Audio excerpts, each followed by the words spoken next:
Deputy speaker মহোদয়, public debt act 1944, securities act 2006 এর সংশোধনের মূল লক্ষ্য হল রাজ্যগুলি পাবলিক ডেট নিয়ন্ত্রণের জন্য এবং এর সাথে সম্পর্কিত বা আনুষঙ্গিক সমস্ত বিষয়গুলির জন্য সমগ্র ভারতে একটি অভিন্ন আইন প্রণয়ন করা। ভারত সরকার ব্যবসা করার সহযোগিতা, নাগরিকদের জীবনযাত্রার সহজতা এবং সমাজের বিভিন্ন অংশের জন্য সুশাসনের প্রচারের জন্য অনেক উদ্যোগ নিয়েছে। অপ্রচলিত আইন বাতিল এবং পুনরায় কার্যকর করার জন্য প্রাক সাংবিধানিক আইনগুলির পর্যালোচনা এই উদ্যোগগুলি একটি গুরুত্বপূর্ণ অংশ। তদনুসারে পাবলিক ডেট অ্যাক্ট 1944 বাতিলের প্রস্তাব বিবেচনাধীন রয়েছে। ভারতীয় রিজার্ভ ব্যাংক কর্তৃক সরকারি সিকিউরিটিজ এবং এর ব্যবস্থাপনা সংক্রান্ত আইনকে একীভূত সংশোধন করার লক্ষ্যে ভারত সরকার 2006 সালে গভর্নমেন্ট সিকিউরিটিজ অ্যাক্ট 2006 প্রণয়ন করে। এই আইন কেন্দ্রীয় সরকার বা রাজ্য সরকার দ্বারা এই আইনের শুরু হওয়ার আগে বা পরে তৈরি এবং জারি করা সমস্ত সরকারি সিকিউরিটির ক্ষেত্রে প্রযোজ্য। এই আইনে আরও বলা হয়েছে যে পাবলিক ডেট অ্যাক্ট 1944 সরকারি সিকিউরিটিজগুলিতে প্রযোজ্য হওয়া বন্ধ করে দেবে যেসব ক্ষেত্রে সরকারি সিকিউরিটিজ অ্যাক্ট 2006 প্রযোজ্য এবং এই আইন দ্বারা যে সমস্ত বিষয় বিধান করা হয়েছে সেগুলির জন্য। তা সত্ত্বেও পাবলিক ডেট অ্যাক্ট 1944 বলবৎ ছিল। পাবলিক ডেট অ্যাক্ট 1944 বাতিল করার বিষয়টি ভারতীয় রিজার্ভ ব্যাংকের সাথে পরামর্শ করে পরীক্ষা করা হয়েছে এবং দেখা গেছে যে রাজ্য সরকার কর্তৃক জারি করা কিছু সিকিউরিটিজ আইটেমগুলো এই আইনের অধীনে ভারতীয় রিজার্ভ ব্যাংকের বইগুলিতে এখনও বকেয়া রয়েছে। তাই পাবলিক ডেট অ্যাক্ট 1944 বাতিল করার জন্য আইনের এই ধরনের বিধানগুলিকে সরকারি সিকিউরিটিজ বিল আনার সংশোধন বিল আনার মাধ্যমে সরকারি সিকিউরিটিজ অ্যাক্ট 2006 এর অধীনে অন্তর্ভুক্ত করে কার্যকর করা প্রয়োজন হতে পারে। অধিকন্তু পাবলিক ডেট অ্যাক্ট 1904 এর বিষয়বস্তু রাজ্য তালিকা অন্তর্ভুক্ত, তাই সংবিধানের অনুচ্ছেদ 252 এর অধীন বিধান অনুযায়ী সরকারি সিকিউরিটিজ অ্যাক্ট 2006 এর প্রয়োজনীয় সংশোধন করা প্রয়োজন। ভারত সরকার রাজ্য সরকার সংবিধানের এই 252(1) অনুচ্ছেদের অধীনে প্রয়োজনীয় রেজুলেশন পাস করার জন্য বিবেচনার জন্য রাজ্য আইন সেবার সামনে বিষয়টি রাখার জন্য অনুরোধ করেছে।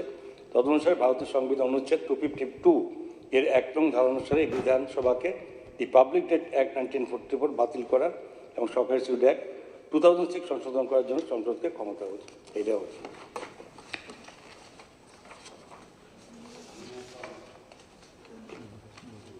আমি এখন অর্থ দপ্তরের ভারপ্রাপ্ত মাননীয় মন্ত্রী কর্তৃক উত্থাপিত রেজলিউশনটি ভোটে দিচ্ছি।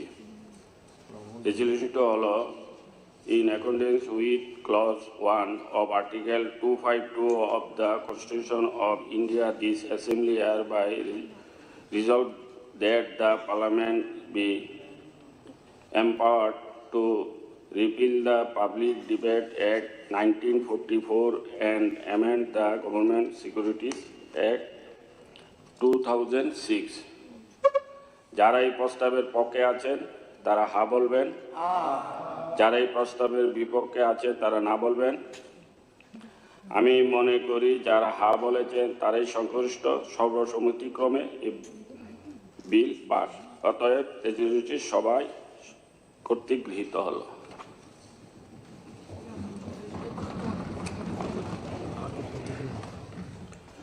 মাননীয় সদস্যগণ, সবার পরবর্তী কর্মসূচি হল গত 5 জানুয়ারি 2024 তারিখে মাননীয় রাজ্যপাল মহোদয় এই সভায় যে ভাষণ প্রদান করেছেন তার উপর আনীত ধন্যবাদ সূচক প্রস্তাবের উপর আলোচনা। আমি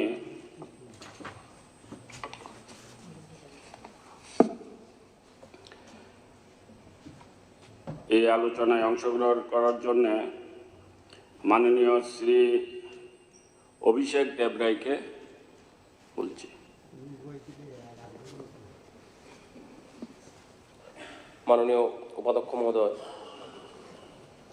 গত 5 জানুয়ারি মহামান্য রাজ্যপাল যে বক্তব্য সদনে পেশ করেছেন তার সমর্থনে আমি আমার বক্তব্য রাখছি। ওনার বক্তব্যে ধন্যবাদ দেওয়া হয়েছে এবং আমাদের ভারতবর্ষ মঙ্গলে যেতে যে সক্ষম হয়েছে সেটাকে উত্থাপন করা হয়েছে। আমরা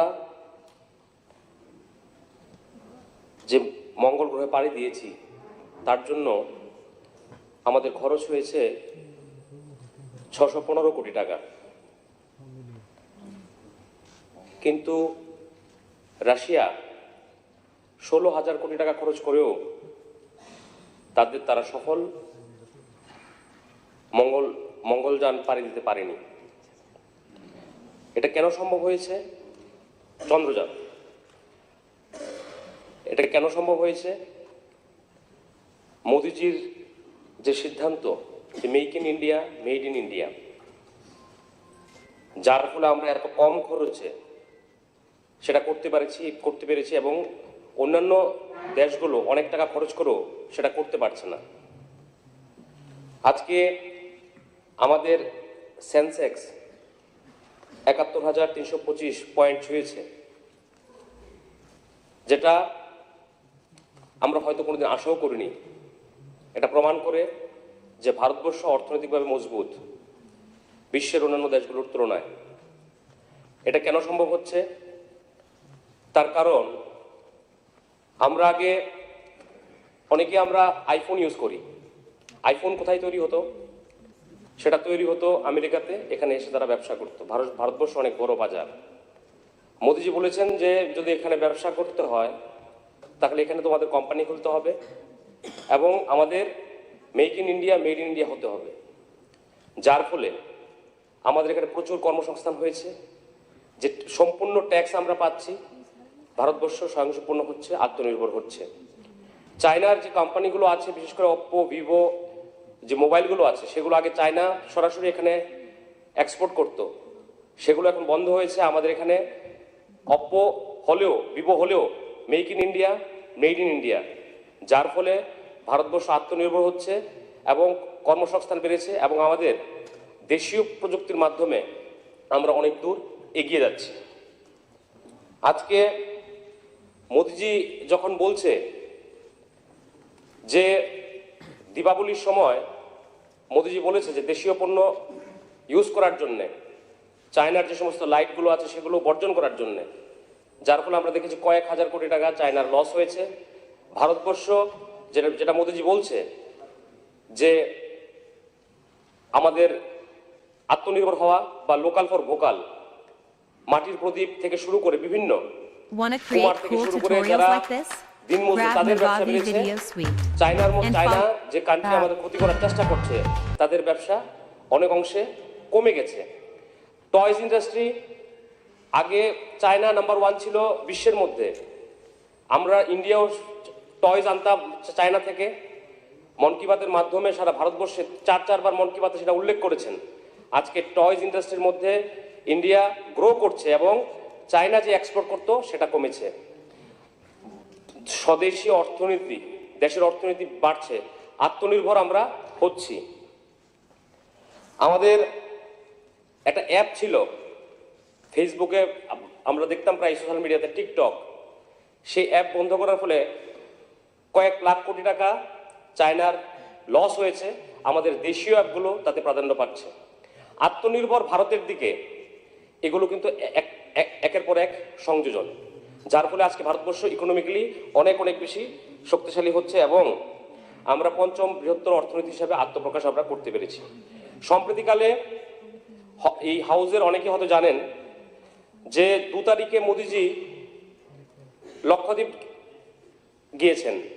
সেখানে প্রায় 11,156 কোটি টাকার ইনফ্রাস্ট্রাকচারাল ডেভেলপমেন্টের জন্য উনি ভিত্তিপ্রস্তর স্থাপন করেছেন, যেটাতে লক্ষদ্বীপের ইনফ্রাস্ট্রাকচার অনেক বেশি শক্তিশালী হবে। সেখানে গিয়ে উনি লাক্ষাদ্বীপকে প্রমোট করার চেষ্টা করেছেন ট্যুরিজমের দিক দিয়ে। সোশ্যাল মিডিয়ার মধ্যে আমরা দেখেছি দৃষ্টিনন্দন দৃশ্যগুলো। তো সেটা দেখে মালদ্বীপ থেকে কিছু রিয়াকশন আসে। মালদ্বীপের মন্ত্রী মালসা শরীফ, মরিয়ম সোয়ানা, আব্দুল্লাহ মজিদ, তারা কটূক্তি করে ফেসবুকের মাধ্যমে। মোদিজিকে। আজকে পুরো ভারতবর্ষ যে মোদিময়, এই একটা বিশ্ব যে মোদিময়, এই একটা ঘটনা থেকে আমরা অনুধাবন করতে পারি। তার ফলে কি হয়েছে, প্রেসিডেন্ট মোহাম্মদ মুজু উনি 3 জন মন্ত্রীকে মন্ত্রিসভা থেকে বরখাস্ত করেছেন এবং মালয়েশিয়ার রাজনীতি অচল অবস্থা তৈরি হয়েছে এবং ভারতবর্ষ থেকে যে রিয়েকশন, যে আপামর জনসাধারণ যে সমর্থন দেখিয়েছেন, যে ঘৃণা বর্ষিত করেছেন মালদ্বীপের প্রতি, তাতে করে একদিনে প্রায় 10,500 ফ্লাইটের টিকিট ক্যান্সেল করা হয়েছে ভারতীয়দের মাধ্যমে, 5,557 হোটেলের বুকিং ক্যান্সেল করা হয়েছে, একদিনে 800 কোটি টাকা মালদ্বীপের লস হয়েছে। তাহলে সারা ভারতবর্ষের মানুষ মোদিজিকে কটাক্ষ করার ফলে বিশ্বের রাজনীতি তোলপাড় হয়ে উঠেছে। আর অপরদিকে লাস্ট 3 থেকে 4 দিনের মধ্যে লাক্ষাদ্বীপকে নিয়ে যেভাবে উৎসুকতা সারা বিশ্ব জুড়ে হয়েছে, আগামী কিছুদিনের মধ্যে মালদ্বীপ থেকে অনেক অনেক বেশি টুরিস্ট আমাদের লাক্ষাদ্বীপে যাবে। এটা মোদিজি। দুর্ভাগ্যের বিষয়, এটা আমাদের যারা বিরোধীরা আছেন তারা সেটা অনুধাবন করতে পারে না, যারা সারা বিশ্ব করে। ভারতবর্ষের মানুষের আবেগ মোদিজির সাথে আছে। একের পর এক ঘটনা ঘটেছে যেগুলো তার প্রমাণ রাখে।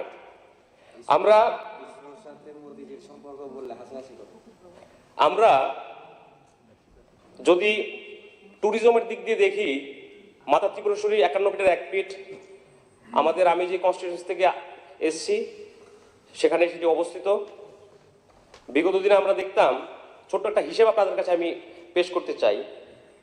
আপ টু মার্চ 2018 সাল মাতা ত্রিপুরেশ্বরী মন্দিরে স্বর্ণ আর রূপা মিলে স্বাধীনতার পর থেকে সঞ্চিত হয়েছে, যেটা ডিভোটিরা যেটা মাকে প্রদান করেন, 13 কেজি 13.592 গ্রাম। আর 1/2/2019 টিল ডেট সোনা রূপা মিলে মাকে যারা দান করেছেন তার পরিমাণ 15.746 গ্রাম। তাহলে তার মধ্যে করোনা ছিল, করোনার জন্য 2 বছর 2.5 বছর বন্ধ ছিল, কোনো হিসেব নেই। মাকে পর্যন্ত ছাড়েনি। ধর্ম নাও মানতে পারেন, ধর্ম নাও মানতে পারেন, কিন্তু আজকে তিরুপতি ট্রাস্টের নামে যদি তিরুপতি কলেজ থাকে, স্কুল থাকে, ওয়ার্ল্ডের 2nd লার্জেস্ট রিচেস্ট টেম্পল, ইন্ডিয়াতে 1 number richest temple, Andhra bank Tirupati টাকা যে ডিভোটিরা যে টাকা প্রদান করেন সেই টাকা আন্ধ্রা ব্যাংক চলে। কোভিডের সময় অন্ধ্রপ্রদেশ গভর্নমেন্টকেও টাকা দিয়েছে আন্ধ্রা ব্যাংক। তাহলে মাতা ত্রিপুরেশ্বরীকে নিয়ে 18 সালের আগ পর্যন্ত ধর্ম মানি না বলে পুরো এলাকাকে, পুরো মাতা ত্রিপুরেশ্বরীর মন্দির থেকে শুরু করে আমাদের জেলাকে পিছিয়ে রাখা হয়েছে। সিলিন্ডার আগে লাগতো 18 সালের আগে 115টা, এখন লাগে 16টা। আমি যেটা বলছি হাউসে বলছি, আপনারা কি খোঁজখবর করতে পারেন। এটা সরকারি ট্রাস্ট, মাননীয় মুখ্যমন্ত্রী তার চেয়ারম্যান। তাহলে মাসে সেটা লাগতো, আর বর্তমানে 16টা সিলিন্ডার লাগে। ফুল বেলপাতার নাম করে, প্লিজ আমি বলতে দিন, মানে আমাদের ফুল বেলপাতার নাম করে 20-22 লক্ষ টাকা নিয়ে যাওয়া হতো। 18 সালের আগে কোন রকম হিসেব ছিল না, কোনো রেজিস্টার নেই। মাতা ত্রিপুরেশ্বরী মন্দির কিনে সেভাবে কোনোদিন ভাবাও হয়নি। আজকে তিরুপতি যদি অন্ধ্রপ্রদেশকে ফিট করতে পারে মাতা ত্রিপুরেশ্বরী মার আশীর্বাদে, এবং আমরা যদি সঠিকভাবে মা ত্রিপুরেশ্বরীর জিনিসগুলো খেয়াল রাখতাম, তাহলে হয়তো মাতা ত্রিপুরেশ্বরী পুরো ত্রিপুরা রাজ্যকে ফিট করার মতো ক্যাপাবিলিটি আছে, কিন্তু দিশার অভাবে সেটা হয়নি। 18 সালের আগে কি পরিস্থিতি ছিল আর বর্তমানে কি পরিস্থিতি হয়েছে। প্রসাদ স্কিমের মাধ্যমে মার মন্দির সেজে উঠছে। মার মন্দির চত্বরে রাস্তা ক্রস করলেই দেখা যায় জোত জমি চলে এসছে। এখানে জোত জমি কোনো সময় আসতেই পারে না। সেটেলমেন্টের রেকর্ড কেটে সেগুলো কিভাবে করা হয়েছে আমরা সেগুলো চেষ্টা করছি সেগুলো পুরনো কীভাবে সেগুলো উদ্ধার করা যায়, কারণ মাঠ চত্বরে তো অন্য কোনো জায়গায় থাকতে পারে না। এরকমভাবে মা ত্রিপুরেশ্বরীকে নিয়ে দেবত্ব সম্পত্তিকে বিভিন্নভাবে দখল করা হয়েছে এবং মা ত্রিপুরেশ্বরীর আপনারা জানলে অবাক হবেন, মিউনিসিপ্যালিটির গার্বেজ, এটা আমরা আস্থার জায়গা, মার ফুল বেলপাতাগুলো মিউনিসিপ্যালিটি গার্বেজের সাথে 18 সালের আগে যেত। আমাদের সরকার আসার পর সেগুলোকে প্রসেস করে একটা এনজিওকে দেওয়া হয়েছে, তারা সেটা দিয়ে রং বানায়। আজকে মা ত্রিপুরেশ্বরীর যে স্টেশন আছে, স্টেশনের মেইন রোড থেকে এটা ওমরে স্টেশন ঘোষণা করা হয়েছে কিছুদিন আগে।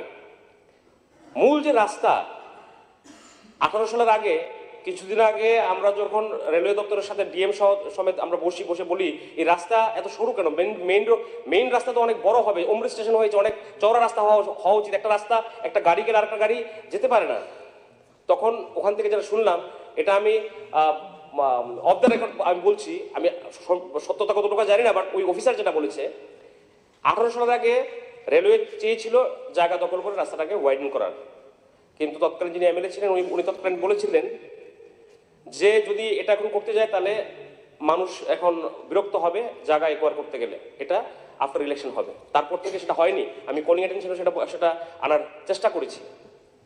আজকে আমাদের উদয়পুরের উপর দিয়ে যেতে হয়, মাতা ত্রিপুরেশ্বরী মন্দিরে গেলে যখনই আমাদের অনেক সিনিয়র আমার পিতৃতুল্য মাননীয় জিতেনবাবু উনি বলেছেন যে যখনই কেউ ত্রিপুরা রাজ্যে আসে মাতা ত্রিপুরেশ্বরী মন্দিরে যায়, ওনারা অ্যাডমিট করেন, কিন্তু এই জায়গার ডেভেলপমেন্টের জন্য কি কোনো কিছু করার ছিল না? কিছু হয়নি আমি বলবো না, রাজস্বী হল হয়েছিল তৎকালীন ল্যাব গভর্নমেন্টের সময়, নজরুল গ্রন্থাগার হয়েছে, তার বাইরে উদয়পুরে কি হয়েছে? এত প্রাচীন শহর, পুরনো শহর। আজকে ট্যুরিজম দপ্তরের মাধ্যমে জগন্নাথ দিঘিকে যেভাবে সাজানো হয়েছে, আমি অনেক সময় রাতের বেলা যখন 10টা-11টা বাজে আমি ঘুরে এই শহরের উপর দিয়ে বাড়ি যাই, যখন যাই লাইটগুলো যখন জ্বলে, পূর্ণরূপ এখনো পাইনি, তখন আমার মনে হয় যে হয়তো এটা বা নৈনিতাল বা অন্য কোনো জায়গার একটা শহর হবে যদি বাইরে থেকে কেউ আসে। খুব সুন্দর দেখায় রাতের বেলা, আর শীতের রাতে যখন কুয়াশা পড়ে এই লাইটগুলো জ্বলে খুব সুন্দর দেখায়। এই প্রভিশনটা তো আগেও করা যেতে পারতো, করা হয়নি। মহাদেব দিঘির জন্য অলরেডি 2,26,00,000 টাকা টেন্ডার করা হয়েছে এবং সেটাকেও সেভাবে রূপ দেওয়া হবে।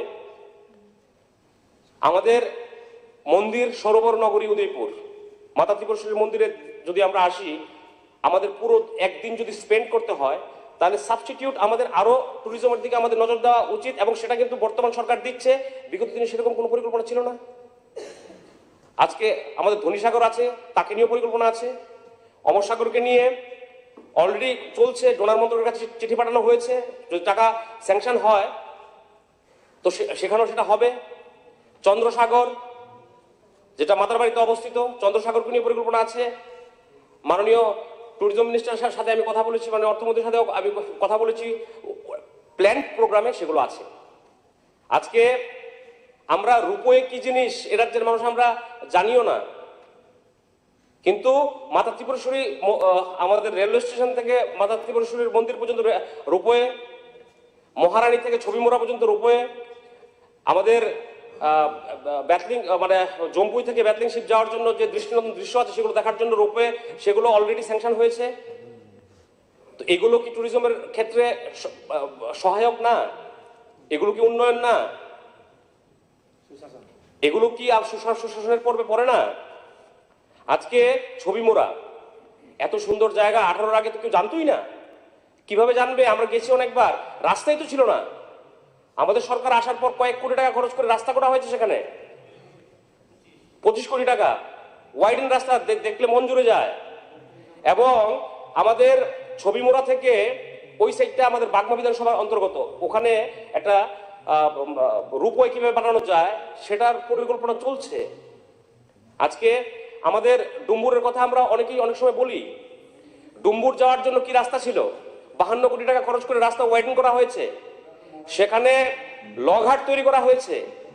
ডুম্বুরে গিয়ে রাত্রি যাপন করা যেতে পারে। আমার কেরালা থেকে কিছু বন্ধু এসেছিল, কিছু আগে আমি সেখানে যাই, ওরা ভোরে কোলাম টু এলএফপি অনেকেই জানবেন হয়তো, যারা আমাদের বামপন্থী বন্ধুরা আছে তারা তো প্রায় সময় কেরল কেরল বলেন। তো এটা এত সুন্দর একটা ব্যাকওয়াটার জার্নি, যেটা বলে যারা যারা ওখানে গেছেন তারা সেটা বুঝবেন। সেটা ডুম্বুরের সাথে তারা সেটা তুলনা করছে।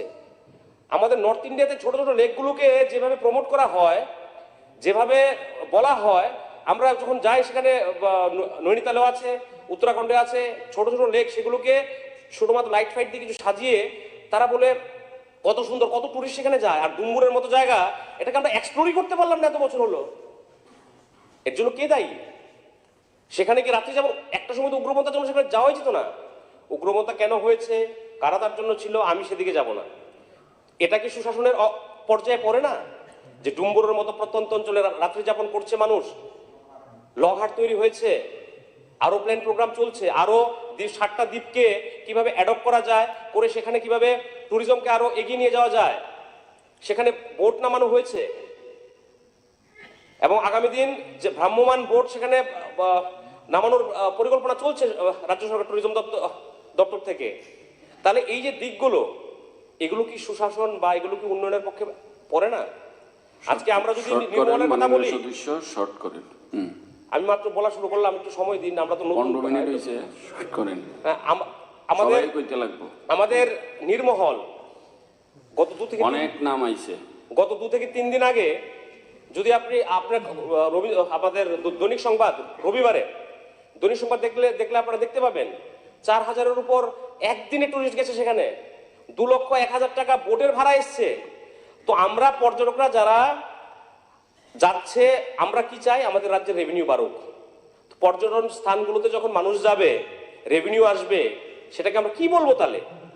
যদি আজকে সেখানে যাতায়াতের অসুবিধা হতো, ল অ্যান্ড অর্ডার সিচুয়েশন খারাপ হতো, সেখানে যদি অন্য কোনো সমস্যা থাকতো তাহলে তো এত লোক যেত না। তাহলে এগুলো কি সুশাসনের পর্যায়ে পড়ে না? তাহলে এগুলো কিসের পর্যায়ে পড়ে সেগুলো তো জানতে হবে। 59 থেকে শুরু করে সারা রাজ্যের ট্যুরিজমকে এক নতুন দিশা দেখানোর চেষ্টা আমাদের সরকার করছে। সর্বোপরি রাজ্যের ট্যুরিজমের জন্য স্বনামধন্য ক্রিকেটার প্রাক্তন অধিনায়ক সৌরভ গঙ্গোপাধ্যায়কে ব্র্যান্ড অ্যাম্বাসেডর করা হয়েছে রাজ্য সরকারের তরফ থেকে। আমি ধন্যবাদ জানাব রাজ্যের মাননীয় মুখ্যমন্ত্রী এবং ট্যুরিজম মিনিস্টারকে। এই ধরনের উদ্যোগ কি বিগত দিনে নেওয়া যেত না? এগুলো কি উন্নয়নের পক্ষে আমাদের পজিটিভ মাইন্ড না? রাজ্য কি এক্সপ্লোর হচ্ছে না? তাহলে এই বিষয়গুলো বিগত দিনে কেন হয়নি? এটা তো একটা কম্পারিজন হওয়া উচিত। আজকে পিডিএস সিস্টেম নিয়ে অনেকেই বলেছেন, 14 দফার দাবির নাম করে অনেক মিছিল আমরা ছোটবেলা থেকে দেখে দেখে বড় হয়েছি, যে গণবন্টন ব্যবস্থাকে সুদৃঢ় করতে হবে, 14 দফার দাবির নামে মিছিল করতে হবে। অথচ আগে রেশন শপের সিস্টেম কি ছিল? আগে রেশন শপের সিস্টেম ছিল 20 তারিখের পর রেশন শপ সব বন্ধ, 20 তারিখের পর রেশন শপে রেশন পাওয়া যাবে না। এবং সেই রেশনগুলো বাজারজাত হতো। এই মহারাজগঞ্জ বাজার বিভিন্ন জায়গায় তৎকালীন সময় পর্তপুর থেকে এসেছে, ছাপা মেরে প্রচুর চাল উদ্ধার করা হয়েছে। এগুলো কার ছিল? সাধারণ অংশের মানুষের চাল, সেগুলো বিক্রি হতো।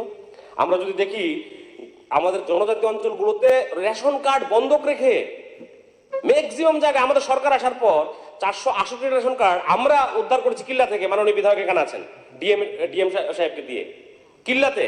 আর প্রত্যন্ত অঞ্চলগুলোতে অবস্থা তো আরো, যেটা শহর থেকে এত কাছে। তাহলে সমস্ত রেশন কার্ডগুলো বন্ধক রেখে সেখানে আমাদের ব্যবসা করতো, কারা করতো আমি বলতে চাই না।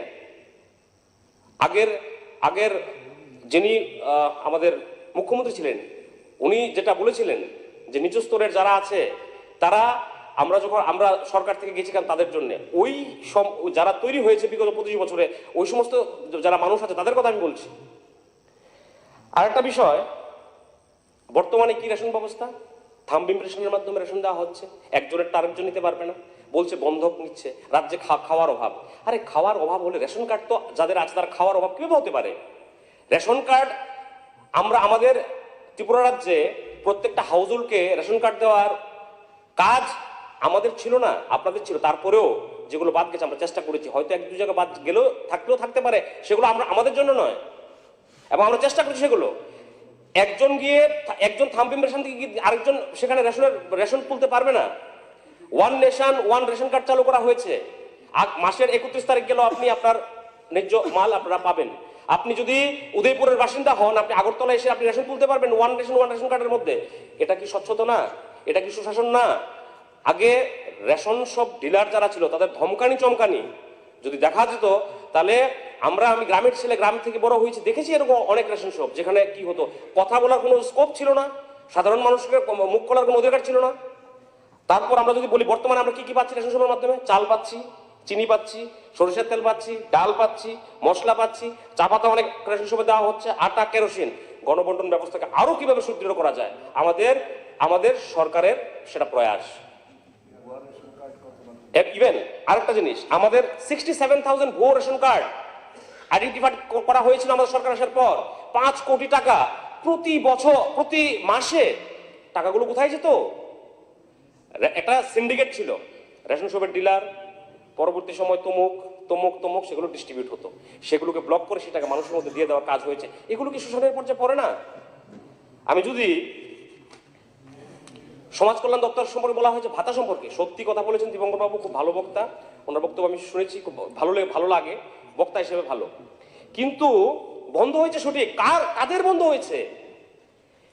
আমাদের সরকার আসার পর সার্ভে হয়েছে, যারা যারা ভাতা প্রাপক তাদের কাগজপত্র জমা দাও। এরকম অনেক গুণী ব্যক্তি পাওয়া গেছে। আমি তমুক জায়গার নেতা, আমার বউ গৃহ পরিচালকে ভাতা পাচ্ছে, বিধবা না হয়েও বিধবা ভাতা পাচ্ছে।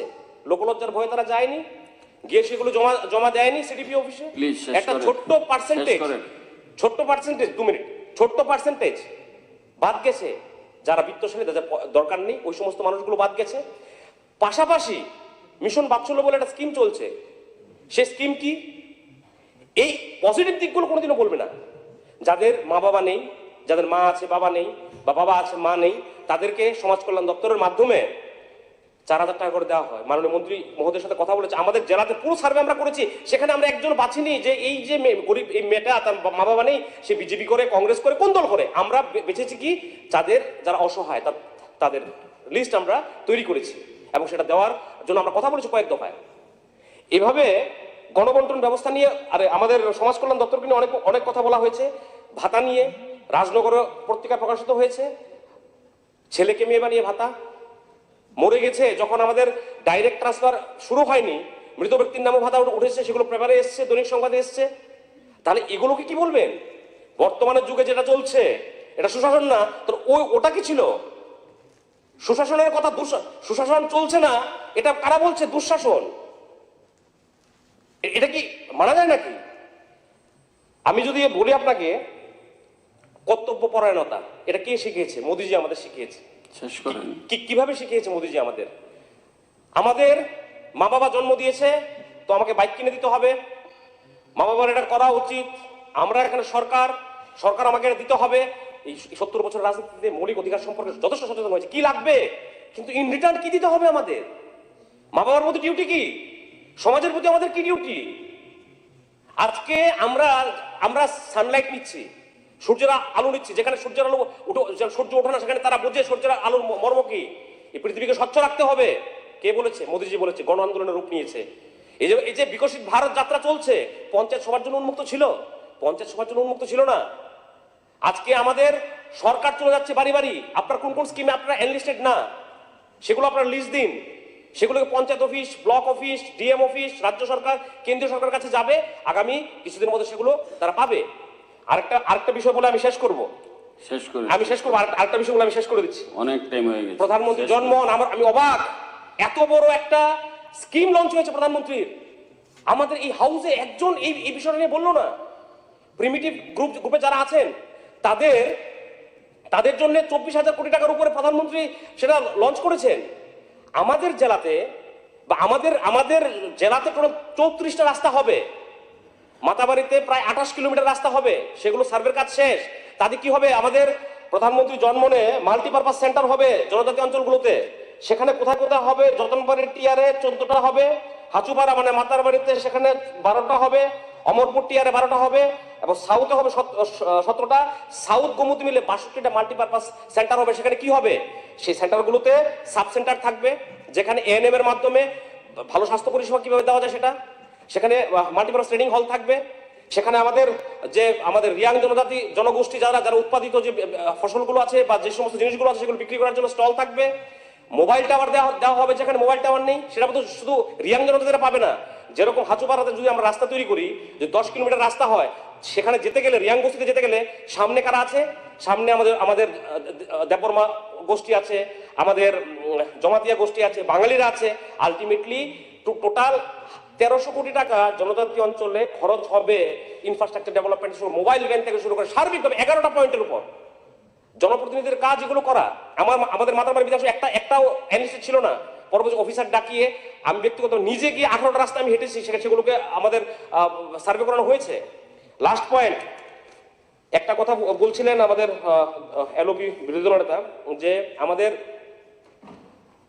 যে মুখ্যমন্ত্রী আমাদের যে মডেল ভিলেজ, আমাদের রেগা আমরা যে পরিমাণ শেষ করে ফেলেন, 2 মিনিট, আমাদের রেগা যে পরিমাণ আমাদের শ্রম দিবস আমরা কাজ করাতে পারি, তার এগেইনস্টে আমাদের মেটেরিয়ালের কাজ হয় 212 রকমের কাজ সেটাতে করা যায়। যেরকম এবার আমাদের জেলাতে সবচেয়ে হাইয়েস্ট রেগার মেনটেন্স বেরিয়েছে মাতাবাড়িতে। 9 কোটি টাকার রেগার কনস্ট্রাকশন থেকে আমরা কাজ করেছি। সেগুলো কি কাজ? গ্রামীণ road, CC road, box culvert, side ওয়াল। সেখানে ডুকসিন, মালসাধু দুটো প্রত্যন্ত গ্রাম আছে, এই 2 গ্রামের সাথে সংযোগ স্থাপন, এরকম অনেক কাজ আমরা করিয়েছি। কিন্তু আমার এটার প্রসেস কি?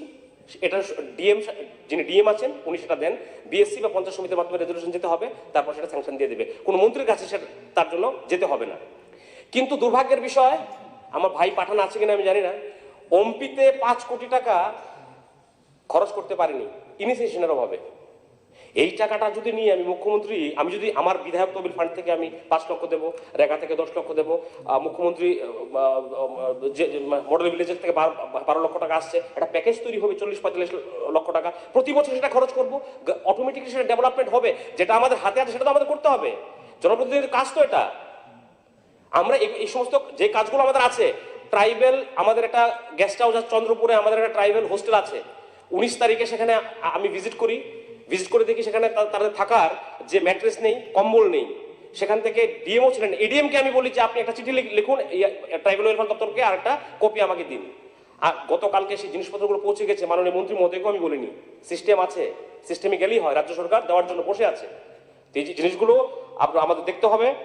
এবং আমি সবাইকে বলবো, পজিটিভ মাইন্ড নিয়ে কাজ করলে অনেক কিছু করার আছে। অনেক লোকস্থার কাজ করলেই তো আমাদের ত্রুটি আসবে, কিন্তু সবাই একজোট হয়ে এখানে 2 মিনিটে সব রং পরিবর্তন হয়ে যায়। আমরা তো গ্রামের ছেলে, ইমোশন বেশি, আমরা ইমোশন নিয়ে রাজনীতি করি।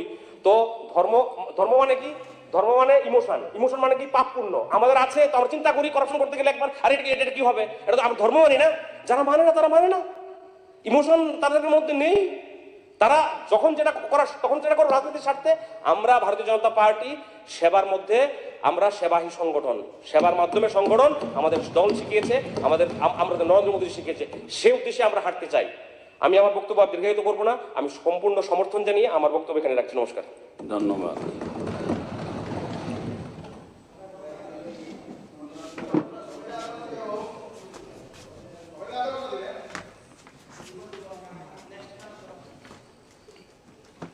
মাননীয় সদস্য শ্রী বিনয়ভূষণ দাস।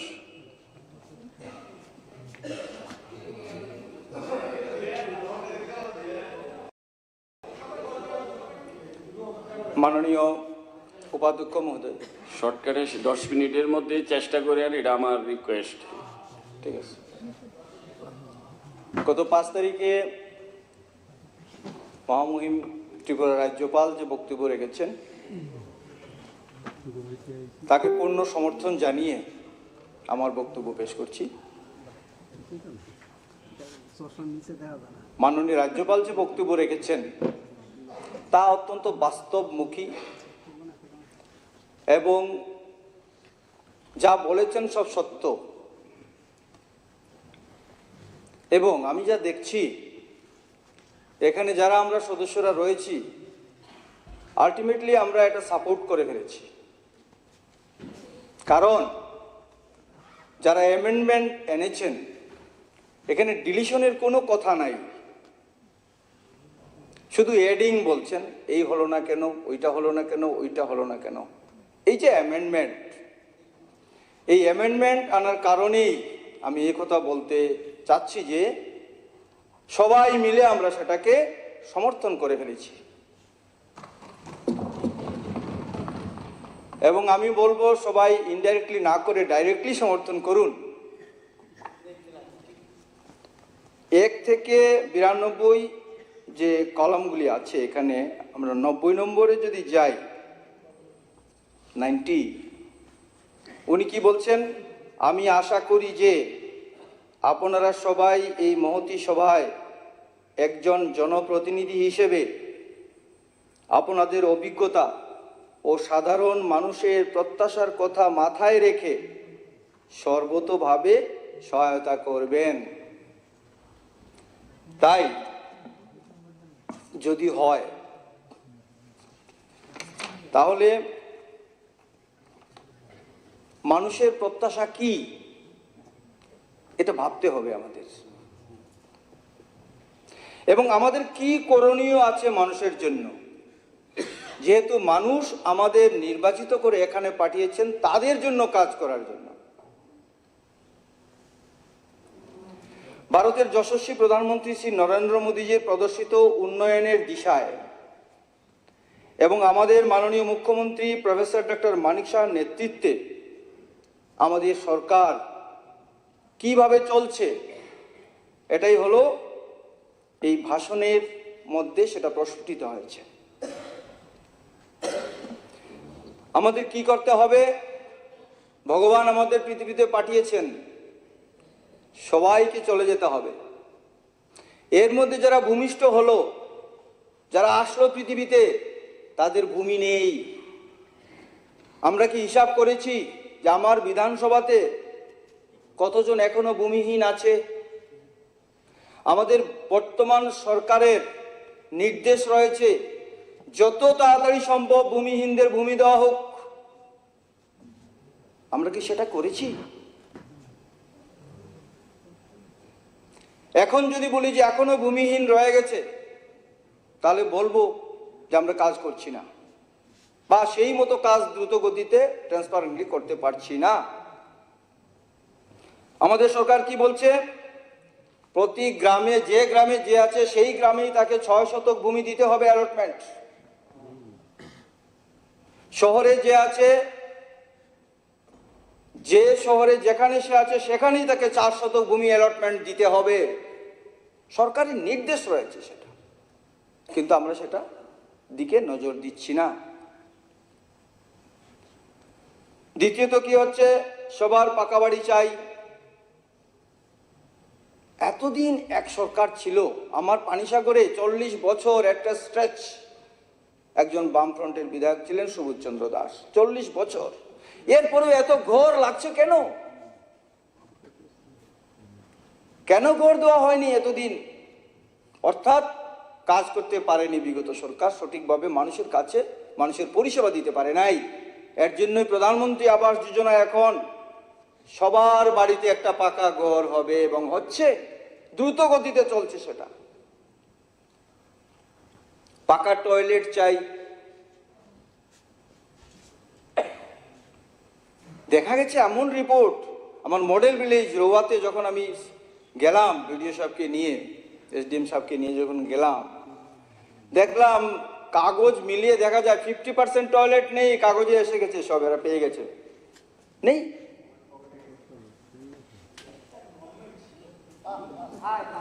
এটা দুঃখজনক। এরকম যাতে না হয় এটার প্রতি আমাদের দৃষ্টি দেওয়া উচিত। ইলেকট্রিক কানেকশন কেন আমাদের দিতে হলো? প্রায় 100% ইলেকট্রিক কানেকশন হয়ে গেছে এখন। কিভাবে হলো সেটা? হ্যাঁ, আমরা বলি না যে ডিস্টার্ব হচ্ছে না, ডিস্টার্ব হতে পারে। এমনও দেখা গেছে 10 দিন ধরে কোনো কানেকশন নেই, ডিসকানেক্ট হয়ে গেছে। দেখা গেছে খোঁজ নিয়ে উনি কমপ্লেনই করেন নাই। আমি বাস্তব কথা বলছি। আমি যখন গেলাম সেখানে গিয়ে বললো, আরে কেন আপনারা দেখবেন তো এইগুলি, খোঁজ রাখা। আমরা বলি আপনারা দেখবেন তো এইগুলি। পানীয় জল 75% পাইপ লাইনে জল, বিশুদ্ধ পানীয় জল পৌঁছে গেছে 25%, এর মধ্যে শেষ হয়ে যাবে। প্রচুর টাকা এসেছে, জলের জন্য অভাব নাই। সময় তো লাগবে, সময় তো দিতেই হবে। আপনারা তো কমপ্লেন করবেন, ভালো। আপনারা যদি বিরোধী বেঞ্চ যদি প্রতিবাদ না করেন, সংশোধন কিভাবে হবে? এটা হওয়ার দরকার, কিন্তু নেগেটিভ থেকে পজিটিভিটি দিকে আসতে হবে। যেমন আমি গতকালও বলেছি, আমাদের অনিমেষ দাকে বলেছি, বিরোধী দলনেতা, আপনি খুব ভালো বলেন, কারণ আপনার নেগেটিভ থেকে আপনি পজিটিভে আসছেন। যেমন সঞ্জয় মানিক ত্রিপুরা, আমার অনারেবল মেম্বার, গতকালকে যে বক্তব্য এখানে মন দিয়ে শুনছিলাম, কি সুন্দরভাবে বলছেন সবকা সাথ সবকা বিকাশ, সবার মঙ্গল, সবার মঙ্গলের জন্য সবাই মিলেমিশে কাজ করা প্রয়োজন, উনি বলেছিলেন গতদিন। খুব ভালো লেগেছে আমার।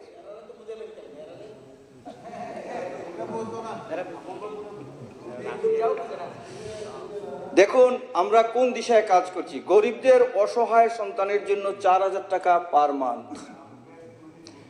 ফ্যামিলি মেম্বার হঠাৎ করে একমাত্র উপার্জনশীল ব্যক্তি মারা গেছেন, ওনার সন্তানাদি আছে, কিভাবে চলবে, কিভাবে পড়াশোনা করবে? শিশুদের জন্য সিডিপি অফিসে ফর্ম আছে, যদি আপনাদের চোখে পড়ে এই সমস্ত কেসগুলি নিয়ে যাবেন, ফর্ম ফিল আপ করে দেবেন। 4,000 টাকা প্রতি মাসে সেই ফ্যামিলির জন্য দেওয়া হবে। একদম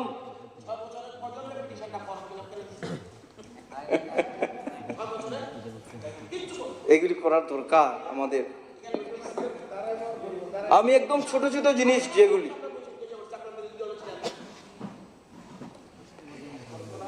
ই শ্রম কার্ড শ্রমিকদের জন্য মোদিজি ভাবেন ই শ্রম কার্ডের ব্যবস্থা করে দিয়েছেন। নির্মাণ শ্রমিক কল্যাণ পর্ষদ, বিওসি ওয়ার্কার্স ওয়েলফেয়ার বোর্ড, যারা রাজমিস্ত্রি, কাঠ মিস্ত্রি, গ্রিল মিস্ত্রি, রং মিস্ত্রি যারা কাজ করে তাদের নির্মাণ শ্রমিক বলা হয়। এই বিওসি ওয়ার্কার্স ওয়েলফেয়ার বোর্ডে আমি দীর্ঘদিন চেয়ারম্যান ছিলাম। আমরা কি করেছি জানেন? নির্মাণ শ্রমিকের রেজিস্ট্রেশনের কাজ এখনো কিন্তু চলছে। আমার অনুরোধ থাকবে, কেউ যাতে একজন নির্মাণ শ্রমিককেও না ছাড়েন যে তার রেজিস্ট্রেশন হয়নি। স্টুডেন্টদের ছেলেমেয়ের পড়াশোনার জন্য ক্লাস 1-এ 1800 টাকা থেকে কলেজ পর্যন্ত 20,000 টাকা পার ইয়ার আমার বোর্ড থেকে দেওয়া হবে। ভাবা যায়? শুধু একটা রেজিস্ট্রেশন প্রয়োজন। তার মেয়ের বিয়ের সময় 50,000 টাকা দেওয়া হচ্ছে। এগুলি জানার দরকার, এগুলি নিয়ে কাজ করার দরকার আমাদের। ওনার ট্রিটমেন্টের জন্য, নির্মাণ শ্রমিকের ট্রিটমেন্টের জন্য আয়ুষ্মান কার্ড 5 লক্ষ টাকা আমাদের বোর্ড থেকে সেটা দিবে, সেটা দিচ্ছে, হেলথ ডিপার্টমেন্ট নয়। আমাদের বোর্ড থেকে 5 লাখ টাকা চিকিৎসার জন্য দিচ্ছে। তারপর উনি যখন রিটায়ারমেন্টে চলে যাবেন, সামাজিক ভাতা সব বিল আমরা পাস করেছি আসার পরে। উনার মারা গেলে পরে ক্রিমেশনের জন্য 10,000 টাকা দেওয়া হবে। উনি মারা যান, একমাত্র উপার্জনশীল ব্যক্তি, তার ফ্যামিলি চলছে না, 2 লক্ষ টাকা দেওয়া হবে। অ্যাক্সিডেন্টে মারা গেলে 4 লক্ষ টাকা দেওয়া। অনেক আর অনেক কিছু আছে। নির্মাণ শ্রমিক এত বড় বিল্ডিং তৈরি করে তার ঘর নাই। প্রধানমন্ত্রী আবাস যোজনায় যে ঘর দেওয়া হচ্ছে সংকুলন হচ্ছে না, ফ্যামিলি মেম্বার বেশি, 3.5% ইন্টারেস্টে তাকে লোন দেওয়া হবে। বাকি 6.5% যেটা হাউস বিল্ডিং লোনের আমাদের বোর্ড সেটা বিয়ার করবে। আমাদের অনারেবল মিনিস্টার রয়েছেন। আমরা সব সময় শুধু একদম নিচে যারা একদম গরিব, অন্তোদয় পর্যন্ত আমরা ধ্যান রাখছি, খেয়াল রাখছি। মোদি এটা আমাদের নির্দেশ দিচ্ছেন, যেটা চালাচ্ছেন, সেই দিশাতেই আমরা চলছি। সামাজিক ভাতা, সোশ্যাল পেনশন 700 টাকা দিতেন, তাও ক্যাশ। মাসিমা আপনার জন্য 700 টাকা ভাতা এসেছে, আমি তো দূর থেকে এসেছি, পেট্রোলের খরচ আছে না, 200 টাকা রেখে দিই। মাসিমা তো খুশি, 500 টাকা পেয়েছেন। তারপর নাতিরা দেখেছে, দেখে বলছে, ঠাম্মা এটা কি, তুমি 500 টাকা কোথায় পেয়েছো, আমাকে দিয়ে দাও। এরকম হতো। এখন ডাইরেক্ট অ্যাকাউন্টে 2,000 টাকা ঢুকে যাচ্ছে, 700 থেকে 2,000 অ্যাকাউন্টে চলে যাচ্ছে, কেউ খবরই পাচ্ছে না। উনি সময় মতো সেটা উইথড্র করে কাজে ব্যবহার করছেন। আরো নতুন দেওয়া হবে প্রায় 30,000-এর মতো হয়ে গেছে, দেওয়া হয়ে গেছে।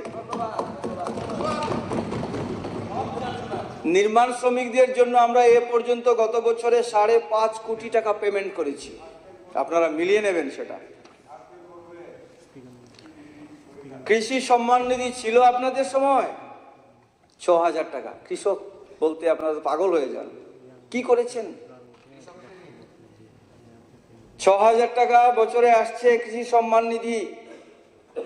21 টাকা 83 পয়সা রেটে পার কিলো ধান ক্রয় করছে সরকার, আমাদের সরকার। কৃষকরা উপকৃত হচ্ছেন।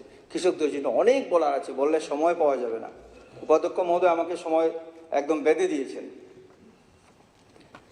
রেশন, বিপিএল রেশন চাল ফ্রি আরো 5 বছর পর্যন্ত। কোনোদিন ছিল নাকি এটা ভারতবর্ষে? নজির ছিল? তো মোদিকে কালাগাল পারেন আপনারা, মোদি এই করছে ওই করছে, বিদেশে গিয়ে বলেন দেশ শেষ করে দিচ্ছে, সর্বনাশ হয়ে যাচ্ছে। এটা দেখেন না আপনারা। তারপর health department, Ayushman card, 5 lakh টাকা ফ্রি ট্রিটমেন্ট। সিবিএসসি প্যাটার্নে 125টি বিদ্যাজ্যোতি স্কুল ইংলিশ মিডিয়ামে চলছে। আমার এখানে 2টা ছিল, 2টা আছে আমার সিবিএসসি প্যাটার্নে বিদ্যাজ্যোতি প্রকল্পে স্কুল, একটা দামছড়াতে এডিসিতে, একটা প্লেন্সে পানিসাগরে। 40 বছর ধরে এই হায়ার সেকেন্ডারি স্কুলগুলিতে স্টুডেন্টরা পাস করে করে কেউ আগরতলা, কেউ কৈলাসহর, কেউ ধর্মনগর, তারপরে পাওয়া যায় না, এগুলি সিট পাওয়া যায় না। 40 বছর একজন বিধায়ক ছিলেন, কলেজ আর ডিগ্রি কলেজ আর হয় নাই। আমরা আসার পরে সাথে সাথেই আমাদের এডুকেশন মিনিস্টার, প্রাক্তন এডুকেশন মিনিস্টারকে বলার পরে সাথে সাথেই ডিগ্রি কলেজ পানিসাগর হয়ে গেছে, ডিগ্রি কলেজ হয়ে গেছে। নতুন বিল্ডিং এর কাজ শুরু হবে। আসলে পানিসাগরে যা হয়েছে না, আমি নিজেই এর জন্য গর্বিত। পানিসাগরে যা আছে, সেন্ট্রাল স্কুল পানিসাগরে আছে, স্পোর্টস স্কুল আছে, regional college of physical education আছে, সুইমিং পুল আছে, সিনথেটিক ফুটবল ট্র্যাক আছে, ডায়েট কলেজ এইবার শুরু হবে। ডায়েটটা যেটা আমাদের মুখ্যমন্ত্রী একটু আগে মাননীয় মুখ্যমন্ত্রী বলেছেন সেটা। আর তো সাব ডিভিশনাল হসপিটাল আছে, এসডিএম অফিস নিউ বিল্ডিং হয়েছে, ব্লক 2টি রয়েছে, জুডিশিয়াল কোর্ট হচ্ছে পানিসাগরে। আমাদের সরকার স্টেপ নিয়ে নিয়েছে। এসডিপি অফিস রয়েছে, কৃষি বিজ্ঞান কেন্দ্র রয়েছে, ফিশারি ডিপার্টমেন্টের অফিস রয়েছে, সুপারিনটেন্ডেন্ট ডিস্ট্রিক্ট পোল্ট্রি ফার্ম রয়েছে, ডিডব্লিউসি ওয়াটার রিসোর্সের অফিস রয়েছে, electric cremation centre, electric cremation centre Panisagar, যেটা ধর্মনগরে বোধহয় নেই, সেটা হয়েছে। তারপর জাতীয় সড়ক 10টা ত্রিপুরাতে, 6টা কমপ্লিট হয়ে গেছে, 4টার কাজ শুরু হচ্ছে, 10টা। হীরা মডেলে ত্রিপুরা চলছে। রেল যোগাযোগ, মহারাজা বীর বিক্রম বিমানবন্দর, হাইওয়ে, ইন্টারনেটওয়ে, রোডওয়ে, এয়ারওয়েজ, হীরা মডেল কমপ্লিট হয়ে গেছে আমাদের। এছাড়া অনেক বলার ছিল। জিএসটি, সিএ 370 দ্বারা বাতিল করে যেভাবে দেশ বড় হচ্ছে, আমাদের যেটা আসছে, এইগুলি ডিমনিটাইজেশনে উগ্রপন্থী সমস্যার সমাধান হয়েছে। আজকে নেই সেটা, ওনাদের সময় ছিল। অনেক কিছু বাদ দিতে হচ্ছে, সময় কম। শেষ করে। আমাদের সরকার একাত্ম মানববাদে বিশ্বাসী, সর্বধর্ম সমন্বয়ে বিশ্বাসী, সবকা সাথ সবকা বিকাশ, সবকা প্রয়াস। আপনাদের সবার প্রয়াস দরকার, প্রচেষ্টার প্রয়োজন দেশকে আরো উন্নত করার জন্য, ডেভেলপমেন্ট করার জন্য। প্রতি ঘরে সুশাসন, এটাকে নিয়ে অনেকে ব্যঙ্গ করছেন কেন? আপনারা মেলাতে যান, দেখেন কি হয়, কি দেওয়া হচ্ছে। সমস্ত ডিপার্টমেন্ট আপনার ভিলেজে পৌঁছে যাচ্ছে, আপনাকে অফিসে যেতে হচ্ছে না। এমন সময় আসছে, আপনি একটা ফোন করবেন হয়তো অফিসে যে আমার একটা ইনকাম সার্টিফিকেট প্রয়োজন, অফিস আপনার বাড়িতে পৌঁছে যাবে, ওইখানে গিয়ে আপনাকে সার্টিফিকেট ইস্যু করে দেবে। সেই দিন কিন্তু আসছে, এগুলি শুরু হয়ে যাচ্ছে। এটা শুরুয়াত শুধু। প্রতি ঘরে সুশাসন, আপনার ঘরে আপনার কি প্রয়োজন সেটা পৌঁছে যাবে।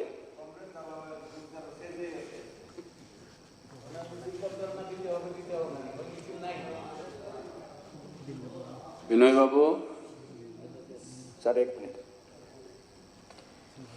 ঠিক আমাদের আছে, সংকল্প বিকশিত ভারত, 1 মিনিট। আজ ভারত চাঁদে পৌঁছে গেছে। চন্দ্রায়ন 3 সূর্যের কাছেও পৌঁছে গেছে। ফটো আসছে একদম কাছে গিয়ে। কি ভালো লাগছে না শুনতে? দেশ ভারত কোথায় যাচ্ছে, মোদিজি কোথায় নিয়ে গেছেন আমাদের দেশকে, বিদেশে যাওয়ার পর প্রণাম করছে। G20 এর প্রমাণ। আর কি বলার আছে বলুন তো? মাননীয় রাজ্যপাল মহোদয়ের ভাষণকে সমর্থন জানিয়ে তাই আমি বলবো, ভারত এখন জগৎ সভায় শ্রেষ্ঠ আসনে আছে।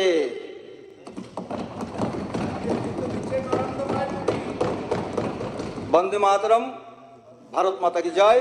নমস্কার সবাই। ধন্যবাদ। আমি মাননীয় সদস্য রঞ্জিত দেববর্মাকে বলবো, বলেন। 30 মিনিট না। মাননীয় ডেপুটি স্পিকার স্যার, আপনাকে অনেক ধন্যবাদ আমাকে মাননীয় রাজ্যপালের ভাষণের উপর আলোচনা সুযোগ দেওয়ার জন্য। প্রথমে সবাইকে বিশিকাটালের খাকাহাম তাই খুলুম্মা। মাননীয় ডেপুটি স্পিকার স্যার, এক ত্রিপুরা শ্রেষ্ঠ ত্রিপুরা এবং ঘরে ঘরে সুশাসন, এই স্লোগানটি শুনতে আমার খুব ভালো লাগে।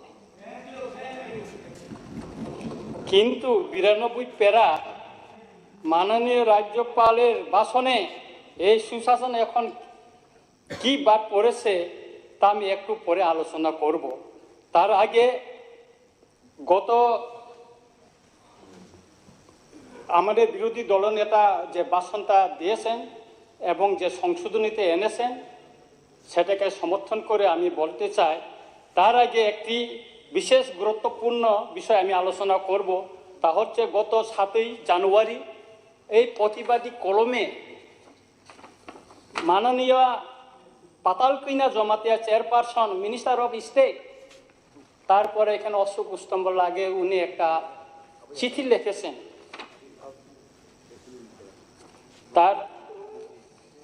তারপরে এই যে উনি পেট ব্যবহার করেন, অশোক স্তম্ভ পেট ব্যবহার করছেন। উনি কোনো নির্বাচিত সদস্য না, উনি কোনো নির্বাচিত সদস্য না। ওনার গাড়ি মাঝখানে ন্যাশনাল ফ্ল্যাগ লাগানো হয়েছে। ওএসডি, একজন ওএসডি উনি নিয়োগ করেছেন, উনি হচ্ছেন ক্যাপ্টেন জিএস রাথে।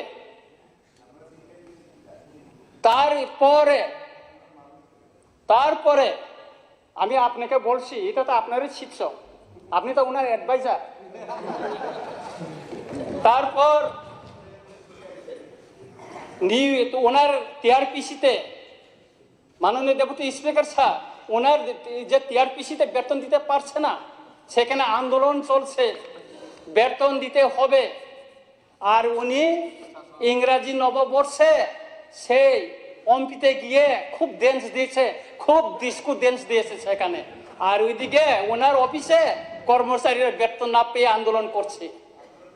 আমি আপনার মাধ্যমে মাননীয় মুখ্যমন্ত্রীকে জিজ্ঞেস করতে চাই যে একজন টিআরপিসি চেয়ারম্যান এবং যিনি নির্বাচিত বিধানসভার সদস্য না, তিনি অশোক স্তম্ভ লাগিয়ে তিনি পেট করতে পারেন কিনা,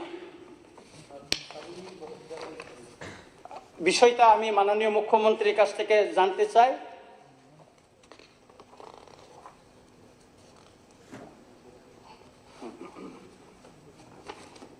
মাননীয় deputy speaker sir, village committee নির্বাচন সম্পর্কে একটি শব্দও উল্লেখ না থাকায় মাননীয় রাজ্যপালের ভাষণটা আমি খুবই মর্মাহত হয়েছি। কারণ প্রায় 3 বছর যাবৎ এডিসি এলাকায় 587 ভিলেজ কমিটিতে কোনো নির্বাচিত প্রতিনিধি নেই, যার ফলে প্রতিটি ভিলেজ কমিটিতে বেনিফিশিয়ারি সিলেকশন, রেগার কাজকর্ম বন্টন, প্রশাসনে নানা জিনিসপত্র বিলি নিয়ে লাগাতার ঝামেলা লেগে আছে। কোথাও কোথাও সংঘর্ষ হচ্ছে, ভিলেজ কমিটি অফিস ক্ষুব্ধ জনগণ তালা দিয়ে আন্দোলন করছে। এমন গুরুত্বপূর্ণ বিষয় মাননীয় রাজ্যপালের ভাষণে কোথাও একটি শব্দ উল্লেখ করলেন না তিনি, বরং তিনি যেটা গণতন্ত্র যে ব্যবস্থা সেটাকে কার্যকরী করার জন্য কোনো পদক্ষেপ না নিয়ে বরং নীরবে তিনি অগণতান্ত্রিক ব্যবস্থাকে সমর্থন করে গেলেন ওনার ভাষণে। তাই মাননীয় রাজ্যপালের ভাষণকে কোনোভাবেই সমর্থন করতে পারছি না মাননীয় ডেপুটি স্পিকার স্যার।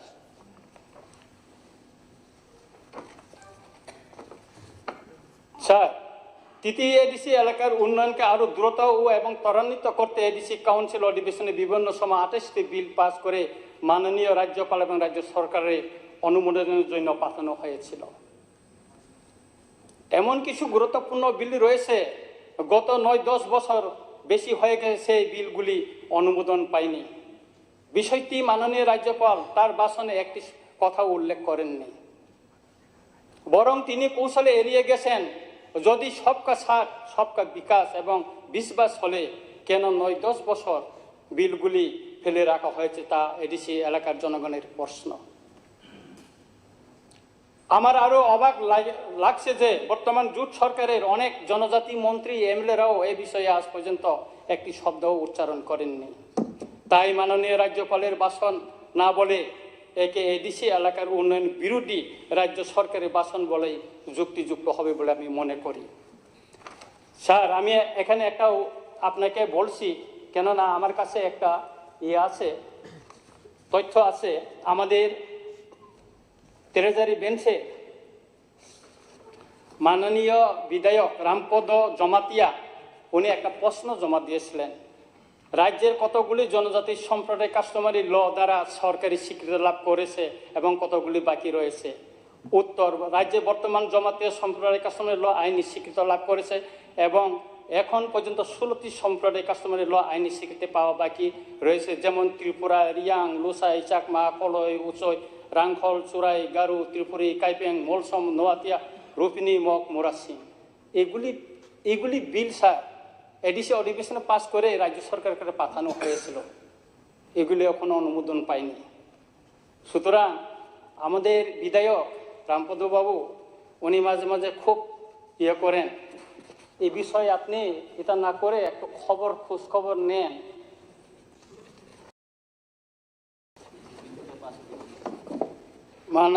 মাননীয় deputy speaker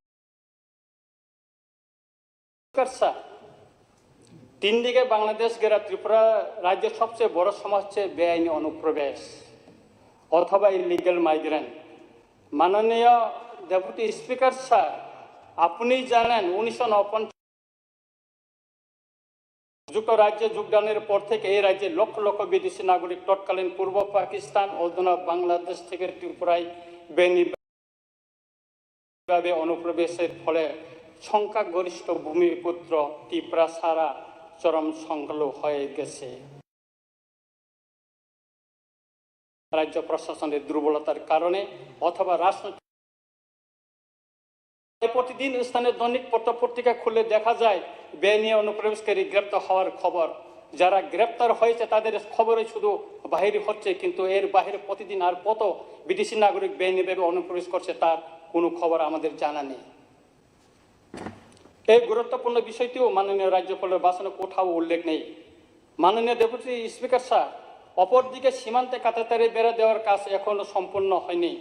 mobile task force MTF থাকার পরেও সীমান্তবর্তী এলাকায় রাস্তার চেকপোস্ট বসিয়ে অনুপ্রবেশকারীদের চেক করার কোনো ব্যবস্থা নেওয়া হচ্ছে না। আমার অনুরোধ হলো এই গুরুত্বপূর্ণ ইস্যুটি বিবেচনা না করে দেশের নিরাপত্তার প্রশ্নে অবিলম্বে বেআইনি অনুপ্রবেশ বন্ধ করতে হবে এবং NRC চালু করে প্রকৃত ভারতীয়দের জাতীয় অস্তিত্ব রক্ষার জন্য যথাযথ ব্যবস্থা করতে হবে।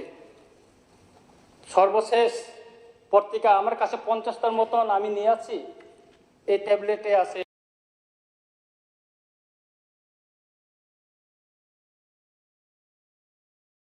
এটা বিধানসভা থেকে দেওয়া হয়েছে, এখানে 50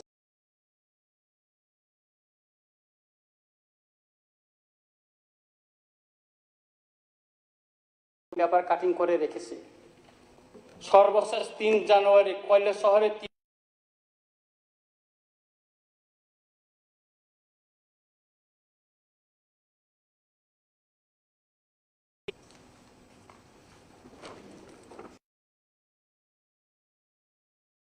এর আলো শিক্ষা না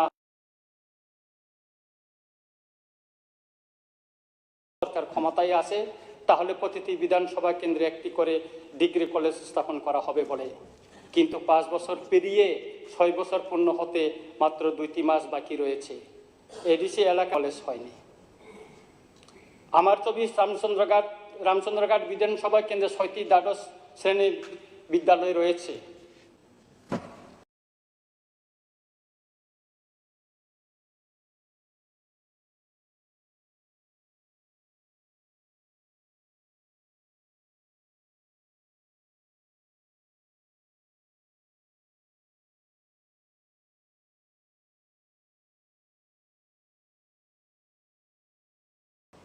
ক্লাস 12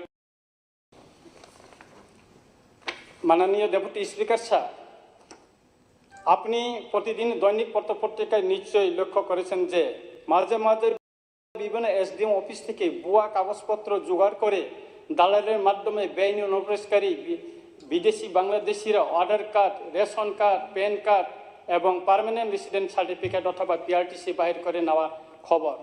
শুধু পত্রিকার খবর বাহির হলেই আমরা কিছুটা জানতে পারি কি হচ্ছে এসডিএম অফিসগুলিতে। এর বাইরে দৈনন্দিন আর কত ভুয়া কাগজপত্র জোগাড় করে দালালের মাধ্যমে কাগজপত্র করে নিচ্ছে তার কোনো হিসাব নেই। এসডিএম অফিসের কিছু সরকারি কর্মচারীর সহযোগিতায় এমন তা হচ্ছে বলে জনগণের অভিযোগ পত্রপত্রিকায় লেখা হচ্ছে। এই গুরুত্বপূর্ণ বিষয়টিও মাননীয় রাজ্যপালের ভাষণে কোনো উল্লেখ নেই। মাননীয় স্পিকার স্যার, আমার অনুরোধ হলো মাননীয় মুখ্যমন্ত্রীর নিকট বিষয়টি গুরুত্ব হিসেবে বিবেচনা করে যথাযথ ব্যবস্থা নেওয়া, কারণ এর সঙ্গে দেশের নিরাপত্তা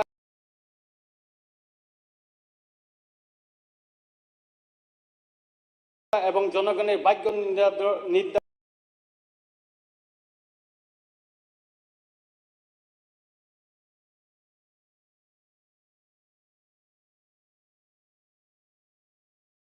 নির্ধারণের ক্ষেত্রে রাজনৈতিক এবং সামাজিক সমস্যা বাড়াতে পারে।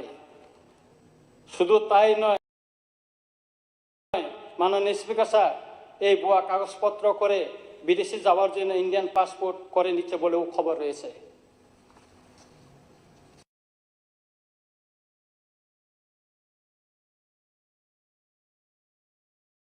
শাকসবজি বিক্রি করতে হচ্ছে।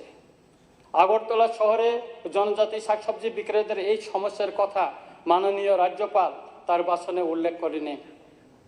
মাননীয় স্পিকার স্যার, আমার দাবি হচ্ছে আগরতলা শহরে অন্তত কয়েকটি স্থানে জনজাতি বেকার যুবক এবং মা বোনদের শাকসবজি বিক্রির জন্য স্থায়ী ওপেন মার্কেট সেট করে দেওয়া হোক।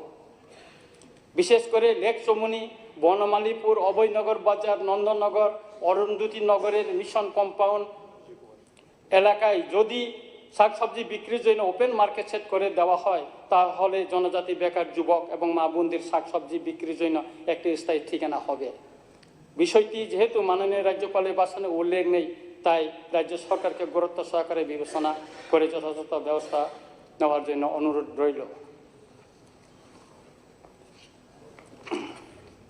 মাননীয় ডেপুটি স্পিকার স্যার, আপনি জানেন 1988 সনে এবং 1993 সনে টিএনবি এবং এটিটিএফের সঙ্গে কেন্দ্রীয় এবং রাজ্য সরকারের 2টি শান্তি চুক্তি হয়েছে। টিএনবি চুক্তি আজ প্রায় 36 বছর হয়ে গেছে। অপরদিকে রাজ্য সরকারের সঙ্গে এটিটিএফের শান্তি চুক্তি 31 বছর হয়েছে। দুঃখের কথা হলো এই 2টি শান্তি চুক্তির অধিকাংশ শর্ত এখনো পূরণ করা হয়নি অথবা রূপায়ণ করা হয়নি। মাননীয় স্পিকার স্যার, বিষয়টি গুরুত্বপূর্ণ হলেও মাননীয় রাজ্যপালের ভাষণে কোথাও স্থান পায়নি একটি শব্দ। স্যার, 1988 সনে টিএনবি চুক্তির শর্ত হিসেবে দলাই জেলার শিকারিবাড়িতে একটি রেডিও স্টেশন করার কথা রয়েছে, কাজও হয়েছে, কিন্তু 60% কাজ করে আর হচ্ছে না। ফলে শান্তি চুক্তির শর্ত আশু পূরণ করা হয়নি অথবা অধরাই রয়ে গেল। তেমনি উপজাতিদের বেআইনি হস্তান্তর জমি ফেরত দেওয়ার কথা টিএনবি চুক্তিতে রয়েছে,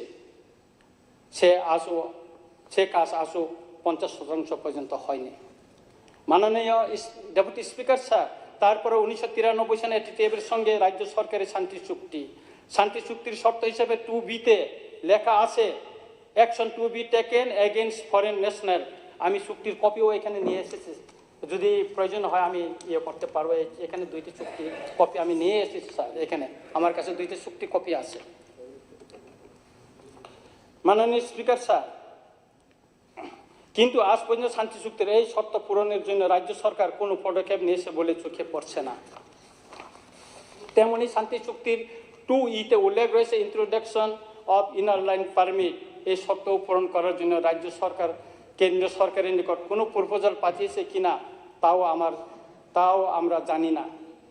এইভাবে আরও অনেক গুরুত্বপূর্ণ শর্তগুলি এখনও পূরণ করা হয়নি। মাননীয় স্পিকার স্যার, আমার দাবি হচ্ছে, যেহেতু সশস্ত্র বিদ্রোহী গোষ্ঠীর সঙ্গে রাজ্য এবং কেন্দ্রীয় সরকার দীর্ঘ আলোচনার মাধ্যমে শান্তি চুক্তি স্বাক্ষর করেছে এবং শর্তগুলি পূরণ করার জন্য লিখিত প্রতিশ্রুতি দিয়েছে, তাই আমার অনুরোধ হচ্ছে অবিলম্বে এই শান্তি চুক্তির শর্তগুলি পূরণ করা হোক। শুধু তাই নয়, আসাম চুক্তি নয়, ত্রিপুরাতেও এনআরসি চালু করে অবিলম্বে শান্তি চুক্তির শর্ত হিসেবে বেআইনি অনুপ্রবেশকারী বিদেশি নাগরিকদের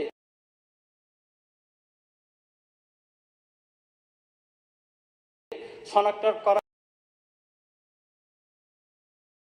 কাজ শুরু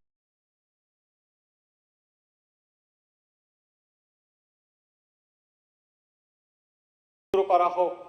মাননীয় স্পিকার স্যার। শেষ করেন মাননীয় সদস্য। স্যার, অন্য কথা স্যার, আপনি 30 মিনিট 40 মিনিট দেন।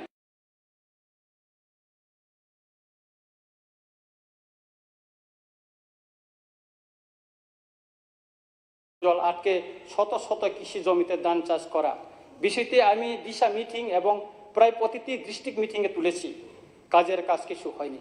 এলাকাবাসীর তরফ থেকেও আমার ফরওয়ার্ডিং নিয়ে মাননীয় উপজাতি কল্যাণ মন্ত্রী সহ কৃষি দপ্তরের কর্মকর্তাদের নিকট বহুটি কেউ কোনো গুরুত্ব দিচ্ছে না। তাই মাননীয় মুখ্যমন্ত্রী এবং কৃষিমন্ত্রীর নিকট আমার অনুরোধ হলো বিষয়টি গুরুত্ব সহকারে বিবেচনা করার জন্য।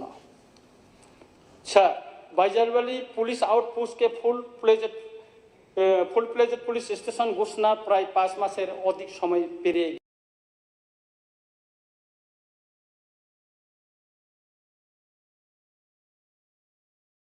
গেছে।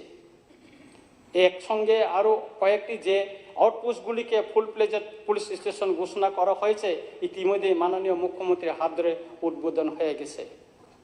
সম্প্রতি মাননীয় মুখ্যমন্ত্রী রামচন্দ্রঘাট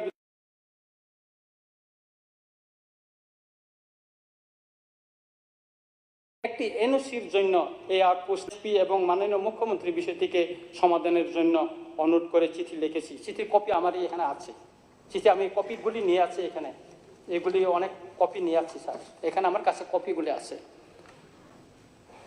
তাই আমার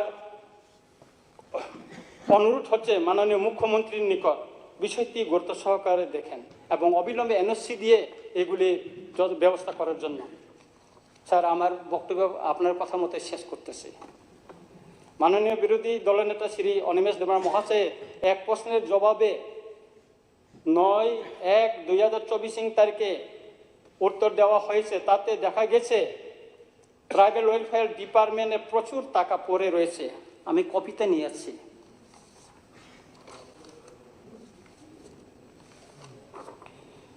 এখানে ট্রাইবাল ওয়েলফেয়ার প্রচুর টাকা পড়ে রয়েছে। 2022-23 সন অব্যয়িত অর্থ রয়েছে এই পর্যন্ত 3,316 কোটি টাকা অব্যয়িত। এটা অব্যয়িত। অথচ আমি কয়েকটি প্রজেক্ট পাঠিয়েছি আমার বিধানসভা কেন্দ্রের উন্নয়নের জন্য, কিন্তু আজও অনুমোদন পেয়েছে বলে আমি জানি না। তেমনি কিছু গরিব অংশের চিকিৎসার জন্য মাননীয় ট্রাইবাল ওয়েলফেয়ার মিনিস্টারকে দরখাস্ত চিঠি দিয়েছিলাম, কিন্তু আজও কেউ টাকা পেয়েছে বলে আমি শুনিনি। এই ব্যাপারে আমি ট্রাইবাল ওয়েলফেয়ার ডিপার্টমেন্ট মন্ত্রী অফিসে খবর নিয়ে জানতে পারলাম রাংক্রয়। অথচ অব্যয়িত অর্থের পরিমাণ বিধানসভা দেওয়ার তথ্য অনুসারে 3,316 কোটি টাকা রয়েছে। তাহলে কোথায় রাংক্রয়? বিষয়টি মাননীয় মন্ত্রী মহোদয়কে গুরুত্ব সহকারে বিবেচনার জন্য আমার অনুরোধ রইল। পরিশেষে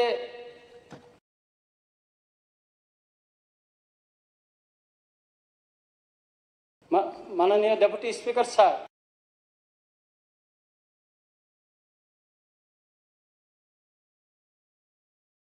আমাদের বিরোধী দলনেতা যে বক্তব্য রেখেছেন রাজ্যপালের উপর, আমি একে পূর্ণ সমর্থন করি।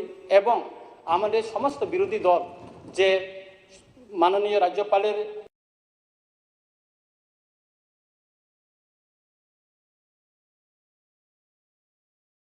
রঞ্জিত বাবু যেহেতু কাস্টমারি ল বিষয়ে উঠিয়েছেন, 1 মিনিট আপনার কাছে আমি সময় চেয়ে নিচ্ছি। বিষয়টা হচ্ছে কি, কাস্টমারি ল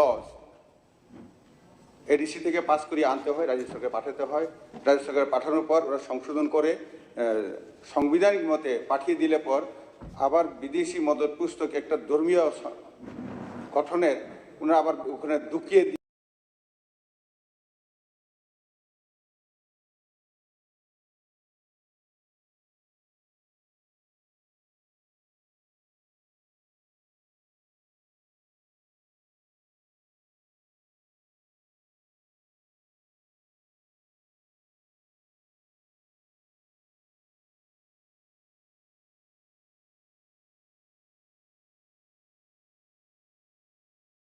দিয়ে দেন আসল জন। ওকে সদস্য সাহেব, ঠিক আছে। মানে স্যার ইয়ে দাম্পত্য স্পিকার, উনি আমার প্রশ্নের উত্তর দেওয়ার কে আছে? না না, উনি কি মন্ত্রী? ঠিক আছে, হ্যাঁ, নিজেকে মন্ত্রী। হ্যাঁ, উনি কি মন্ত্রী? হ্যাঁ, প্রশ্নের উত্তর না, প্রশ্ন রেফারেন্স, প্রশ্নের রেফারেন্স। রঞ্জিত বাবু রেফারেন্স দিয়েছি, প্লিজ আমি তো রেফারেন্স দিয়েছি। এটা আরে এটা কিছু বুঝি। মাননীয় উপাধ্যক্ষ মহোদয়, গত 5ই জানুয়ারি 2024 মহামহিম রাজ্যপাল যে ভাষণ রেখেছেন, এটা আমার সৌভাগ্য হয়েছে শোনার, এবং আমি মাইনিউটলি পড়ার সুযোগ হয়েছে। এটা তো একটা রীতি যে বছরের প্রথম সেশনে শুরুয়াত হয় আমাদের রাজ্যে রাজ্যপাল ভাষণের মাধ্যমে, এবং এই ভাষণটা হচ্ছে বর্তমান সরকারের চিন্তা ভাবনা বহিঃপ্রকাশ।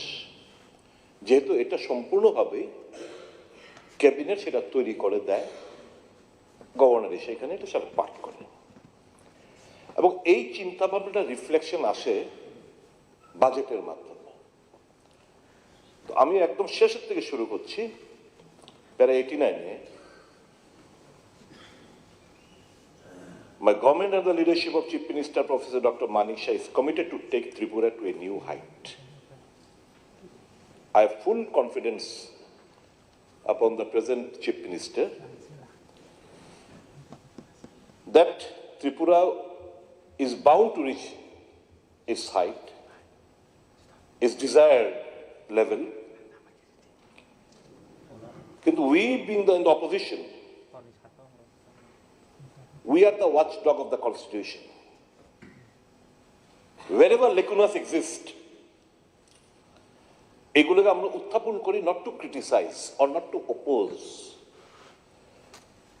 আমরা এগুলো তুলে ধরার চেষ্টা করি যাতে করে সরকার এগুলোর উপর ওয়ার্কআউট করে, এবং ওই কনস্ট্রাকটিভ অপোজিশনের ভূমিকায় আমরা অবতীর্ণ হয়ে তাদের দৃষ্টিতে নেই, যাতে করে তারা পরবর্তী সময়ে রিফ্লেকশনের সময়, বাজেটের সময় যেন এগুলো তারা মাথার মধ্যে রেখে বাজেটটা তৈরি করে।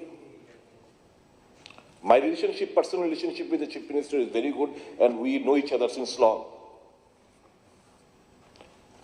So, আমার উদ্দেশ্য থাকবে, বক্তব্য থাকবে, don't take anything personal.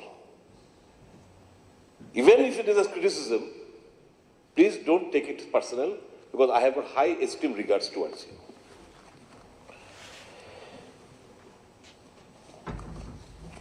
এর আগে লাস্ট নাইট আমি ছিলাম না, আমি লাস্ট নাইট আমি লাস্ট 5-6টা বছরের গভর্নর স্পিচ আমি খুঁজে বের করি। আমি বের করে যখন আমি দেখতে শুরু করলাম, রাতারাতি এগুলো তৈরি করি। My daughter help me in all this things. যেমন গত যিনি গভর্নর ছিলেন, আমি কয়েকটার মধ্যে অনেকগুলো, আমি 91টা তৈরি করেছি, আমি জাস্ট 5-7টা পড়ব। রাজ্যের জনজাতি সাংস্কৃতিক ঐতিহ্যের ধারা অব্যাহত রাখার লক্ষ্যে জনজাতি শিল্পীরা যাতে চিরচরিত বাদ্যযন্ত্র ক্রয় করতে পারেন সেজন্য এককালীন আর্থিক সহায়তার কথা ঘোষণা করা হয়েছিল রাজ্য সরকার। নানা বাদ্যযন্ত্র ক্রয় করার জন্য 30 লক্ষ টাকা বরাদ্দ রাখা হয়েছিল রাজ্য বাজেটে। জাতীয় আন্তর্জাতিক স্তরে পুরস্কার প্রাপকদের সংবর্ধনা দেওয়ার জন্য 20 লক্ষ টাকা বরাদ্দ রাখা হয়। মোট এই 50 লক্ষ টাকা থেকে বালিকোনা সম অর্থ খরচ হয়েছে, বাকি অর্থরাশি কোথায় গেল এটা আমরা জানতে চাই।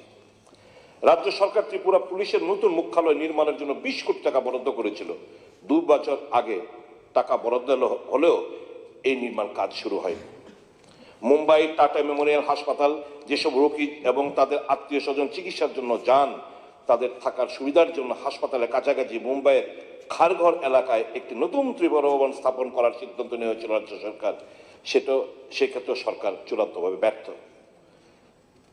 মুখ্যমন্ত্রী পুষ্পোদ্যান প্রকল্প এই নামে সরকার একটি প্রকল্প চালু করেছিল। এই প্রকল্পের 229 হেক্টর উন্মুক্ত জমি ফুল চাষের আওতায় আনা হবে এবং 2023 সালের মধ্যে ফুল চাষিরা যাতে 100 কোটি টাকা আয় করতে পারে সেই নিরিখে প্রকল্পটি হাতে নেওয়া হয়েছিল। বর্তমান বিজেপি আইএফটি জোট সরকার এই প্রকল্প এখনকার তালিকায়। এরকম করে আপনি জানেন অ্যাপোলোর কথা বলা হয়েছিল, আপনি জানেন এইমসের কথা বলা হয়েছিল, এই সমস্ত গভর্নরকে দিয়ে কিন্তু বলানো হয়েছিল। কিন্তু এখনো এটা কোথায় কি হয়েছে nobody knows. It sounds so nice. When you go through the book, it really sounds so nice. যে আমার রাজ্যে ট্যুরিজম হাব হবে, আমার রাজ্যে এডুকেশন হাব হবে, আমার রাজ্যে হেলথ হাব হবে, মেডিকেল ট্যুরিজম প্রমোট হবে। ইট সাউন্ড সো নাইস, কিন্তু বাস্তবের সঙ্গে এগুলো রিফ্লেকশন আসে না। মাননীয় অধ্যক্ষ মহোদয়,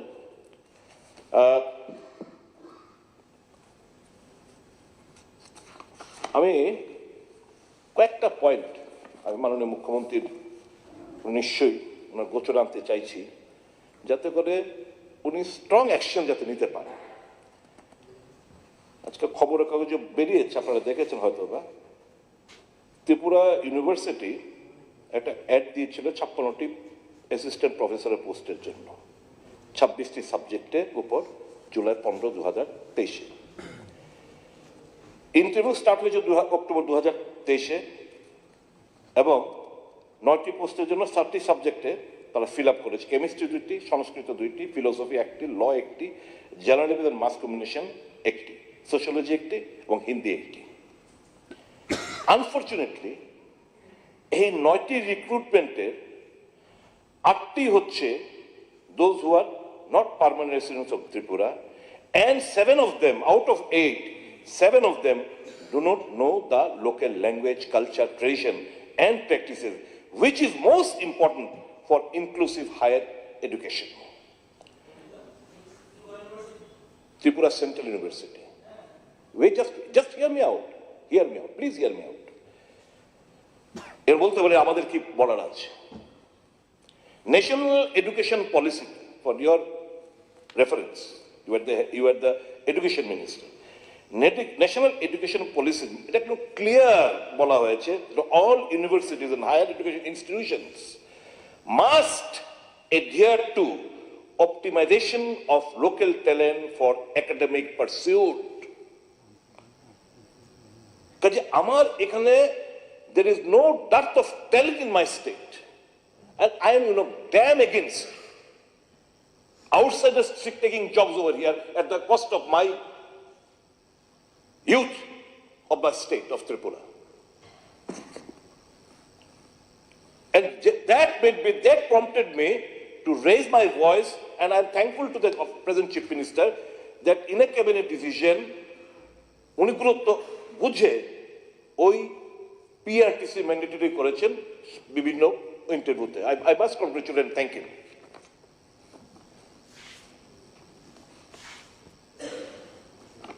এই যে ইন্টারভিউতে sizeable number of local candidates were called, কিন্তু জব বাইরে থেকে দিয়েছি। একটা উদাহরণস্বরূপ দিচ্ছি, মাস কমিউনিকেশন। রাজস্থান থেকে একজন বয়স্ক লোককে এনে স্যাটারডে ইন্টারভিউ, মানডেতে okay appointment letter, he join on Monday. Saturday interview হয়েছে আর সে সোমবার দিন জয়েন করে ফেললো।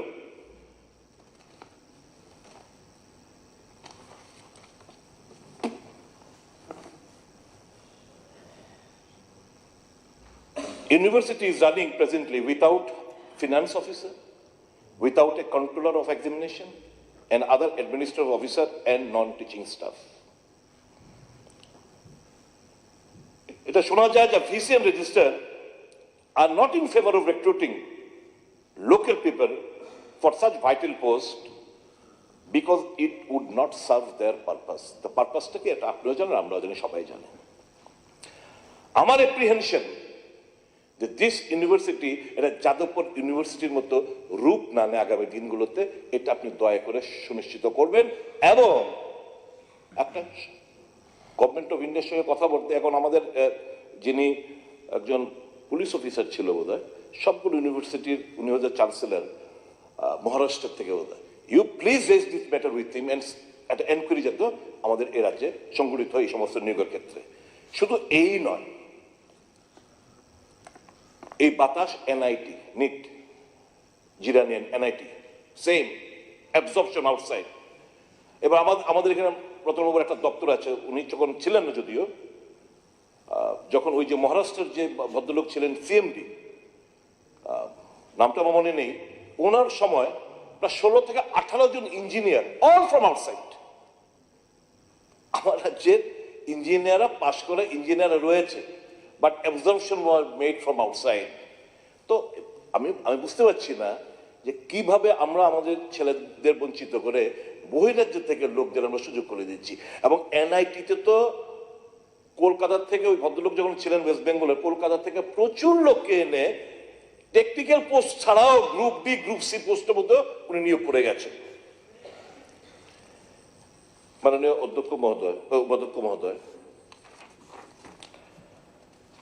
আমার নেক্সট পয়েন্ট যেটা আমি আপনাদেরকে, এটা খুব একটা, আমি যেটা বরাবরই আমরা বলে থাকি, যেটা এখানে উল্লেখ করেছেন কটা কাউন্সিলিং হয়েছে এই সে ব্যাপারে, ড্রাগের ব্যাপারে যে লড়াই করার যে স্পৃহা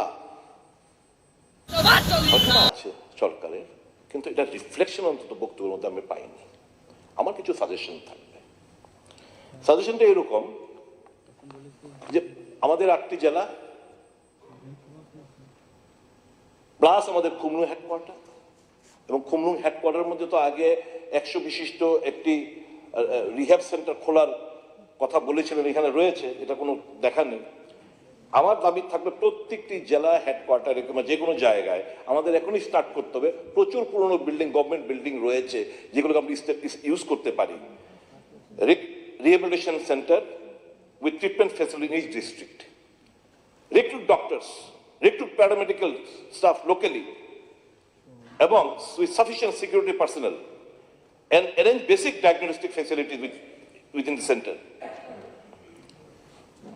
আমরা একটা বিভিন্ন club, NGO, public representative up to the panchayat level, আমরা তাদেরকে ইনভলভ করে একটা ম্যাসিভ একটা কয়েক মাস ব্যাপী এই ড্রাগ ইউজারদের বিরুদ্ধে তাদের রিহ্যাবিলিটেশন সেন্টারে নিয়ে পৌঁছে দেওয়ার জন্য, টু দ্য এক্সটেন্ট যতক্ষণ অব্দি ফুললি যারা কিওর না হয়, সেটা আমরা করতে পারি।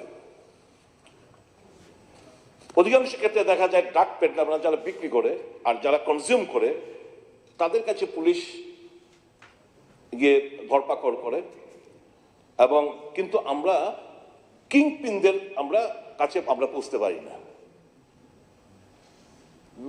because of various reasons known to you, known to us, and known to the police also.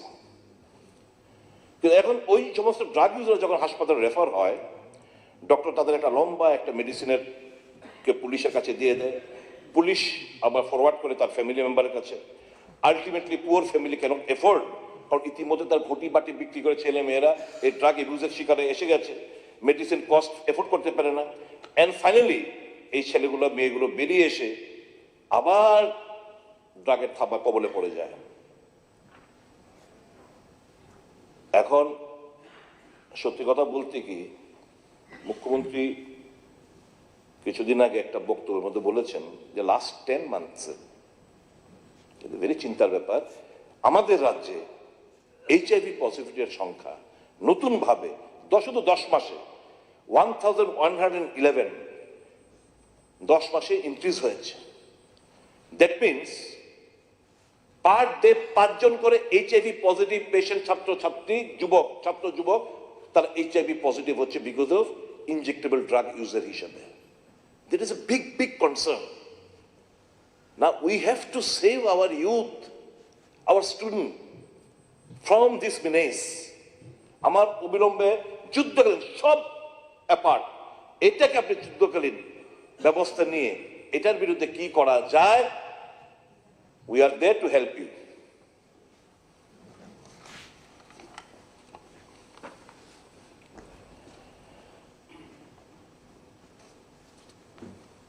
এখন দেখা যাচ্ছে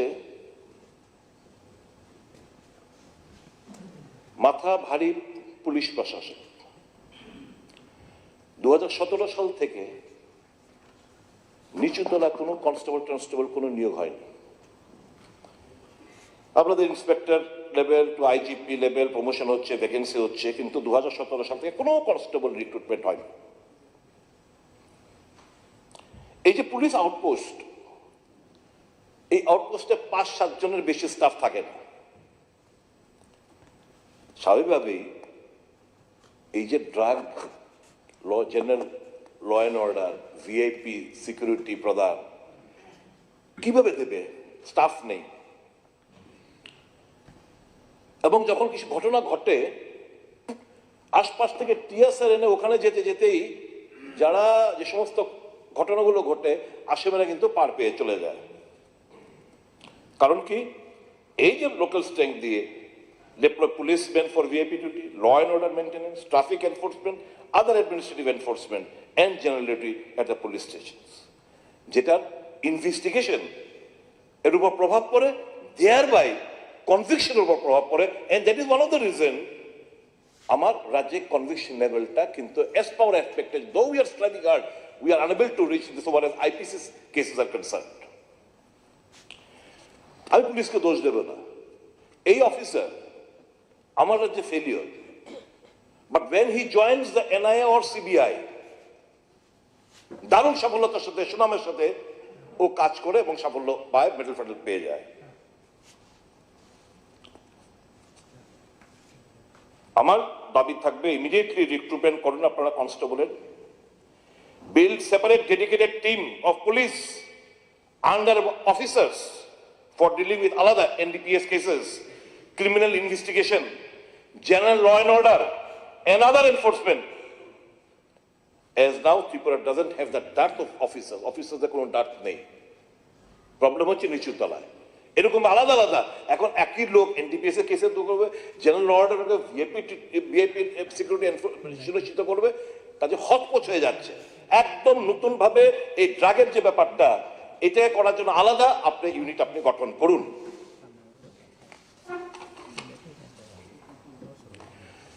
ট্রাফিক পুলিশ স্ট্রেংথেন আপনি করতে পারেন। আমার দিনকে দিন আমার ভেহিকেল ইনক্রিজ হচ্ছে, কনজেশন হচ্ছে,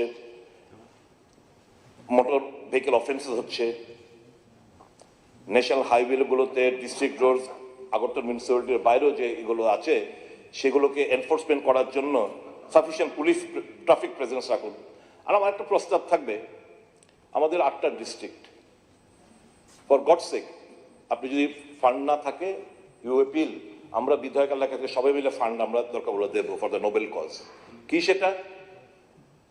রাস্তার মধ্যে বিভিন্ন জায়গায় ডিস্ট্রিক্টের মধ্যে, ধরুন কোথাও উদয়পুরে, একটা সাউথে, একটা আমবাসার সেক্টরে, একটা ধর্মনগর সেক্টরে, একটা ওই যে ন্যাশনাল হাইওয়ে যেখানে অ্যাক্সিডেন্ট বেশি হয়, ওখানে অত্যাধুনিক অ্যাম্বুলেন্স। আমাদের এখন কি হয়, পেশেন্ট পড়ে রয়েছে, ফায়ার ব্রিগেডে খবর দিয়ে। আমার কথা হচ্ছে ফায়ার ব্রিগেড যারা ট্রেনিং প্রাপ্ত, এরা কি জানে এই পেশেন্টটা কোথায় ধরলে ফ্যাটাল মানে অ্যাক্সিডেন্টের সম্মুখীন হয়েছে, কোথায় থেকে আমি লিফট করব? আমি দেখেছি একটা এমন ঘটনা, লিফট করে তাদেরকে ফায়ার ব্রিগেডের পিছনে ফেলে কিভাবে আনতে, তো অবভিয়াসলি টাইম ইজ লস। তো now in those various crucial places, display board, toll-free number, such and such.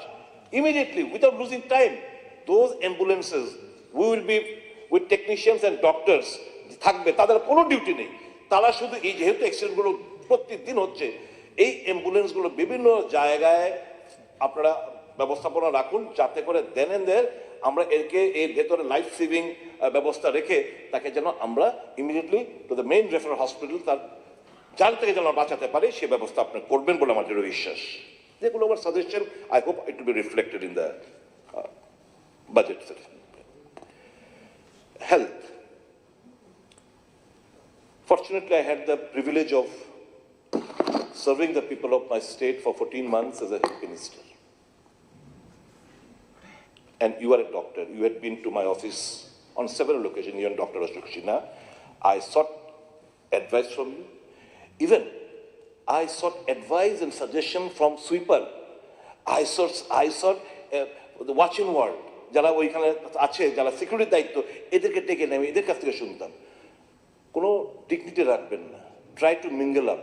এখন অনেকে আছে, অনেক মন্ত্রী আছে, মানে beyond the level of director level নিচে এখন কারোর সঙ্গে কথা বলতে চায় না। আই বলছি no, we are there to serve the people of my state. Go to the any extent. আমার জানতে হবে, বুঝতে হবে এবং প্রতিকার করতে হবে। এবং আমার বক্তব্য হচ্ছে ডিস্ট্রিক্ট হসপিটালসগুলোকে আমরা অনেক আপনারা স্ট্রাকচার আমরা গড়ে তুলেছি, আপনারা করেছেন, ডক্টরও আছে, কোনো কোথাও ঘাটতি থাকলে এটাকে স্ট্রেংথেন করুন। কিন্তু দেখতে পাচ্ছি district hospital, referral hospital, IgM থেকে জিবি আগে এজিএমসিতে রোগী পাঠাচ্ছে ওভার ক্রাউডেড। আপনি বলেছেন, আমি প্রত্যেকে দেখেছি যে আমাদের এখানে আরো বেড বাড়াবো। যতই বেড বাড়ান, if the referral is not stopped from district hospital, even from the IGM. Now, my suggestion to this government would be, get audited. Weekly audit করুন যে তুমি এই পেশেন্টটা কেন পাঠিয়েছো অমুক ডিস্ট্রিক্ট থেকে।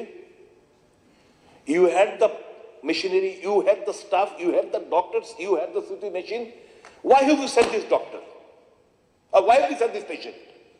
আননেসে কতক্ষণ পেশেন্ট রেফার করে, কাগজ লিখে রেফার করে দিয়ে দেবে।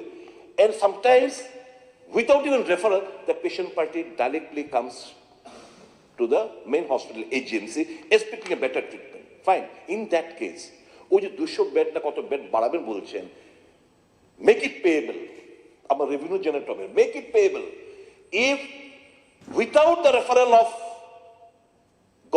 district hospital or sub-divisional hospital, if a patient comes for better treatment to GP AGMC, then they will be payable. That means a private OPD, you can start a private OPD over there.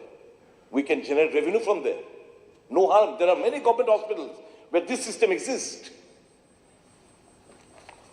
তাহলেই দেখবেন এই যে রাশটা সেটা কমবে।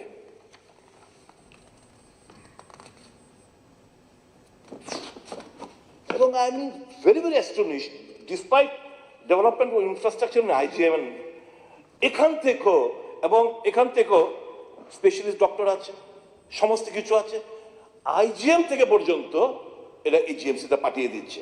This should stop. And প্রত্যেকটি PHC, CHC, sub division hospital immediately, আমি খুশি হলাম কালকে জেনে আরো কিছু ডক্টর আপনারা নিয়োগ করছেন। তো আমার মনে হয় এই জিনিসগুলো একটু ওয়ার্কআউট করা দরকার রয়েছে। সন্ধ্যাবেলা বিকাল 4টার পর, বি ভেরি ফ্র্যাঙ্ক, 4টার পর you not find a senior doctor, you not find a specialist. Everybody is busy with their chamber practice. Sir অমুক পেশেন্ট এসছে, হ্যাঁ কি হয়েছে, ফোন, অল অন ফোন, অমুক দিয়ে দাও, অমুক দিয়ে দাও, অমুক, অল। ওই 4টার পর থেকে they are run by intern and PG students. হাসপাতালে কোনো ডক্টর নেই টিল দ্য নেক্সট মর্নিং। তো দিস থিং, এই যে ঘটনাগুলো, এই ঘটনা কিন্তু আপনাদের দেখতে হবে to ensure that senior doctors must be made available in the hospital premises. আরেকটা হচ্ছে এই যে মাননীয় সদস্য, তোরা টাইম শর্ট, আমি তো এই সেশনে কিছুই বলিনি, and I am giving some positive this thing, so please bear with me, please. ডিস্টার্বও করছি না, তাড়াতাড়ি। কত কথা কইতে পারেন, হ্যাঁ, আপনার তো বেড়াম রাত্রেবেলা উবিটিয়া টর্চ দিয়ে দেখেন আইসিনি পিনওয়ার স্যার রেফারেল হসপিটাল এই যে আউটসাইড যে স্টেট যে রেফার করি আমরা সব দেখেন কলকাতা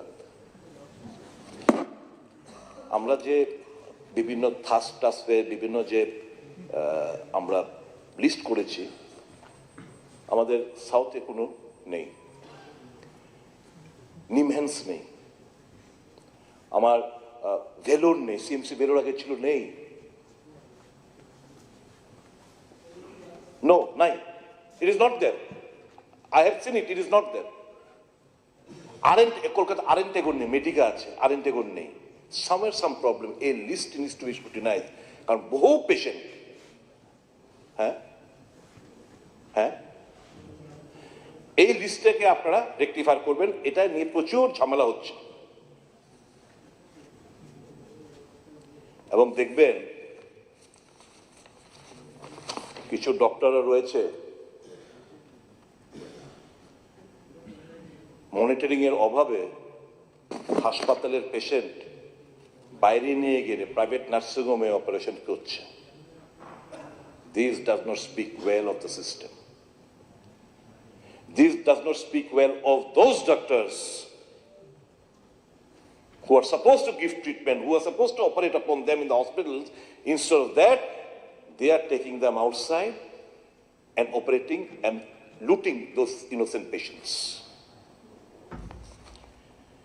আমার অনুরোধ থাকবে এই জিনিসগুলো আপনি দয়া করে দেখবেন পিডব্লিউডি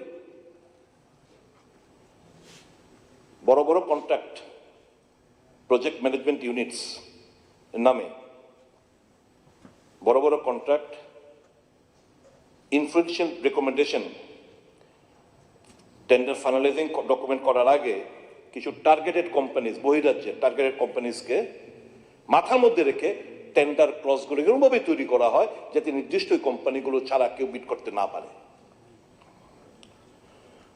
প্রায় 2000 কোটি টাকার উপর টেন্ডার ফ্লোট হয়েছে through PWD and smart city projects in this financial year and 95% of what's awarded to outside firms বহিরাজ্যের কোম্পানিগুলোকে ফার্মসগুলোকে দেওয়া হয়েছে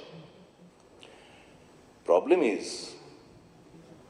হাই রেটে এখানকার আলটিমেটলি এই ফার্মগুলো এখানকার কন্ট্রাক্টর সাবলেটিং করে আর এখানকার কন্ট্রাক্টররা নতুন শিডিউল যে রেট একই রেট 4-5% এভাবে করতে রাজি তারা করার পরেও তারা মুনাফা নেয় আর এখানে 30% 40% এভাব শিডিউল রেট কাজ পেয়ে যাচ্ছে তো লসটা কার হচ্ছে সাইফনিং অফ ওয়েলথ অফ যেটা আমার পকেট থেকে আপনার থেকে আমার রাজ্যে ঘোরার কথা it is being drained out the state to various firm please take a note of that এবং I'll tell you one thing, I'm not going to speak out over here, but I am to allow to this, since this department is with you, I will let you know later on. Because I believe it is not in your knowledge. Something is going on behind your knowledge, I believe that. So I'll make you alert on this thing after some time. Ensure that the local contractors get jobs. That will save our government exchequer also. মাননীয় উপাধ্যক্ষ মহোদয় আরেকটা ব্যাপার হচ্ছে সমস্যার কথা আমি তুলে ধরছি করবেন আপনারা এবারকার এখন যে ছেলেমেয়েরা জন্ম হচ্ছে না একটা বিরাট পার্সেন্টেজ আপনি স্ট্যাটিস্টিক্স নিয়ে দেখবেন অটিজমের শিকার তাদেরকে স্পেশালি এবেলড চাইল্ড বলে কিন্তু তাদের মূল হচ্ছে অটিজম স্বাভাবিক না ওরা স্পেশালি গিফটেড এরা আমাদের এখানে কোনো অটিজম স্কুল বাচ্চাদের জন্য যে স্কুল তার যে এই স্কুলে যারা শিক্ষক শিক্ষিকা শিক্ষা প্রদান করবেন সেরকম কোনো কিছু নেই ইনফ্রাস্ট্রাকচার নেই please with folded hands I request ওই সমস্ত মা বাবাদের তরফ থেকে এটা আমাকে বলা হয়েছে প্লিজ ভেন্টিলেট এটা আপনি যতটা জায়গা আপনি পৌঁছন লোকায়ুক্ত হিউম্যান রাইটস কমিশন আমাদের রাজ্যে আছে ফর হোয়াট দেয়ার আমরা কেন পালছি আমি সেটা জানি না বিভিন্ন জায়গায় মানবাধিকার লঙ্ঘিত হচ্ছে হিউম্যান রাইটস কমিশন কোথায় আমি জানি না লোকায়ুক্ত আমি বারংবার আমি লেফট ফ্রন্ট জমানায় আমি রতন বাবু আমার বারংবার বলে আসছি এই সরকারের দৃষ্টি আকর্ষণ করেছি যে এই যে প্রেজেন্ট লোকায়ুক্তা, এর দাঁত নেই, নোখ নেই, কিছু করার ক্ষমতা নেই। You want to fight out the corruption, লোকায়ুক্তকে এম্পাওয়ারমেন্ট করুন। Lokayukta empowerment suo motu corruption news, suo motu এই should register, take cognizance and মামলা নিয়ে এসে তদন্তটা করতে হবে। এটাকে অ্যামেন্ডমেন্ট আনতে হবে কর্ণাটকের মতো। You bring the Karnataka model in the state of Tripura. কর্ণাটকের মডেলটা কিন্তু বিজেপি গভর্নমেন্ট এনেছিল, কাজে ওইটা ফলো করে এখানে আনুন, দেখবেন we can fight out corruption. Because আমাদের অনেকের ইগনোরেন্সে a section of babus they are looting like anything. মাননীয় মুখ্যমন্ত্রী, আপনার গোচর আনতে চাই, ভুলে গেছেন হয়তো ব্যস্ততার কারণে। এখানে আপনি আমাদের আশ্বস্ত করেছিলেন কুমারঘাটে রথযাত্রার দিন একটা ইনসিডেন্ট হয়েছিল, আপনি ডিএম লেভেল এনকোয়ারি করাবেন। ডিএম লেভেল এনকোয়ারি রিপোর্ট কি হলো আছে আমরা কেউ জানতে পারলাম না। আমরা কি ভুলে গেলাম ওই ঘটনাটা? দয়া করে সেটা, এবং কারা এর সঙ্গে জড়িত, কার কথা রথ উল্টো পথে গেছে, রুট চেঞ্জ হয়েছে, এটা খুঁজে বের করে প্রয়োজনীয় ব্যবস্থা নিন। সুশাসন ঠিক আছে, আমরা বলুন সুশাসন সুশাসন, আমি কুশাসন চলছে এটা আমি বলতে যাবো না, আপন আগা দিতে চাই না। কিন্তু রায়বাড়ির ঘটনা কি সুশাসনের দিকে ইঙ্গিত রাখে? যে ঘটনাগুলো বারংবার ঘটছে রায়বাড়ি, মানব পাচার হচ্ছে, আমাদের ত্রিপুরার নাম ওখান থেকে এসে ডাইরেক্ট এতগুলো লোককে তুলে নিয়ে গেল, মানব পাচার। আমরা ঘুমেছিলাম, লজ্জাস করবো, একটু সেলফ ইন্ট্রোস্পেকশন করতে হবে আমাদের।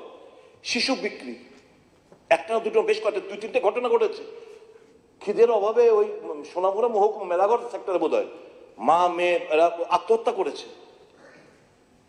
সুসাইডের সংখ্যা দিনকে দিন বেড়েই যাচ্ছে।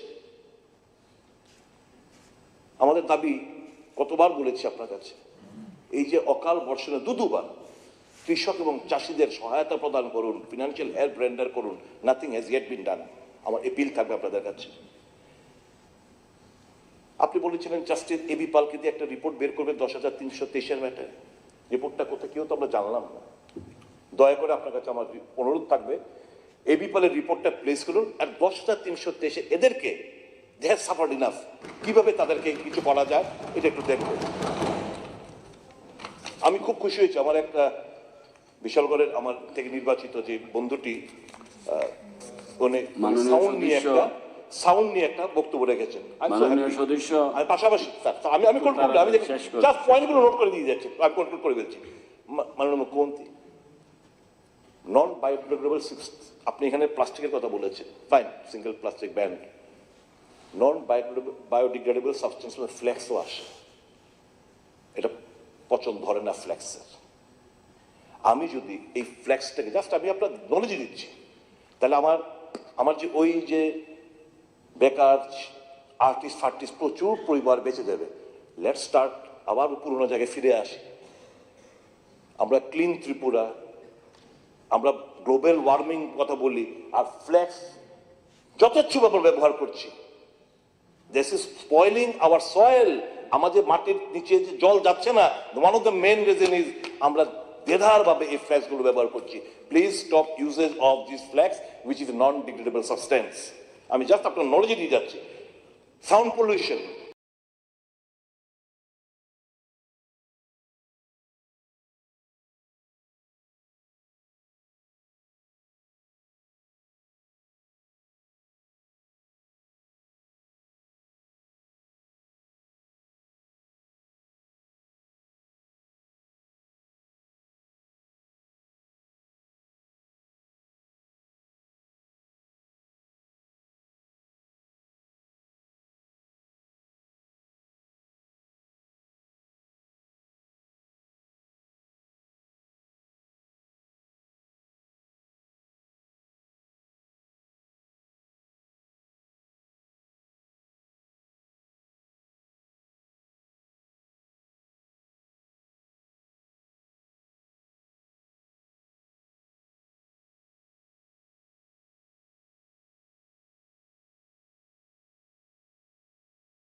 লেবার রাখছি 600 টাকা প্লাস, আর একটা ভিজিটিং প্রফেসর কলেজে গিয়ে লেকচার দিব মাত্র 500 টাকা। How is it possible?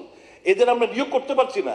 Net slate, net set, PhD pass করা ছেলে মেয়েদের অভাব নেই, 1400 প্রায় 1500 কাছে গেছে, কিন্তু কোথায় আমরা কলেজের প্রফেসরের স্বল্পতা আমরা অ্যাবজর্ব করতে পারছি না। প্লিজ অ্যাবজর্ব দেন। অনেক বয়স পার হয়ে যাচ্ছে।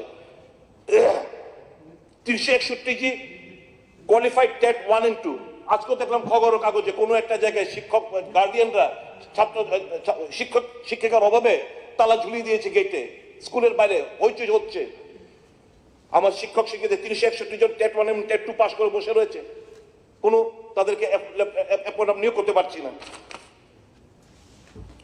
লাস্ট 4টি আমি জাস্ট আপনার নলেজ দিচ্ছি, লাস্ট 4 বছরে উচ্চ বিদ্যালয়ে প্রায় 17,000 স্টুডেন্ট কমে গেছে।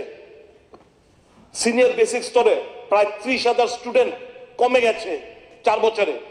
প্রাথমিক স্তরে প্রায় 20,000 কমে গেছে। শিক্ষক শিক্ষিকা কমে গেছে প্রায় 12,000। এটা এডুকেশন, স্কুল এডুকেশন পক্ষে এটা শুভকর না। আরেকটা ব্যাপার আমি বলছি মাননীয় উপাধ্যক্ষ মহোদয়, খুব শর্টকাট করছি, এই আর্ট কলেজ, মিউজিক কলেজ, এরা এখানে কোনো নিয়োগই নেই, কোনো নিয়োগই নেই এখানে বদ্ধ। তাহলে আমার এই যে, তাহলে যদি আমরা তাদেরকে যদি আমরা মানুষ একটা পড়াশোনা করে কেন একটা কি স্বপ্ন নিয়ে, যদি আমরা অ্যাবজর্ভ হলে এই কলেজগুলো খুলে লাভ কি? বন্ধ করে দিন তাহলে। Let us start with something else. কারণ কলেজ, বিভিন্ন স্কুল কলেজে গান বাজনা আর্ট এগুলো তো আমরা শিক্ষক নিয়োগ করতে পারি, কিছুই আমরা করছি না। Last but not the least, আমি শেষ করে দিচ্ছি মাননীয় উপাধ্যক্ষ মহোদয়। আই অবজেক্ট অ্যাক্টিং হিসাব মাননীয় মুখ্যমন্ত্রী সাহেব, I am hurt by what? শেষ করেন। Governor cannot run a parallel administration. আপনি একটু শেষ করে লাইতেছেন সব সময়, প্লিজ আরো কই না, একটু তাড়াতাড়ি করেন। Governor cannot run a parallel administration. He should be guided by the Constitution of India, which does not permit him to organize review meetings. That is not his prerogative. Please take a note of that. আরেকটা কথা বলবো to the honorable ministers. We might differ with each other, but your honor is our honor. Don't degrade yourself. Executive order kora kagoj আপনারা কেন বিলি করবেন? You sit down in the dais. In your presence, executive department ওই দপ্তরের ডাইরেক্টরের সই করা offer আপনি মন্ত্রী বিলি করছেন। Don't degrade yourself. Your presence, you want to take political mileage, you remain seated, but not through your hand. This letter of appointment should be distributed. Please make a note of it. It hurts our sentiment also.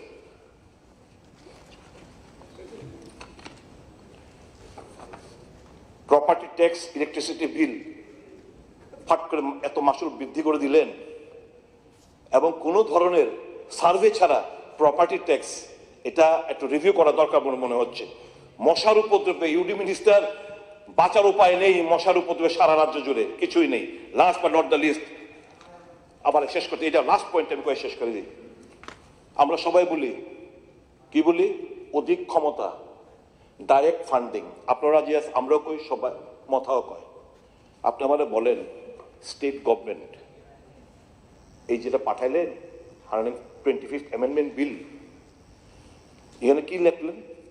2 number point, in Article 280 of the Constitution, in Clause 3 after subclause C, the following subclause shall be inserted, namely CA. The measures needed to be augment the constitutional fund of a state to supplement the resources of the district council, including village council, municipal council in the tribal areas within the state referred to in the clause 2 of the Article 244 on the basis of recommendation made by the Finance Commission of the said states. মানে কি? ভিক্ষাক দিহি আবার রাজ্য consolidated fund of the state কাছে আসতে হবে। তার মানে ADC people has to beg from the consolidated fund to the government. না না না না না, তারা না, আমার তাহলে না, provision is there. No, please, provision is there, the direct from the consolidated fund of the Union of India. Why they will not do that? Why this has not been inserted? আমরা কিভাবে pass করলাম? দেবেন এরা জানে না, এটা state government পাঠাইছে। এটা হয়তো তারা জানে না, মানে এখন পাইছে, এখন জানে। যখন পাঠাইছেন এটা স্টেট গভর্নমেন্ট পাঠাইছে, তখন আমরা তো আপনারা তো কোন আমরা ডাইরেক্ট ফান্ডিং থেকে পক্ষপাতিত্ব, তার ডাইরেক্ট ফান্ডিং এর প্রভিশনটা কনসাল ফান্ডও যদি স্টেটের থেকে হয় তার ডাইরেক্ট ফান্ডিং করতে হইল, তার মানে আমরা আবার গুমরাহ করতেছি তাদেরকে, আবার they have to come with the begging bowl to the government of Tripura for consul fund of ত্রিপুরার জন্য। তো এটাই হচ্ছে মুশকিল। যে যাই হোক, আমার দাবি থাকবে 125th অ্যামেন্ডমেন্ট বিল যেন খুব দ্রুত তার সাথে পাশ করানো হয়। আর লাইটার নোটে আমি শেষ করতে চাই, আমি আরেকটা জিনিসে খুব খুশি হয়েছি, এখানে ফরেন্সিক ল্যাবে একটা লাইটার নোট আমি শেষ করতে চাই। ফরেন্সিক ল্যাবে লাই ডিটেক্টর টেস্ট হবে, এটা স্টার্ট হোক রতন বাবুরে দিয়া। এই যে ভাষণ টাষণ যে দেয় আপনারা না, রতন বাবুর জন্য শুয়ায় কইব, প্রশ্ন করব, সব যা কইতেছেন তার বিপরীত কইবেন। আমরা খুব খুশি, এটা সাধুবাদ জানাই যে লাইট ডিটেক্টর মেশিন আগামী দিন রতন বাবুর থেকে আরম্ভ করে ট্রেজারি বেঞ্চের সকলকে যারা মন্ত্রিসভা পরিচালনা করতেছে, যারা বড় বড় ভাষণ দিতেছে, তাদেরকে লাইট ডিটেক্টর টেস্টের আওতার মধ্যে আনার জন্য আমি প্রস্তাব রেখা আমি আমার এই যে গভর্নরের উপর যে আলোচনা, বিরোধী বেঞ্চের যারা সদস্যরা এখানে অ্যামেন্ডমেন্ট এনেছেন, সংশোধনে এনেছেন, এগুলোকে সমর্থন জানিয়ে আমি আমার আলোচনা এখানে শেষ করছি। I believe I have not heart your sentiment. I believe as a constructive opposition I have placed some viewpoints of mine to you, and I believe that the reflection will come in the due course of time, that is during the budget session. Thank you. মাননীয় deputy speaker sir, তো ওই যে local ট্যালেন্টের কথা university, Tripura university, এটা একটু দিয়ে দিয়েন তো। লোকাল ট্যালেন্ট যে বলছে, Yeah, sure. না এটা আমার অজ্ঞতা থাকতে পারে, এটা দেখেন তো আমার তো জানা মতে ইউনিভার্সিটি No, একদম, I'll give it. It is there very much, I'll give it. মাননীয় ডেপুটি স্পিকার স্যার, এক মিনিট। মাননীয় সিনিয়র বিধায়ক সুদীপ রায় বর্মন একটা ওই ডি এডুকেশন সেন্টারের কথা বলছিলেন, তো যেহেতু এটা আমার দপ্তরে পড়ে, আমি সবার জন্য অবগতির জন্য, হয়তো এই বইটাতে ছিল না, অলরেডি আমাদের এখানে সরকারি ডি এডুকেশন ট্রিটমেন্ট ফ্যাসিলিটি যেটা নরসিংগড়ে রয়েছে সাইকিয়াট্রিস্ট হসপিটাল, সেটাতে শুরু হয়েছে, এবং খুমলুঙে যেটা শুরু করার কথা ছিল সেটা অলরেডি কমপ্লিট, এই ফাইন্যান্সিয়াল ইয়ারেই সেটা ওপেনিং হয়ে যাবে। এছাড়াও 200 বেডের একটা হসপিটাল সিপাহীজলাতে, 200 বেডের একটা সিপাহীজলাতে নতুন হসপিটালের জন্য প্রপোজাল গিয়েছে, সেটাও খুব শীঘ্রই কাজ শুরু হবে। এবং আরও দুটা, একটা দক্ষিণ জেলায়, একটা গোমতী জেলায় অলরেডি সমস্ত পেপারস কমপ্লিট, সেটা একটা লাইসেন্স সেন্ট্রাল থেকে আসে, সেটা আসলেই খুব শীঘ্রই সেটাও 1-2 মাসের মধ্যে শুরু হয়ে যাবে। এবং আরও 4টা জেলাতে 100 বেডের করে সেটার জন্য প্রপোজাল পাঠানো হয়। ঠিক আছে, ওকে। মাননীয় সদস্য অশোক মিত্র।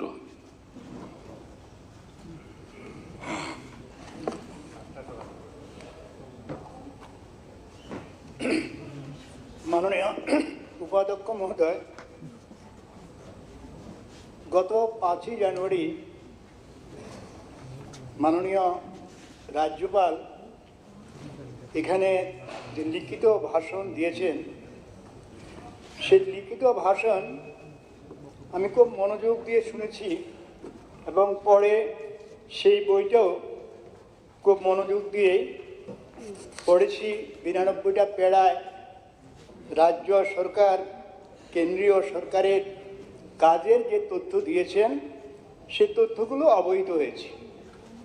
কিন্তু আমি যেটা ঘাটতি মনে করছি, যে আমাদের রাজ্যের কিছু মৌলিক বিষয় যেটা এখানে উল্লেখিত হয়নি, সেগুলিকে উল্লেখ করার জন্য কিছু আমি সংশোধনী জমা দিয়েছি, এবং সমস্ত বিরোধী দলের পক্ষ থেকে অনেকেই সংশোধনী জমা দিয়েছে। যে রিপোর্টটা এখানে পেশ করেছেন মাননীয় রাজ্যপাল, সেখানে গুণগত শিক্ষার বিষয়টি উনি উল্লেখ করেছেন।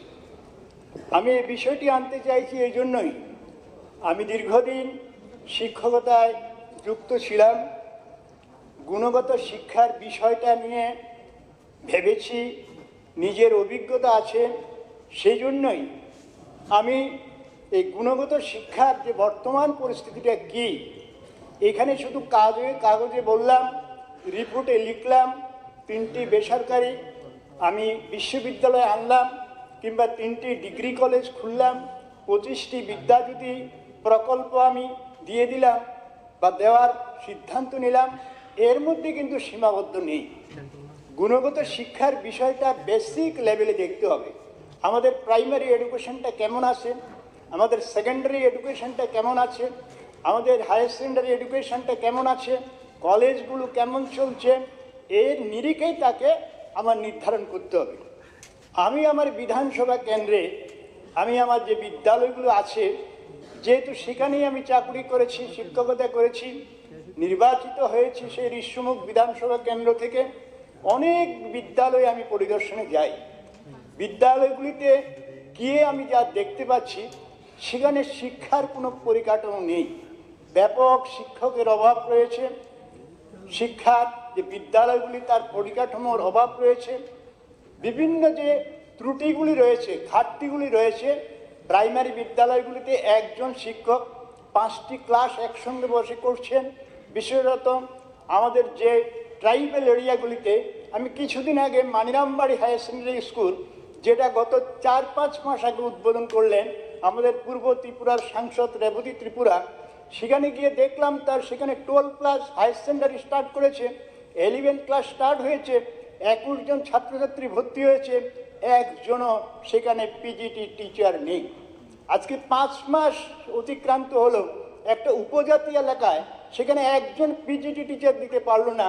সেখানকার ছাত্রছাত্রীরা, অভিভাবকরা দুইবার রাস্তা অবরোধ করেছেন শিক্ষকের দাবিতে। তাহলে এই হলো পরিস্থিতি। একটা বিদ্যাজ্যোতি প্রকল্পের school, Rishyamukh higher secondary school, আমাদের মতাই হায়ার সেকেন্ডারি স্কুল, সেখানে গিয়ে কী দেখলাম? বিদ্যাজ্যোতি প্রকল্পটা ঘোষণা করে দিলেই তো হবে না, সেখানে গিয়ে দেখলাম বিদ্যাজ্যোতির যে মান থাকা দরকার, যে ডিরেকশন আছে, তার কোথাও সেখানে কিছুই নেই। শিক্ষক নেই, পরিকাঠামো নেই, বিভিন্ন ক্যাটাগরি যে শিক্ষক নিয়োগ করা, সে নিয়োগ হয়নি।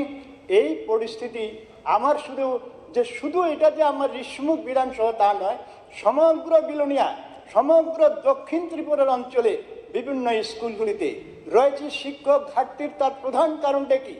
এই যে বেনিয়মিত শিক্ষক বদলি হচ্ছে, অনিয়ন্ত্রিত বিনা প্রয়োজনে শিক্ষক বদলি হচ্ছে, বদলির সেখানে কোনো গাইডলাইন নেই। আমি দেখেছি একটা বিদ্যালয়ে, শহরের কোনো বিদ্যালয়ে 2-4টা বিদ্যালয়ে শিক্ষক প্রচুর রয়েছেন, গ্রামের স্কুলগুলিতে শিক্ষক নেই।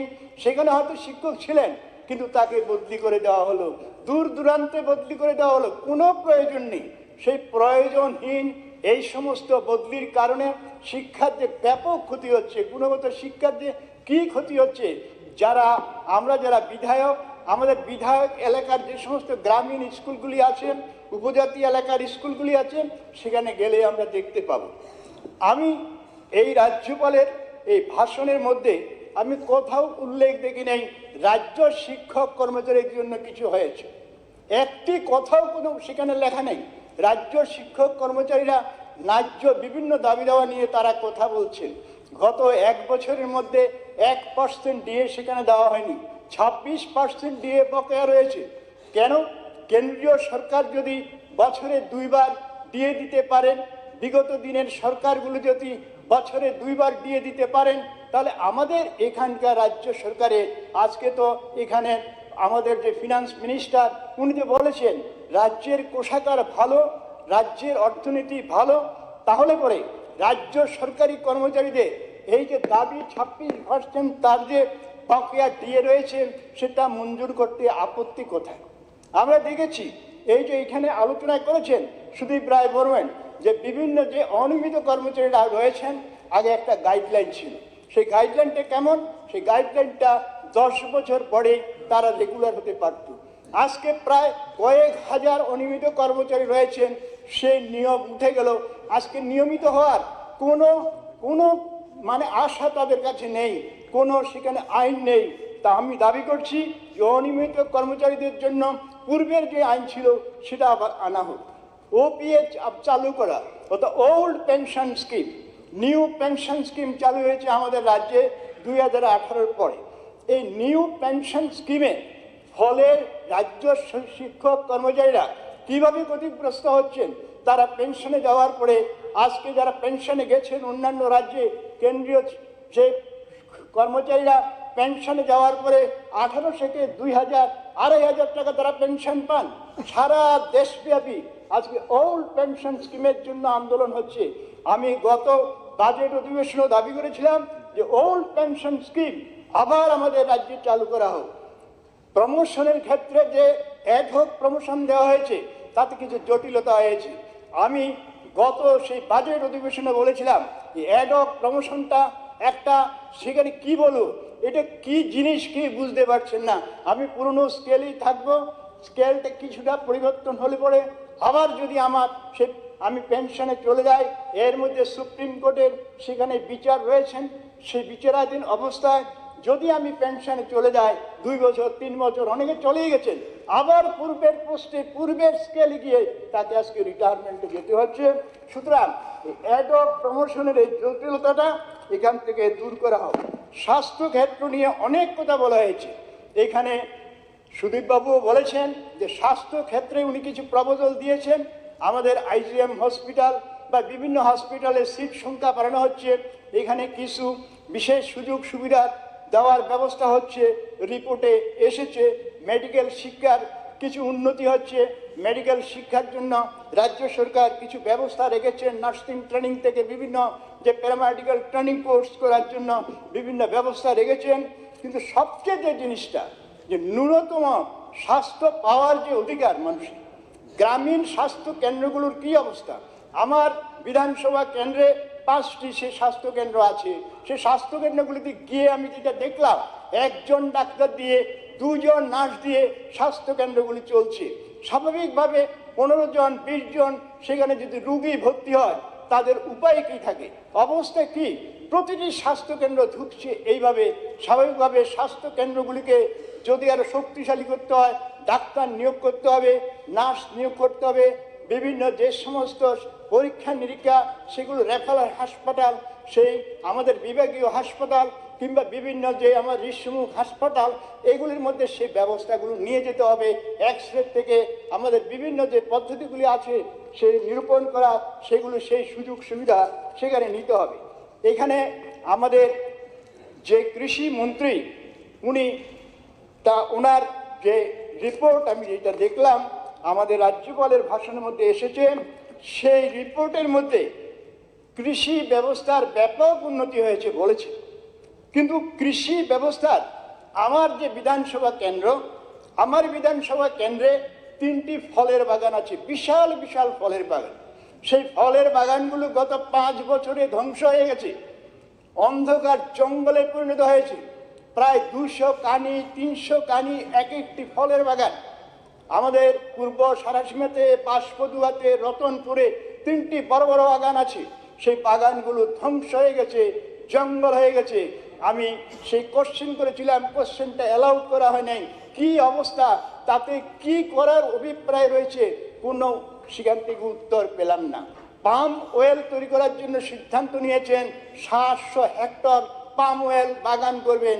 কিন্তু আমার ঋষিমুখ কেন্দ্রে বিশাল পাম অয়েলের সে গাছ রয়েছে, এখনো 400-500টা সে পাম অয়েলের গাছ রয়েছে, বিরাট ক্ষেত্র।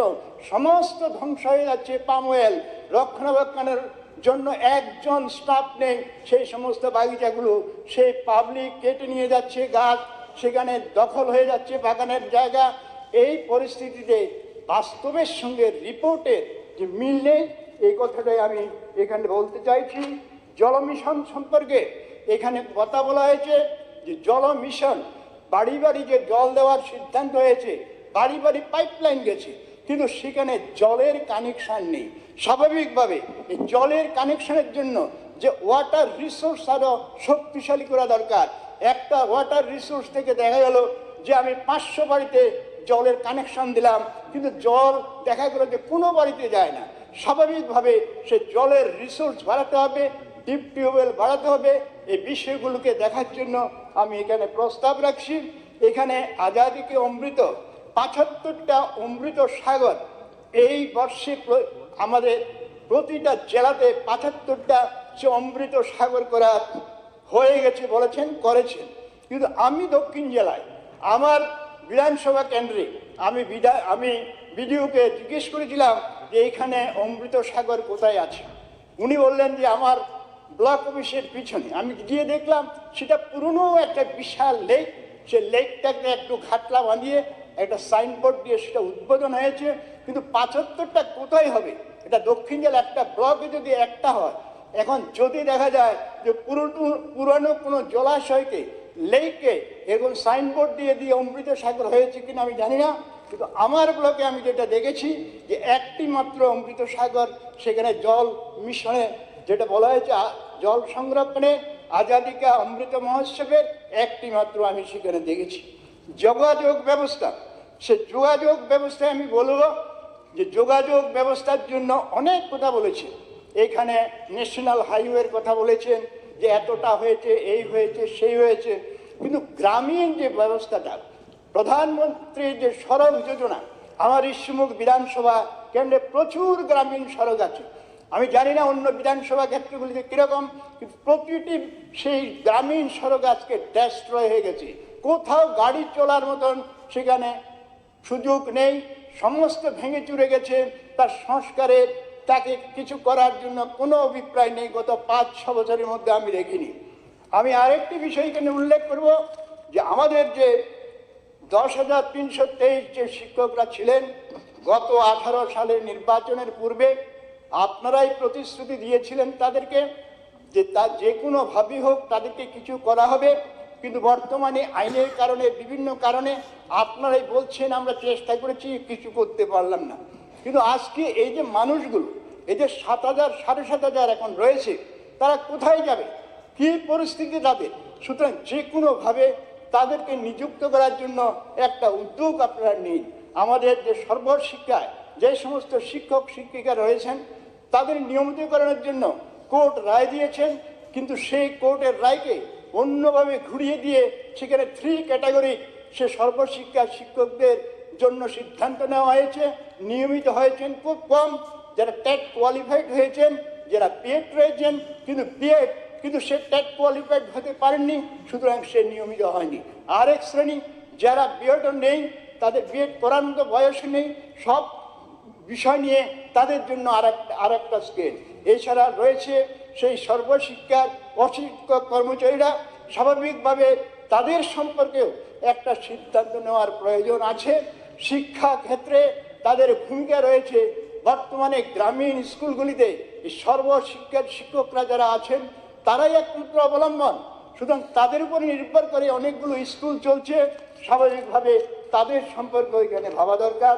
আমি আরেকটি কথাই বলবো যে এইখানে এসে আমি অনেক বয়সে বিধায়ক হয়েছি, যদিও নতুন বিধায়ক, কিন্তু এখানে এসে যে বিষয়গুলো আমি দেখছি যে এইখানে যেন মনে হচ্ছে একটু অসহিষ্ণুতার পরিবেশ মাঝে মাঝে দেখা যায়। যারা সিনিয়র আছেন, অনেক অভিজ্ঞ আছেন, তারাই যদি অসহিষ্ণুতা প্রকাশ করেন, তারাই যদি এমন কটাক্ষ প্রয়োগ করেন যাতে করে নতুন যারা এসেছেন তাদের মধ্যে সেটা কিন্তু চলে যায়, তারাও সেভাবে শিক্ষিত হবে। শুধু আমি এই আবেদনে করব, যারা আমরা প্রবীণ আছেন, যারা অনেক দিন বিধায়ক যারা আছেন, তারা এমন কটাক্ষ করবেন না যে কটাক্ষে অন্য অংশে যারা রয়েছেন তারা সংখ্যালঘু হতে পারেন, কিন্তু সংখ্যালঘু হলে আজকে যে সংখ্যালঘু সে একদিন সংখ্যাগরিষ্ঠ হবেন না, তার কোনো প্রমাণ নেই। যে আজকে 2 আসন, 5 আসন, 10 আসন আছে, সে কোনোদিন আবার 35 আসন পাবেন না, 40 আসন পাবেন না, তার নিশ্চয়তা নেই। এবং যারা আজকে 40 আসন আছেন সে আবার একেবারে নিচে নামার, এটা কেউ হলফ করে বলতে পারেন না। এইভাবে কটাক্ষ করাটা উচিত নয়। আমার মনে হয় যে এই সহিষ্ণুতা রক্ষা করে বিধানসভার গরিমা পবিত্রতা রক্ষা করার দায়িত্ব আমাদের সকলকে নিতে হবে। আমি সবশেষে আমি যে প্রপোজালগুলি এখানে দিয়েছি, সংশোধনীগুলি দিয়েছি, বিরোধী পক্ষের বিভিন্ন আমাদের প্রতিনিধিরা যে প্রস্তাব দিয়েছেন সেই প্রস্তাবগুলি বিবেচনা করার জন্য, সংযোজন করার জন্য দাবি রেখে আমি আমার কথা বলা শেষ করছি। ধন্যবাদ, নমস্কার। মাননীয় সদস্য শ্রীমতী কল্যাণী সাহারায় মহোদয়া। মাননীয় অধ্যক্ষ মহোদয়, 13তম বিধানসভার 3য় অধিবেশনে প্রথম দিনে এই পবিত্র বিধানসভায় আমাদের রাজ্যের মহামহিম রাজ্যপাল যে ভাষণ প্রদান করেছেন এবং আমাদের পরিষদীয় মন্ত্রী মাননীয় রতনলাল নাথ মহোদয় রাজ্যপালের প্রদত্ত ভাষণের উপর ভাষণকে সমর্থন করে যে বক্তব্য রেখেছেন, সেই বক্তব্যকে সমর্থন করে আমি দুই একটি বিষয় নিয়ে কথা বলছি। আমাদের পরিষদীয় মন্ত্রী সেদিন ভাষণ প্রদানকালে বলেছেন যে ভারতীয় জনতা পার্টি শুধু একটি রাজনৈতিক দল নয়, ভারতীয় জনতা পার্টি শুধুমাত্র ক্ষমতা দখলের জন্য কাজ করে না, সমাজের অন্তিম ব্যক্তি পর্যন্ত সরকারি সুযোগ সুবিধা প্রদানে কাজ করে এবং সমাজের অন্তিম ব্যক্তিদের জীবনযাত্রার মান উন্নয়নে কাজ করেন। অধ্যক্ষ মহোদয়, ভারতীয় জনতা পার্টি একটি রাষ্ট্রবাদী পার্টি, রাষ্ট্রহিতে কাজ করে, রাষ্ট্র নির্মাণে কাজ করে এবং ভারতীয় জনতা পার্টি একটি বিচারধারা। ভারত মাকে অখণ্ড রাখার জন্য এই পার্টির যারা প্রতিষ্ঠাতা সদস্য ডক্টর শ্যামাপ্রসাদ মুখার্জি এবং দীনদয়াল উপাধ্যায় আত্মবলিদান দিয়েছিলেন। প্রাক্তন প্রধানমন্ত্রী অটল বিহারী বাজপেয়ীও বলেছিলেন, ভারত कोई भूमि का टुकड़ा नहीं है, ये जीता जागता राष्ट्र पुरुष है, ये बंधन की धरती है, ये अभिनंदन की धरती है, ये अर्पण की भूमि है, ये तर्पण की भूमि है। इसकी नदी नदी हमारे लिए गंगा है, इसके कंकर कंकर हमारे लिए शंकर है। हम जिएंगे तो इस भारत के लिए, हम मरेंगे तो इस भारत के लिए, और मरने का बाद भी गंगा जल में बहते हुए हमारे अस्थियों को कोई कान लगाकर सुनेगा तो एक ही आवाज आएगी, भारत माता की जय। এক সেকেন্ড ভারতবর্ষের 1 সেকেন্ড 5টা বেজে গিয়েছে।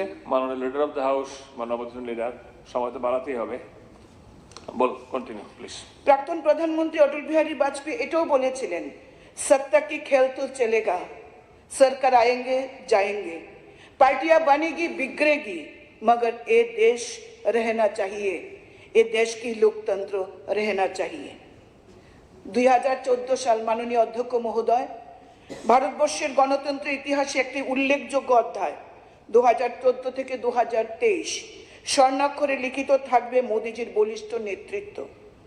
ভারতবর্ষকে আজ বিশ্বগুরুর আসনে বসানোর জন্য নিরন্তর কাজ করে চলেছেন দেশের প্রধানমন্ত্রী নরেন্দ্র মোদী। বিকশিত ভারত সংকল্প যাত্রা নিয়ে দেশের যুবক, মহিলা, কৃষক, গরিব, কোটি কোটি মানুষকে নিয়ে এই দেশকে এগিয়ে নিয়ে যাচ্ছেন।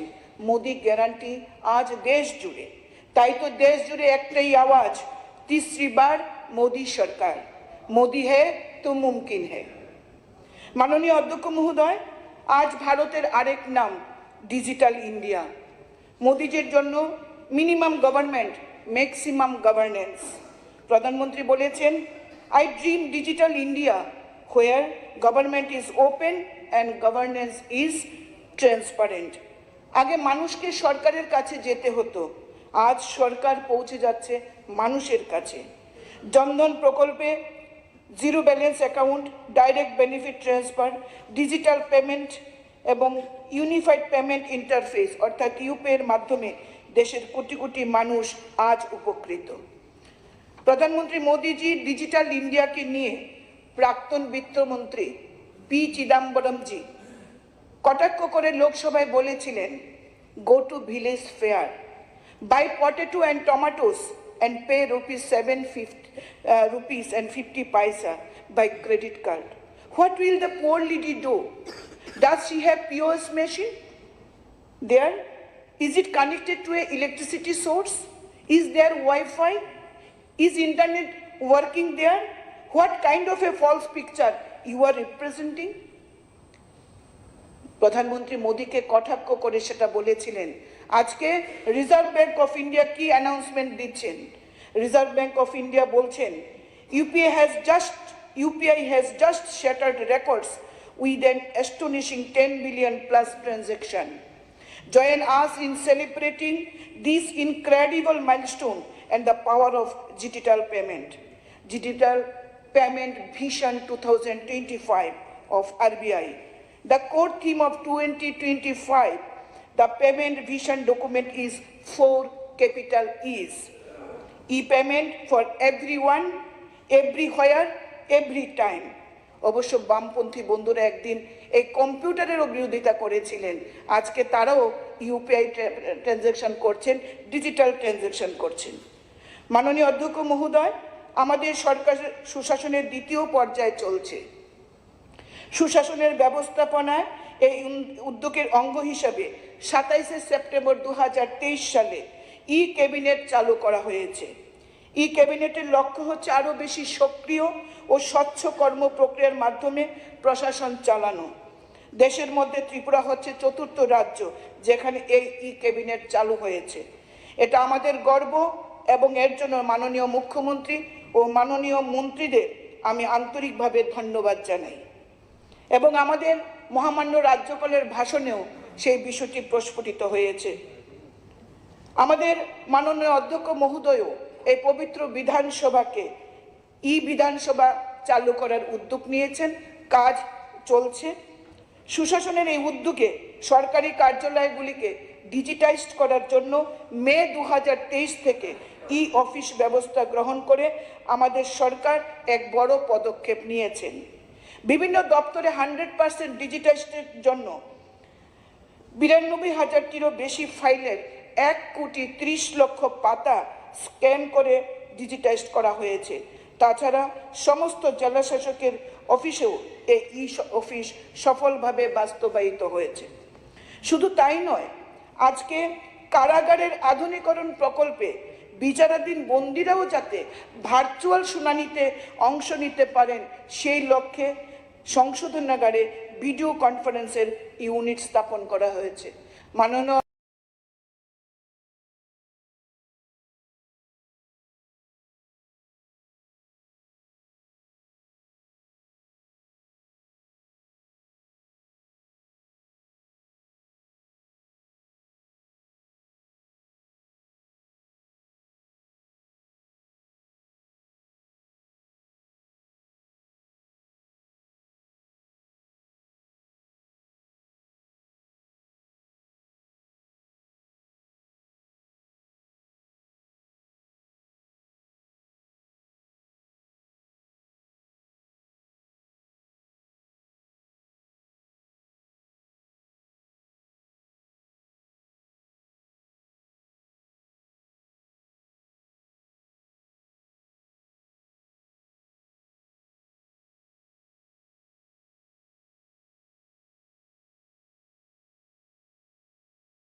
অধ্যক্ষ মহোদয়,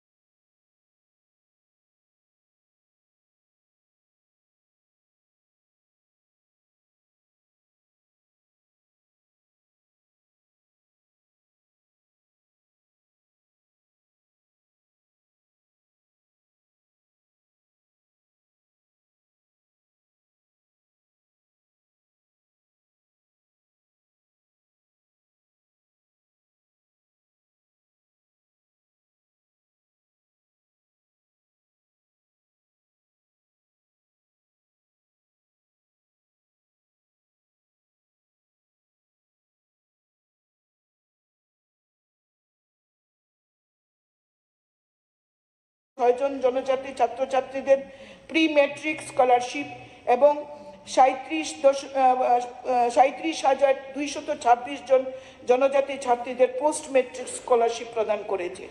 100 জন জনজাতি সুবিধাভোগীদের পাওয়ার টিলার, 90 জন সুবিধাভোগীদের অটোরিকশা দেওয়া হয়েছে।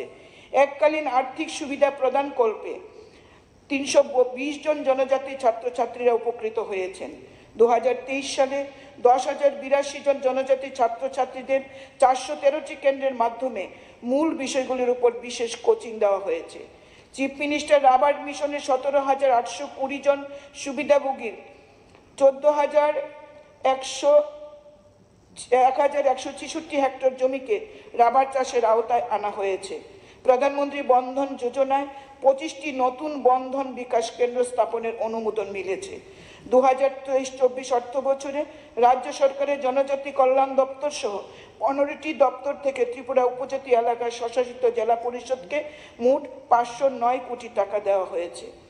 আমরা গ্রেটার ত্রিপুরাল্যান্ড নয়, আমরা বেটার ত্রিপুরাল্যান্ড চাই, এই ত্রিপুরাকে উন্নত ত্রিপুরা, শ্রেষ্ঠ ত্রিপুরা হিসাবে করতে। মাননীয় অধ্যক্ষ মহোদয়, আরেকটু কথা বলি, আমি আমার আলোচনা এখানেই শেষ করব।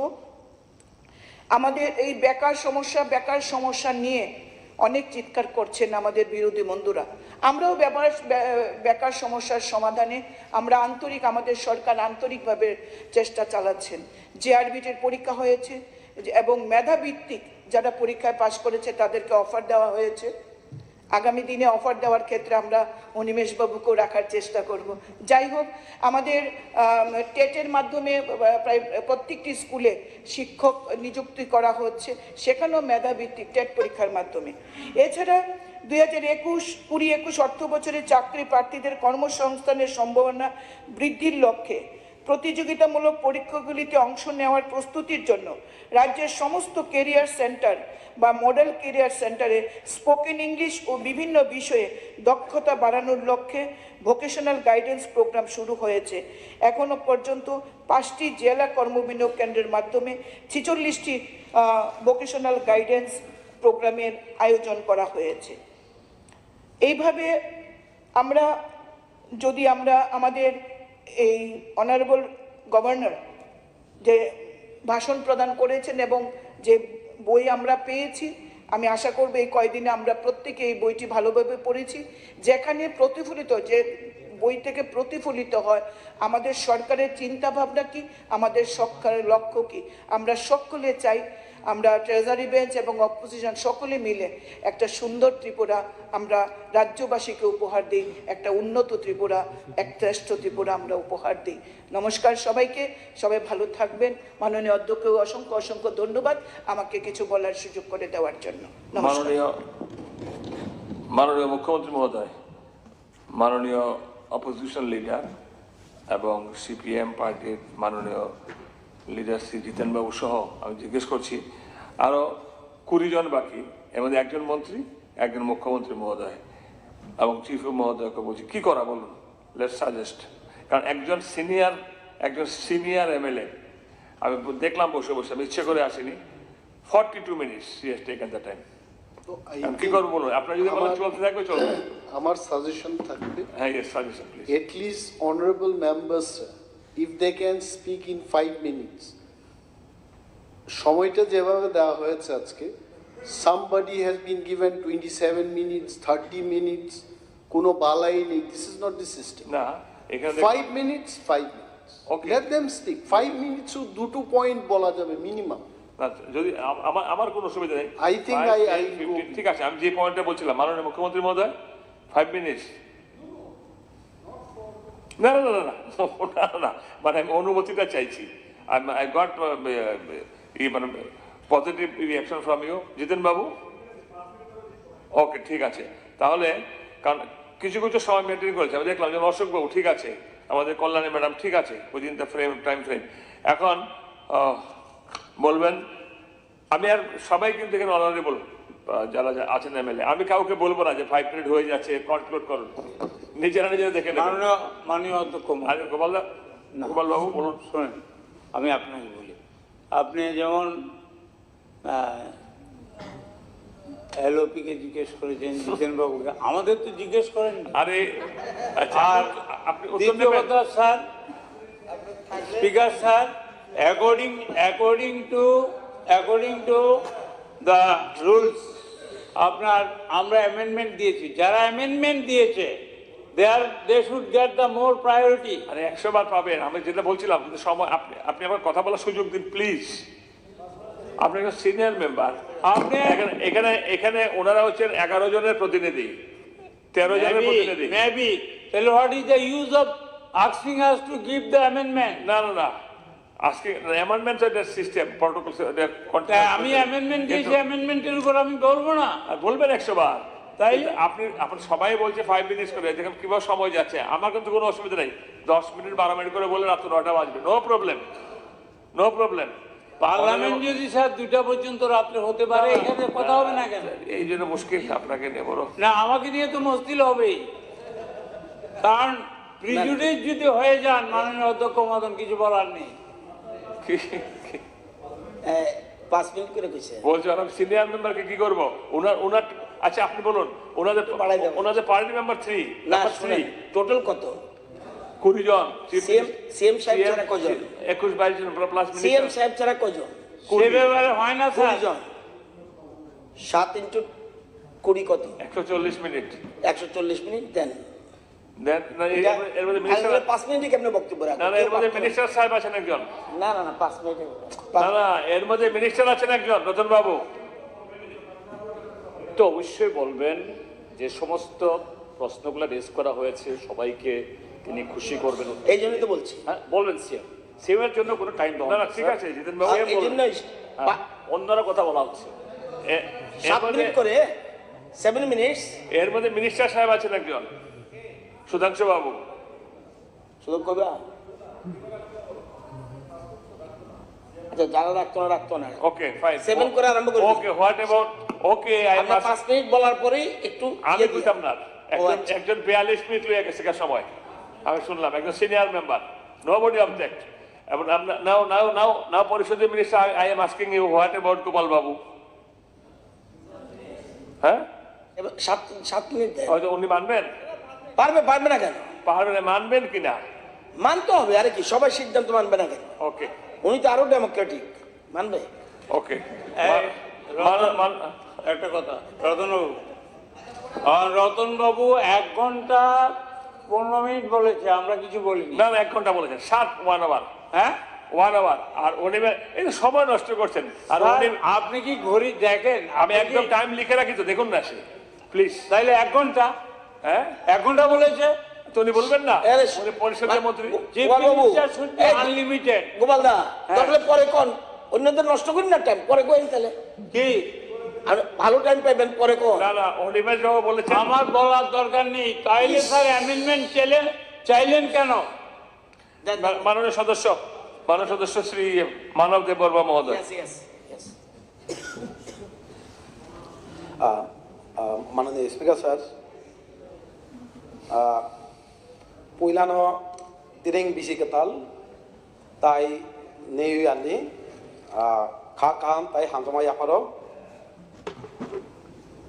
তাই 5 তারিখ বরং গোনাं গভর্নর যে কক সামান্য আं গনো পাইপেলা হামবাই আপনা মুসুঙ্গ তামনে কেপিনি তপন ইস্পিসো এই তপন কক এই তপন চেংমা বাগৈ আं গনো পাইপেলা হামবাই নামুসুঙ্গ তাই 5 তারিখ বরং গোনাं গভর্নর যে কক নারকমানি হাইকেবা স্পিচ মানি আবনো বিরোধী রক যে এমএমএন তো মানে আমার সমাধান খাইনি আং কক সানাই অর নুখা বিনি স্পিচও गोबां पয়েন্ট 92 पয়েন্ट অর নুখা जों যে জায়গা সবচেয়ে নাংগौमानि सिनि समाज सिनि स्टुडेन्ट তাই सिख्ला सिख्लिरक आमचायक गामि आमचायक जेबाबे द्राग्स चाइ तंमानि हेकजाना माने चाइ तंमानि समाज दंसं तंमानि जाति दंसं तंमानि কাহা বাহাইকে মোথাক জাগনাই আবার সংলুক জায়গা তাই সানামো সঙ্গ অ ড্রাগস চামানি ফেকজার মানিनो মোথাগে আংকে জাতি দংসং থানাই তাই সমাজ দংসং থানাই সরকারি সাকাইকে আবনো মোথাক মানো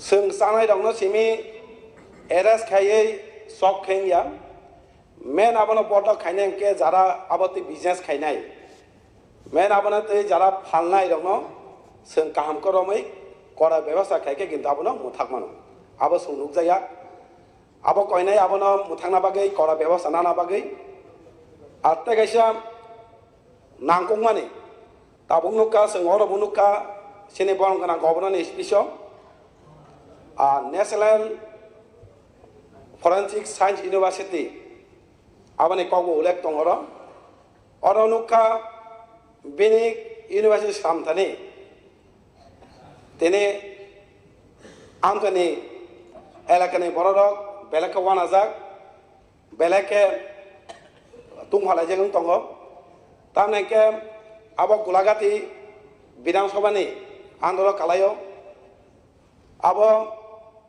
आनन्दनगर हाइकेबा वे जारुबासे बिसि अ जागाव गांगांमा आगिनि सिमिनो गामि खाइजाक आगिनि सिमिनो बहु बছর থেকে राजाना आमाल सिमिनो गामि गोसाम आबानो बिनि नकथाय याकरै मा थांसिनाय अ इउनिभार्सिटी सामतानि ताइ बनो बिनि इनकाम परिबार चलना बागै आरपीएस থেকে যে রবার বাং খাইজামা দं आबना बलक याकार मारने बनो नोटिस जागा 11 जन 11 फैमिली न गा अब बेलाइखे साया कालायो अ परिबार बियां थानाय वे जारु बासाइनि जे गामि हारिराय पारा अ जागाव डेभलपमेन्ट तिनि इउनिभार्सिटी मुंगै अ बलरंनो कुतुलि हिंगाके आबा किन्तु बेलाइखे साया कालायो आं साननायो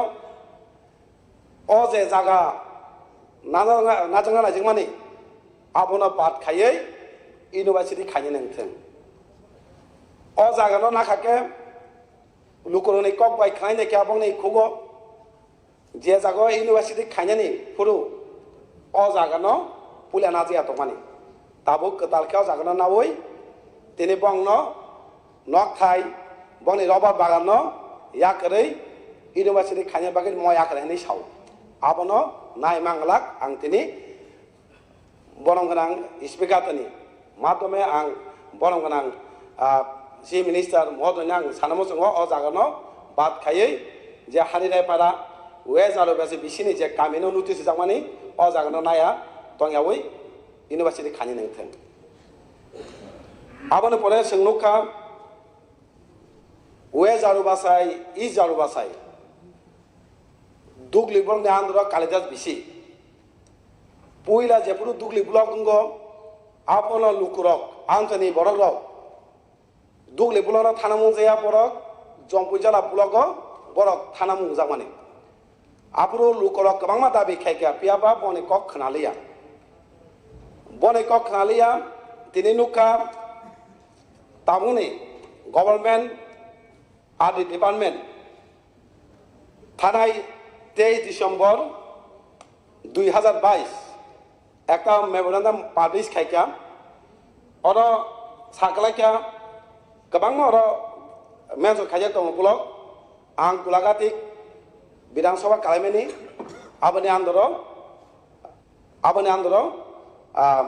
कालायमाय सिनि सानाय कालिदास वे जारबासे इ जारबासाय अर मेमोरेंडाम जे कालायमानि আমি মাননীয় স্পিকার মাধ্যমে আমাদের মাননীয় মুখ্যমন্ত্রী মহোদয়কে দৃষ্টি আকর্ষণ করছি এটা আমি দেখেছি মেমোরেন্ডাম এখানে পাবলিশ হয়েছে আমাদের 23 ডিসেম্বর 23 ডিসেম্বর মেমোরেন্ডাম পাবলিশ হয়েছে এখানে 3টা বিসি ভিলেজ কমিটি দুগলি ব্লক থেকে জমজলা ব্লকে অন্তর্ভুক্ত করা হবে কিন্তু এখনো কার্যকর হয়নি আমার দাবি থাকবো এটাকে তাড়াতাড়ি অন্তর্ভুক্ত করা হোক কার্যকর করা হোক आं ताई सबायनालिया জাস্ট লাস্ট একটা জল জীবন মিশন, জাস্ট 1 মিনিট লাগবে না। আমি দেখেছি জল জীবন মিশন এখানে জাস্ট এখানে আমি দেখেছি জল জীবন মিশনে 5.51 লাখ বাড়িতে পাইপলাইনের মাধ্যমে পানীয় জলের সংযোগ দিয়েছে, বা শতাংশের নিরীক্ষে 73.74%। এখানে আমি দেখেছি 2022 2 অক্টোবর ত্রিপুরাকে প্রথম পুরস্কারও দেওয়া হয়েছে। কিন্তু খুশি হয় বা আনন্দিত হয় যে রাজ্য পুরস্কারটা পেলে, তার মধ্যে আমি দেখেছি এখানে প্রথম পুরস্কার। কিন্তু এখানে কিন্তু বাস্তবে মিললে আমি বলতে পারি জল জীবন মিশন আমি দেখেছি। আমি কয়েকটা গ্রামের কথা উদাহরণ দিয়ে বলবো। গোলাঘাটি বিধানসভা কেন্দ্রের পরপর বিসি সুদয় ঠাকুর পাড়াতে, পেগজলা বিসি শীতদাস পাড়া, হীরাপুর বন্দ্র পাড়াতে পাইপ কানেকশন দেওয়া সত্ত্বেও কিন্তু পাইপে এক ফোঁটা জল পৌঁছায়নি। আমি আবেদন রাখবো মাননীয় মুখ্যমন্ত্রী মহোদয়কে সঠিক তদন্ত করে এটাকে সমাধান করা হোক। এই কথা বলেই আমাদের বিরোধী পক্ষ থেকে যে অ্যামেন্ডমেন্ট এনেছেন এটাকে সংশোধন করা হোক, এই কথা রেখেই আমার বক্তব্য শেষ করলাম। নমস্কার। মাননীয় সদস্য শ্রী সুদীপ সরকার মহোদয়। মাননীয় স্পিকার স্যার, গত 5ই জানুয়ারি মহামান্য রাজ্যপালের ভাষণের উপর আমি যে সংশোধনী এনেছিলাম তাকে সমর্থন করে আমার আলোচনা করছি। মাননীয় স্পিকার স্যার, দুঃখের বিষয় সময়ের অভাবে বলা সম্ভব হচ্ছে না। অ্যামেন্ডমেন্ট এনেছেন, জাস্ট পয়েন্ট আউট করার চেষ্টা করছি, সময়ের মধ্যে শেষ করব। মাননীয় স্পিকার, রাজ্যপালের ভাষণের মধ্যে লিচু বাগান থেকে এয়ারপোর্ট পর্যন্ত যে লাইফ লাইন আমাদের এই রাজ্যের ভিভিআইপি থেকে শুরু করে ভিআইপি এবং সাধারণ জনগণ এয়ারপোর্টে যান, সেই রাস্তার কাজ খুবই নিম্নমানের হচ্ছে। যেটা ধরা ছিল আমি খোঁজ নিয়ে দেখেছি সেই গুণাগুণ তারা সঠিকভাবে করেননি। আমি গতকালকেও আমাদের মাননীয় মন্ত্রী সমাজ কল্যাণ এবং সমাজ শিক্ষা দপ্তরের মন্ত্রী, ওনার বাড়িও পাশে নতুননগর, দেখেছি যে ডাইভারশনগুলি তৈরি করা হয়েছে সেগুলি ভেঙে পড়ছে সঙ্গে সঙ্গে। সেটা দেখতে লজ্জা হয়। এটাকে আমরা ভিআইপি রোড হিসাবে বলি। আমি বলবো সেটাকে যাতে সঠিকভাবে করা হয়, সেটা নয়তো লজ্জার বিষয়। আরেকটা বিষয়, এই সময়ের মধ্যে আমাদের ত্রিপুরা রাজ্যে, বিশেষ করে আমাদের পশ্চিম ত্রিপুরা এবং খোয়াই, আমরা দেখছি গরু চুরি।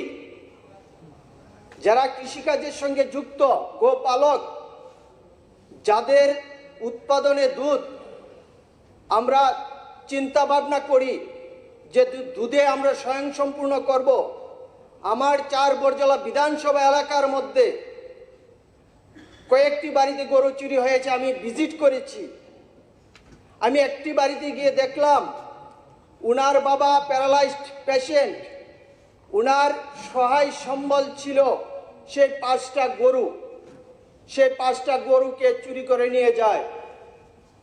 এই চুরি যে হচ্ছে সেটা কিভাবে হচ্ছে, কারা করছে, তার সঙ্গে কারা যুক্ত, আমি বারবার পুলিশ প্রশাসনের সঙ্গে আমি কথা বলেছি, কিন্তু তার সদুত্তর তারা দিতে পারেননি। আজ পর্যন্ত একটা গরুকে, চুরি যাওয়া গরুকে উদ্ধার করতে পারেননি। আমি বাধ্য হয়েছিলাম সেদিন থানার দ্বারস্থ হতে। আমি নিজে গিয়ে ডেপুটেশন দিয়েছিলাম। সেই জায়গার মধ্যে আমরা যে সুশাসন বলছি, আমরা কি সেটাকে মেনে নিতে পারবো? আমি যেটাকে নিয়ে সহায় সম্বল হিসেবে আমাদের গ্রাম অঞ্চলে আমরা বেঁচে থাকার চিন্তা করি সেটাকে নিয়ে যাচ্ছে। এই রাজ্যের মধ্যে নেশার বারবারান্ত, সেই নেশাগ্রস্ত যুবকদেরকে কাজে লাগিয়ে একটা শ্রেণী সেই গরুগুলিকে অন্যত্র পাচার করার চেষ্টা করছে। পশুপালন, আমরা যারা গোপালক আছি আমরা দেখেছি বিভিন্ন সময়ে, বিগত সময়ে যে সময় ভিত্তিক টিকাকরণ করা হতো। আমার বাড়িতেও গরু আছে, আমিও নিজে একজন গোপালক, কিন্তু গরুর যে টিকাকরণ সেটা সময় মতো হয় না। আমি সঙ্গে সঙ্গে আমাদের যে বিএস আছেন উষাবাজার, আমরা ওনার সঙ্গে যোগাযোগ করেছি। উনি বলছেন না, এখন সরকারের অর্ডার ছাড়া সেটা হয় না, কিন্তু সিজনালি কতগুলি ভ্যাকসিন দিতে হয়, যেমন এফএমডি, বিকিউ, এসএক্স, এগুলি করতে হয়, কিন্তু সেটা এখন করা হয় না সময় মতো। সেটা যে সময় করার কথা সেটা সেই মতো সময় করা হয় না। সেই জায়গার মধ্যে আমরা দেখতে পাচ্ছি যে পশুর চিকিৎসালয়গুলিতে ডাক্তারের অভাব, একজন ডাক্তার 2 থেকে 3টা বিডি দেখতে হচ্ছে। সেই ক্ষেত্রে আমরা গ্রাম অঞ্চলে যারা গরু পালক তারা সমস্যার সম্মুখীন হচ্ছেন।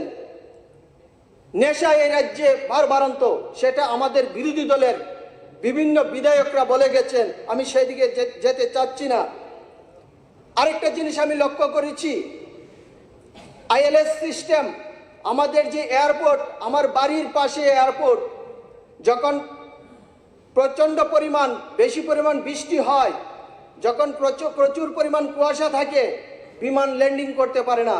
আমরা পত্রিকায় দেখেছি সেই মেশিন নষ্ট হয়ে আছে। আমি জানি না সেই মেশিন ঠিক করার সেই চিন্তা ভাবনা সরকারের আছে কিনা, বা কেন্দ্রীয় সরকারের কাছে সেই প্রপোজাল পাঠানো হয়েছে কিনা।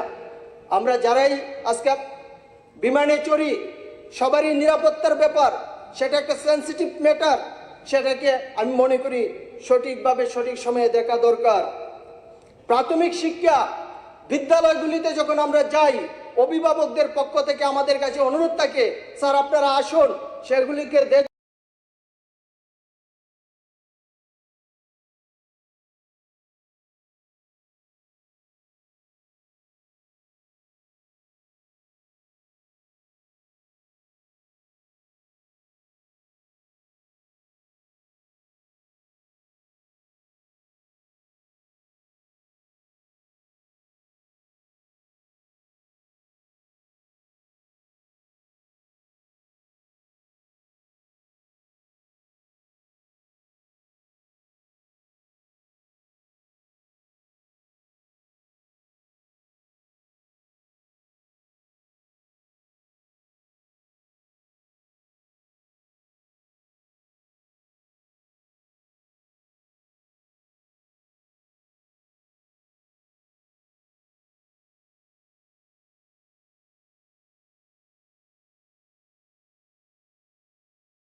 কিছুদিন আগে আমরা শুনতে পেলাম যারা আমরা মৎস্য চাষী, ডুম্বর জলাশয়, যে ডুম্বর জলাশয়কে নাকি বেসরকারির হাতে তুলে দেওয়ার চেষ্টা করছে হাজার হাজার, যারা তাই যাবেন।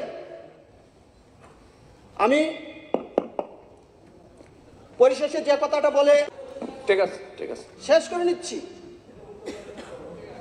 করে নিচ্ছি আমি আমার পক্ষ থেকে এবং আমার বিরোধী বেঞ্চের পক্ষ থেকে যে সংশোধনী আমরা মহামান্য রাজ্যপালের ভাষণের উপরে এনেছিলাম তার সমর্থন করছি এবং তাকে সংযোজন করে নতুনভাবে ছাপানোর জন্য আমি অনুরোধ করছি। Thank you sir. মাননীয় সদস্য শ্রী বিন্দু দেবনাথ মহোদয়। মাননীয় অধ্যক্ষ মহোদয়, আপনাকে হৃদয়ের অন্তঃস্থল থেকে ধন্যবাদ। অন্তত শেষ মুহূর্তে হলেও আমাকে ধনপুর এলাকা থেকে যারা নির্বাচিত করে পাঠিয়েছেন তাদের জন্য সামান্য কথাটুকু বলার জন্য অন্তত সময়টা দিয়েছেন।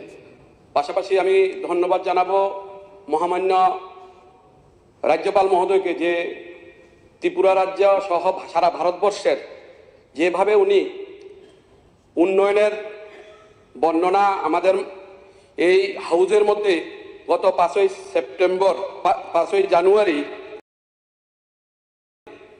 আমাদের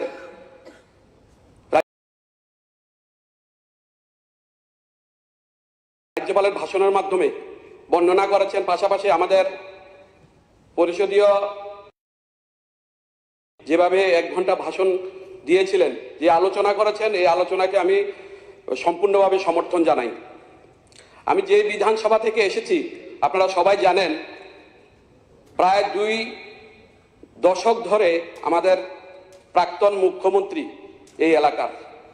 তো দুঃখ হয় যে এলাকা থেকে আমরা এসেছি, গত উপনির্বাচন এবং নির্বাচনের সময় আমাদের ট্রেজারি বেঞ্চ এবং পাশাপাশি আমাদের বিরোধী যারা আছেন ওনারা ওইখানে প্রচারে গিয়েছেন।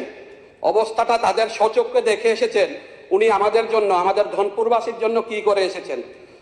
তো সেই বর্ণনাটা যদি আমি করতে যাই, আজকে হয়তোবা আমাদের এলাকাতে যারা আমাদের জনগণ রয়েছে তারা বলবেন যে এই প্রথমবার অন্তত আমাদের ধনপুর বিধানসভার জন্য ধনপুরের কোনো ব্যক্তি কথা বললেন। এটার জন্য আমি আপনাকে আবারও ধন্যবাদ জানাবো। আপনি কার কথা বলছেন? কে কার, মানে কি, কার কথা বলছিলেন আপনি? সবাই বিধায়ক ছিলেন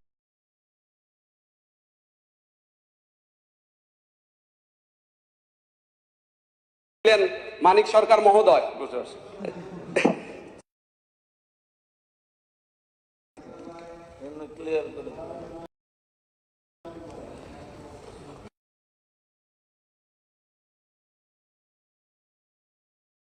অঞ্চলের পর্যন্ত যে রাস্তাটুকু দরকার সেই রাস্তাটা মুখ্য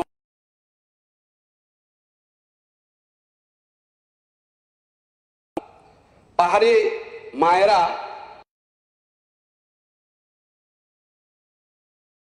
এবং কাঁধে কলসি নিয়ে জল আনতে হতো। তখনকার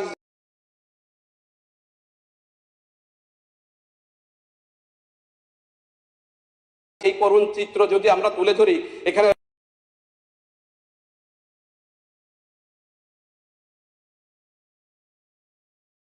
ব্লক অন্তর্গত ঝরঝরিয়াতে আমাদের মন্ত্রী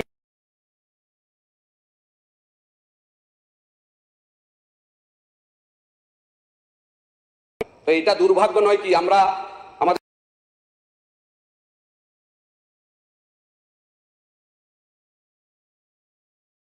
উনি আবার বলেন উনি স্বর্ণযুগের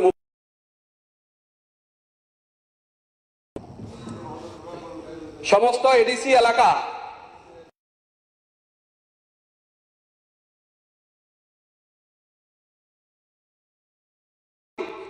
ভাগ্য ভালো মনে করেন গত 2018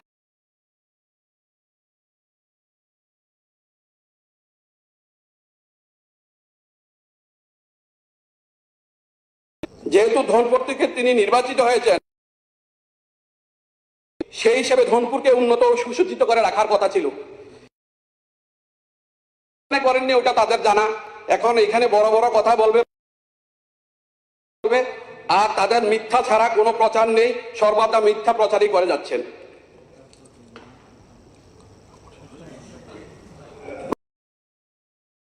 বন্ধুদের শুধুমাত্র ভোট ব্যাংক হিসাবে ব্যবহার করত।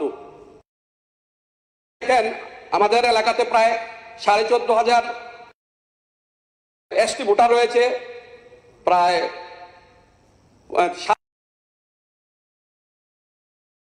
এখনো সুরসুরি উঠায় কোথাও কোথাও, এখন রাম মন্দির নিয়ে উঠায়, যে রাম কোন প্রকার রথ এক জায়গাতে আমাদের প্রভু রামের মন্দির জায়গাতে মাইনরিটি ভাইদের জন্য মসজিদের ব্যবস্থা, বিশাল মসজিদের ব্যবস্থা করেছেন। যেই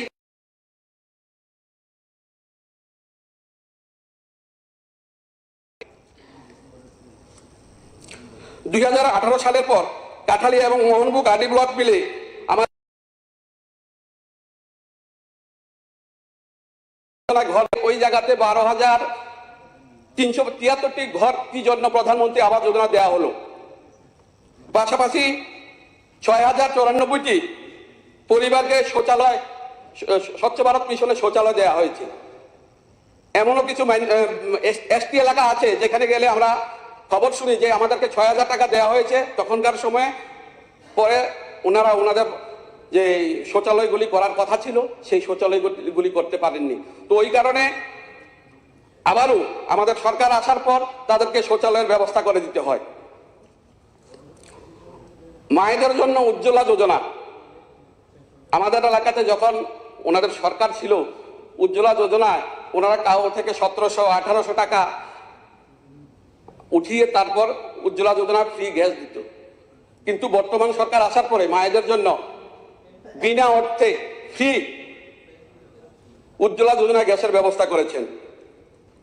হর ঘর জল মিশনে প্রায় 63% পরিবারে এখন ঘরের নলের মাধ্যমে ঘরে জল পৌঁছে গেছে। আমাদের জনজাতি, মাইনরিটি এবং সাধারণ এলাকার মানুষের জন্য 3টি বিদ্যাজ্যোতি স্কুল স্থাপন করা হয়েছে। এর মধ্যে আমাদের উত্তর তৈবান্দাল জনজাতি এলাকায় আমাদের এডিসিতে, পাশাপাশি মাইনরিটি এলাকা দক্ষিণ পাহাড়পুরে এবং সাধারণ এলাকা কাঠালিয়াতে 3টি দ্বাদশ শ্রেণী বিদ্যালয় ঘোষণা করা হয়েছে। ঠিক আছে,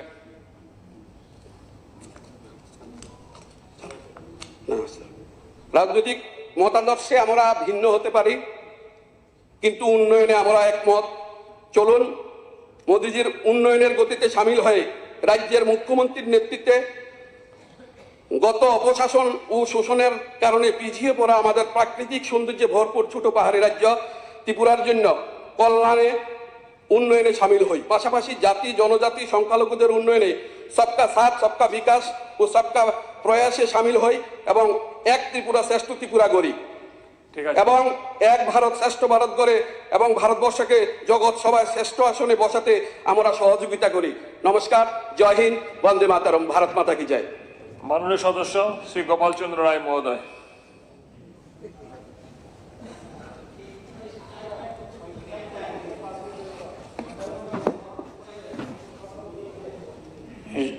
Mr. Speaker, sir, Leader of the House, Honorable Leader of the House, Leader of the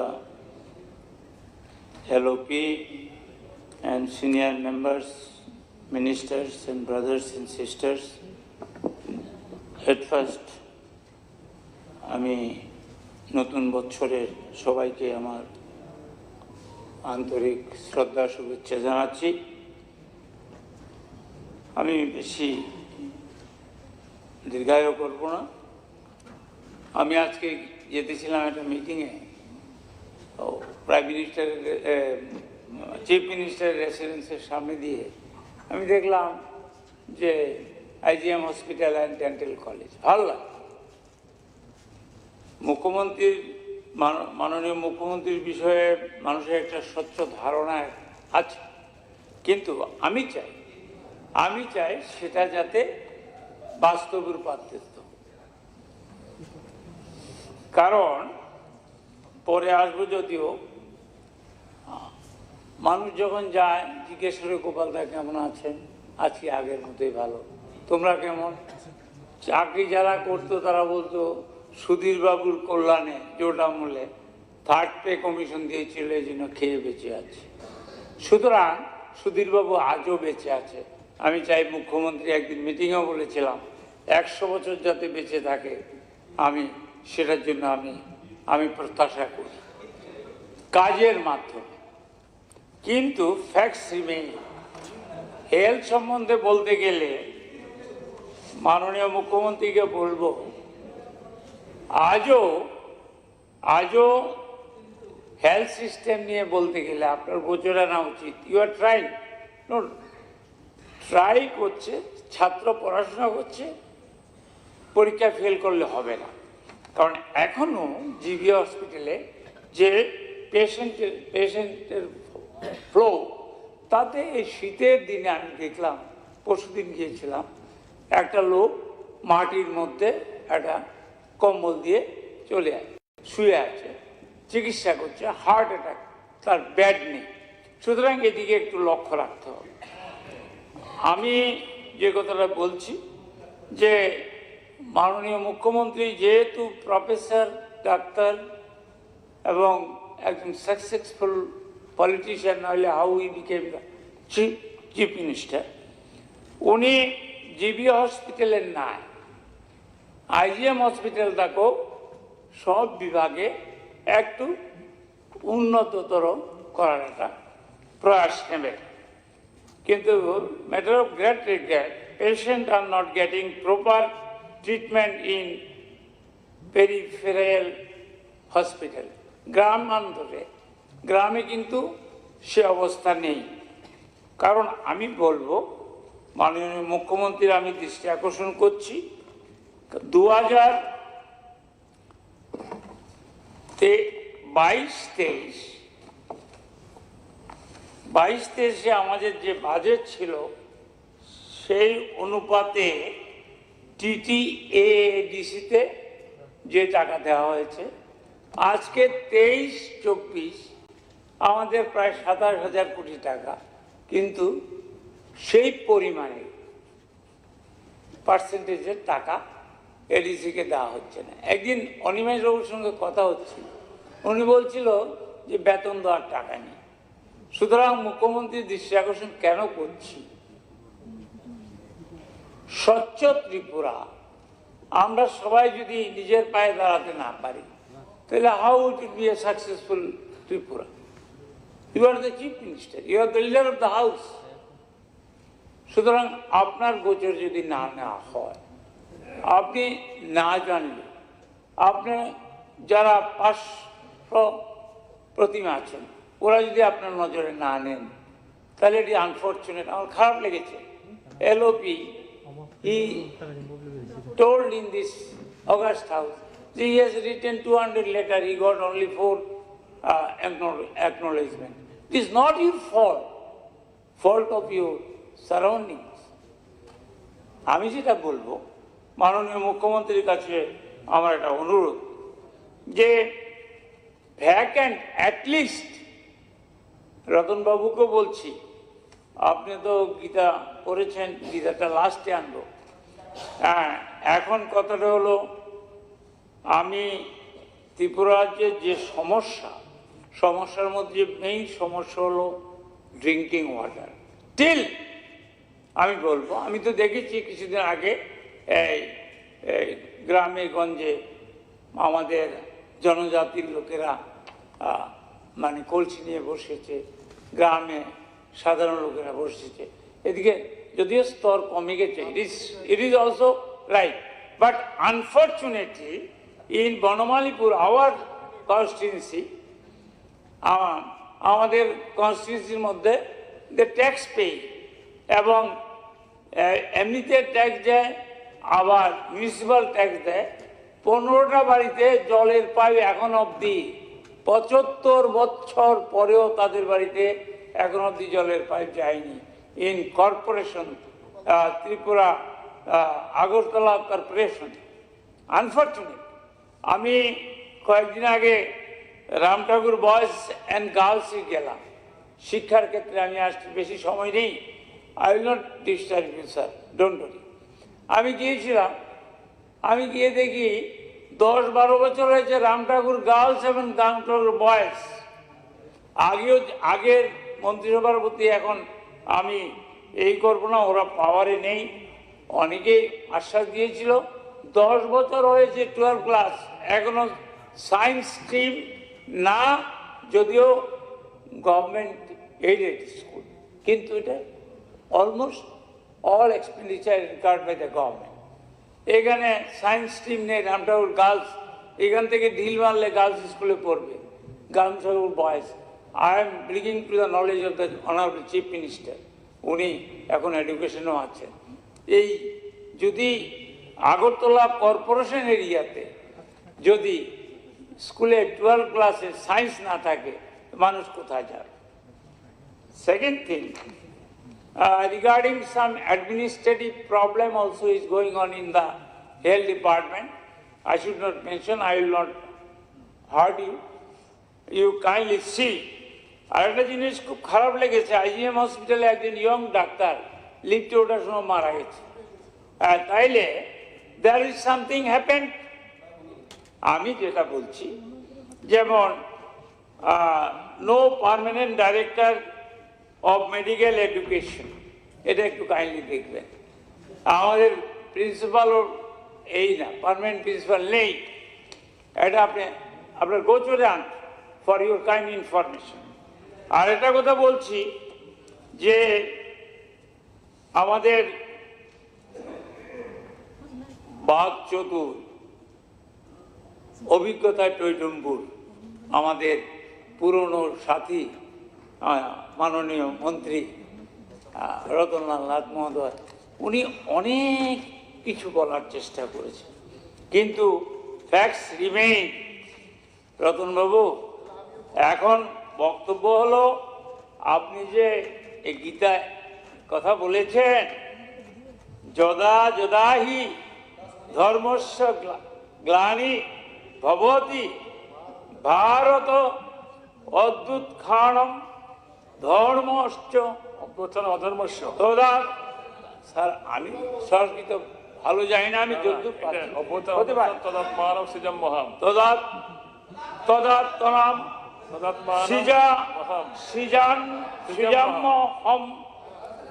পরিত্রাণায়, ঠিক আছে, পরিত্রাণায় সাধুনাম বিনাশায় দুষ্কৃতম, বিনাশায় দুষ্কৃতম। আনন্দ বাবু, আমি মুসলমান হয়ে বলছি, যদা যদা হি ধর্মস্য গ্লানি সর্বভূতি ভারত। প্লিজ প্লিজ, এই যে নেই, তুমি এত দেরিতে এমএলএ হয়েছো। যাই হোক, আমি আই এম সরি, কারণ সংস্কৃত আমি জানি না, কিন্তু রতনবাবুর জন্য আমি সংস্কৃত বই পড়ে যতদূর পারি এনেছি। আমি শেষ করছি স্যার। আমি আপনাকে একটা কথা বলি, এখানে যে বার্নিং যে কোশ্চেনগুলি আছে ত্রিপুরাতে, 10 মিনিট হয়ে গেছে। 10 মিনিট হয়ে গেছে? দেখুন, আমি আপনাকে বলছি স্যার, আপনার চশমা দেখানো। না, আমার চশমা, আমি খালি চোখে, এই দেখুন স্যার, খালি চোখে দেখছি, এই দেখুন স্যার, এই দেখুন না স্যার। আমি আপনাকে বলছি যে প্রধানমন্ত্রী আমাদেরও প্রধানমন্ত্রী কিন্তু শুধু আপনাদের ভারতবর্ষের প্রধানমন্ত্রী, মুখ্যমন্ত্রী সবার মুখ্যমন্ত্রী। আমার ভালো লেগেছে যে এখানে যে আমাদের রাজ্যপাল মহোদয় যে আপনারা লিখে দিয়েছেন, যেটা এটা শেষের দিক থেকে আমি বলছি কেন, যে উনি বলেছেন সবাই মিলে, it is I think it is 90 or 91 ক্লজে উনি বলেছেন, ঠিক আছে, সবাই মিলে। ওকে ওকে প্লিজ, সবাই মিলে আপনারা ত্রিপুরাকে ডেভেলপ করুন। এটা আপনারাই তৈরি করেছেন, credit goes to the government, উনি শুধু পাঠ করেছেন।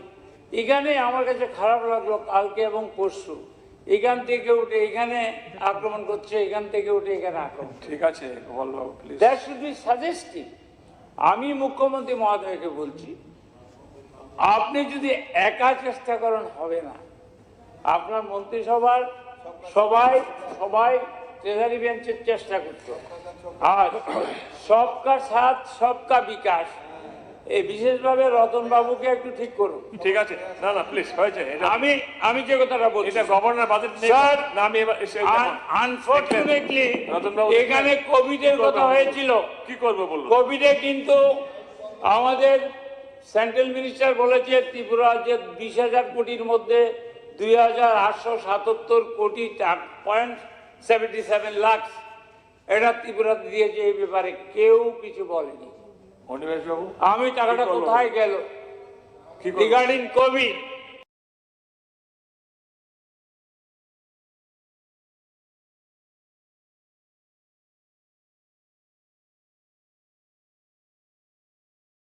আজকে দেখলাম কোভিড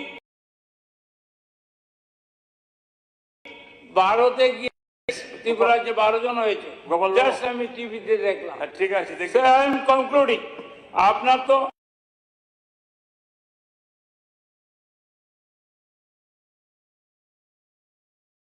আপনি থামবেন।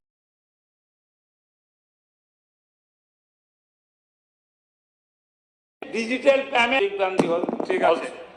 তারপরে স্যার নিম্নমানের মিড ডে মিল কেউ কেন বলে নাই, অখাদ্য করাপশন যেটা আমি বলছি। এবার কিন্তু গোপাল ওই ফোল্ডারে প্লিজ আমিও আপনাকে বলছি, last not the least, sir last regarding corruption. 1 minute.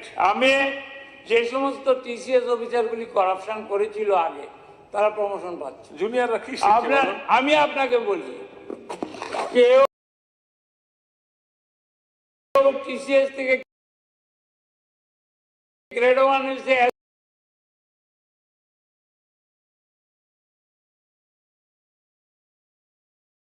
SSG হয়েছে। আমার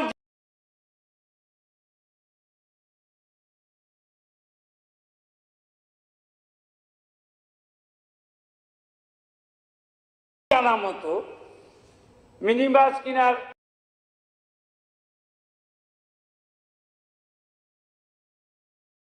টাউন বাস কিনার 105 কোটি টাকার জিনিস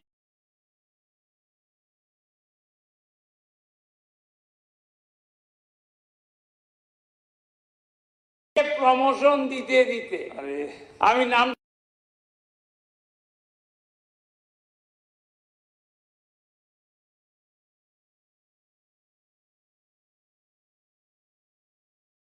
এগেইনস্ট করাপশন। আমি মাননীয় মুখ্যমন্ত্রী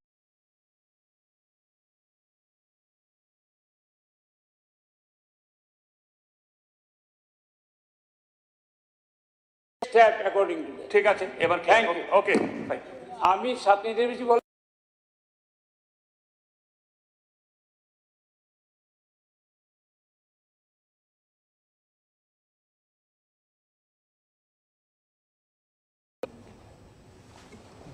মহাত্মা গান্ধী কি বলছেন জানেন তো?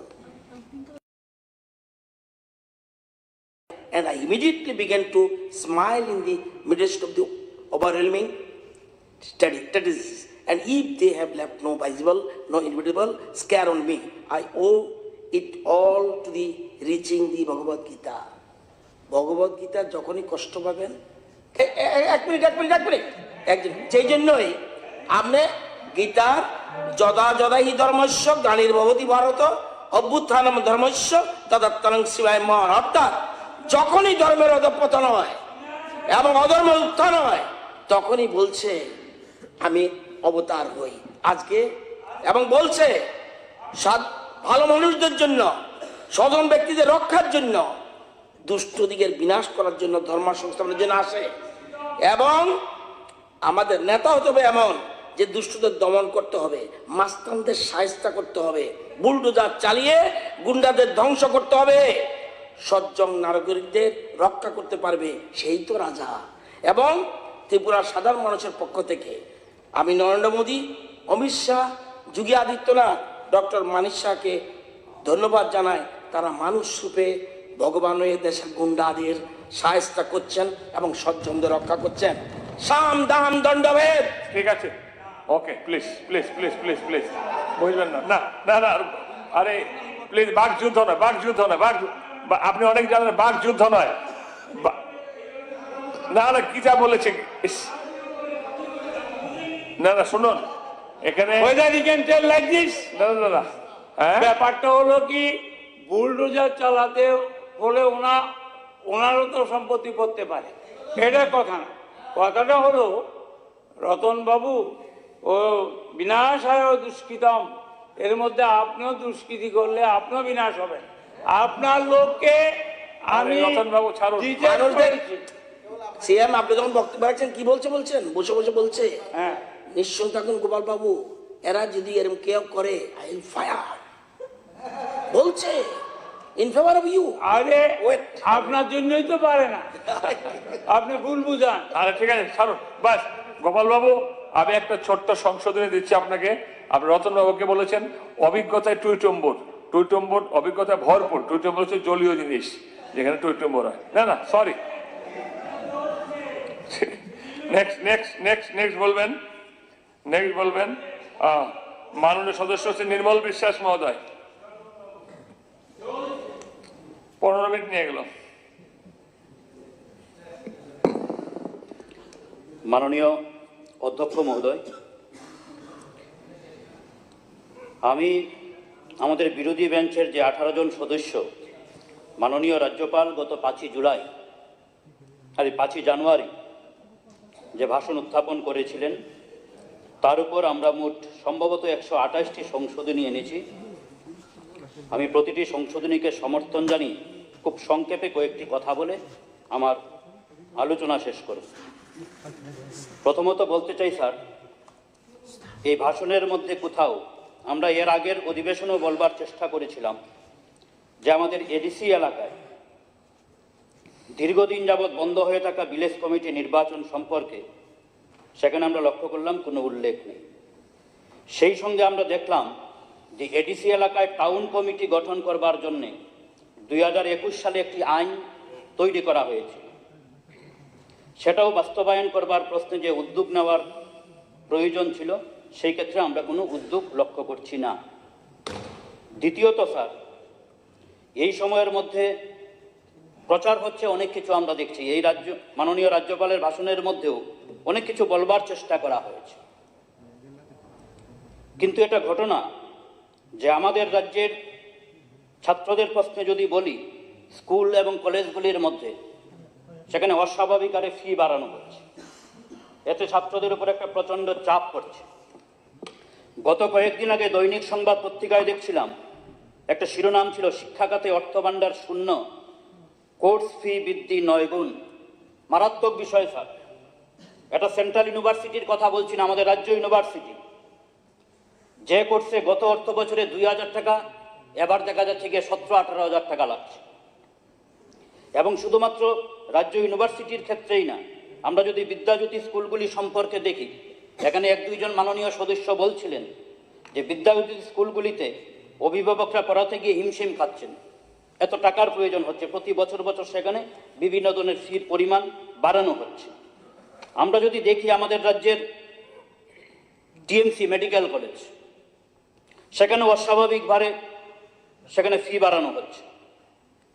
এইভাবে যদি স্যার ছাত্রদের উপর অস্বাভাবিক হারে ফি বাড়ানো হয়, স্বাভাবিকভাবেই সেখানে তাদের পঠন পাঠনের ক্ষেত্রে একটা বিরাট সমস্যা হচ্ছে। স্কুলগুলির মধ্যে শিক্ষক স্বল্পতা, এটা নিয়ে অনেকেই আলোচনা করছে। এসটিজিটি সম্পর্কে যদি বলি, যে এই এসটিজিটি শিক্ষকদের নিয়োগ সংক্রান্ত যে পরীক্ষার যে ফলাফল সেটা ঘোষণা করা, তাদেরকে নিয়োগ করা, সেই প্রশ্নে আমরা দেখলাম মাননীয় রাজ্যপালের ভাষণে সেখানে কোনো উল্লেখ নেই। কলেজগুলির দিকে যদি আমরা তাকাই, আমাদের রাজ্যের অধিকাংশ ডিগ্রি কলেজ স্টাফ দীর্ঘদিন যাবৎ মূলত যারা কলেজ টিচার বলে আমরা যাদেরকে বলি পিজিটি, তাদের উপর অনেকটা নির্ভর। এই সময়ের মধ্যে আমরা দেখছি যে তাদের মধ্যে একটা বড় অংশ রিটায়ারমেন্টে চলে যাচ্ছে। এখন যারা গেস্ট লেকচারার রয়েছে তাদের উপর অনেক ক্ষেত্রে কলেজগুলি নির্ভর, কিন্তু তাদের রেগুলার করবার প্রশ্নে, তাদের বেতন বৃদ্ধি করবার প্রশ্নে মাননীয় রাজ্যপালের ভাষণে সেখানে কোনো উল্লেখ নেই। আমাদের রাজ্যের স্বাস্থ্য মিশন এনএইচএম সম্পর্কে ইদানিংকালে আমরা বেশ কয়েকটি পত্রিকায় সংবাদ শিরোনাম হতে দেখেছি। সেখানে তাদের বেতন বৈষম্য সম্পর্কে যে সেখানে বলা হচ্ছে, সেই সংবাদ মাধ্যমগুলির মধ্যে যা লেখা হলো পড়লাম, যে মর্জি মাফিক কারু বাড়ছে না। অর্থাৎ সেই স্বাস্থ্য মিশনের প্রতি হয়তো তেমনভাবে নজরদারি নেই। আমি মাননীয় মুখ্যমন্ত্রীর দৃষ্টি আকর্ষণ করব এই বিষয়ে, যে আপনি বিষয়টা দেখুন। ষষ্ঠত আমি যে পয়েন্টটা বলতে চাই স্যার, সেটা হচ্ছে রাজ্যের নেশা সম্পর্কে। এটা ইতিমধ্যে অনেকেই বলেছেন যে নেশার বারবারন্ত চলছে আমাদের রাজ্যে। আমরা যদি দেখি আজ থেকে 7 বছর আগে যে পরিমাণ HIV পজিটিভ ছিল, আজকের দিনে তার 10 থেকে 12 গুণ বেড়েছে, মারাত্মকভাবে বেড়ে যাচ্ছে। এটা আমাদের সবার জন্য চিন্তার বিষয়। এই বিষয়ে রাজ্য সরকারকে আরো কঠোরভাবে প্রয়োজনীয় ভূমিকা গ্রহণ করা। এই প্রশ্নও দেখলাম সেখানে মাননীয় রাজ্যপালের ভাষণে কোনো উল্লেখ নেই। আমরা মনে করি বিষয়গুলি যুক্ত করা দরকার। বিদ্যুতের প্রশ্নে স্যার, রাজ্যে আমাদের বিদ্যুৎ উৎপাদন এই অধিবেশনের মধ্যে যে তথ্য আমরা পেয়েছি দেখলাম, সেখানে 727 থেকে 762 মেগাওয়াট সেখানে আমাদের উৎপাদন রয়েছে প্রতিদিন। আমাদের চাহিদা কত? 200 থেকে 270 মেগাওয়াট। তারপরেও আমরা এটা বলতে পারছি না যে রাজ্যের সর্বত্র নিরবিচ্ছিন্নভাবে সেখানে বিদ্যুৎ পরিষেবা দেওয়া হচ্ছে, এবং সেটা শুধুমাত্র একটা প্রাকৃতিক বিপর্যয় হলে পরে বিষয়টা সমস্যা তৈরি হয় এমন না। সেখানে ডিপার্টমেন্টের সঙ্গে যখন আমরা কথা বলি, কোনো এলাকায় 4 দিন 5 দিন হয়ে যায়, তারা বলছেন ম্যান পাওয়ারের অভাব, কর্মী সংকট দপ্তরের মধ্যে। তারা বলছেন পুরানো যন্ত্রপাতি সেখানে ব্যবহার করা হচ্ছে। এই বিষয়গুলিও সেখানে দেখা দরকার, বিশেষ করে ম্যান পাওয়ার বাড়ানো, সেখানে পুরানো যন্ত্রপাতি যেগুলি দিয়ে চলছে কাজ হচ্ছে না এই সময়, সেখানে নতুন যন্ত্রপাতি ক্রয় করা। এই সমস্ত বিষয়গুলি সম্পর্কে গুরুত্ব দিয়ে দেখতে হবে। স্যার, অনিয়মিত কর্মচারী আমাদের রাজ্যে একটা বিরাট সংখ্যা, সম্ভবত সংখ্যাটা প্রায় 45,000। পূর্বতন সরকারের বিরোধিতা করে থাকেন আপনারা কথায় কথায় বিভিন্ন বিষয়। এখানে শুনছিলাম ট্রেজারি বেঞ্চের বন্ধুরা যখন আলোচনা করেন, প্রায় সবাই প্রতিটা কথাই সেখানে 18 সালের আগের সঙ্গে তুলনা করছেন। ঠিক আছে, 18 সালের আগে সব কাজ হয়েছে এটা তো আমরা বলতে পারছি না, কিন্তু আজকের সময়ে দাঁড়িয়ে যদি আমরা বলি, মাননীয় সদস্য সুদীপবাবু বলছিলেন যে 31শে জুলাই 2018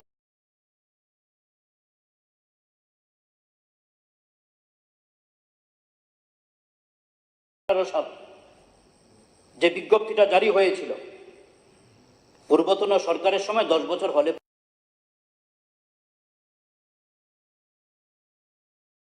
সেই বিষয়টা স্থগিত হয়ে আছে। আমি মাননীয় মুখ্যমন্ত্রীর দৃষ্টি আকর্ষণ করে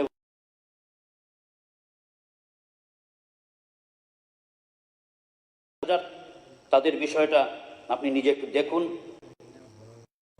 যেন তাদের যে নির্দিষ্ট সময় হয়ে যাওয়ার পর তারা যেন এখন রেগুলার হতে পারে। অনেকের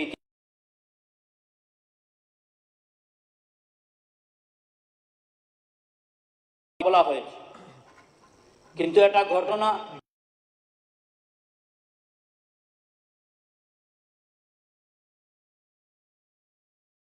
যত্ন নিয়ে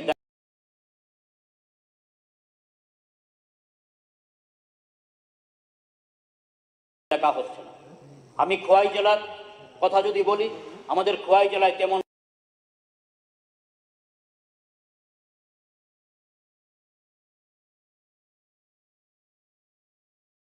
কেন্দ্র গড়ে তোলা হয়েছিল বনভীতি এবং জঙ্গলমহল। আজকে 6 বছর যাবৎ অযথা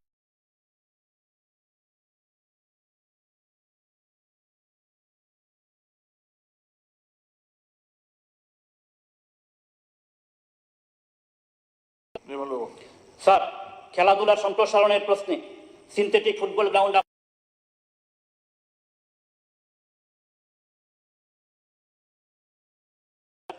কাজের কোনো অগ্রগতি নেই, মাঝপথে থমকে আছে। বিষয়টা মাননীয় মন্ত্রী মহোদয় দেখবেন। স্যার, শেষ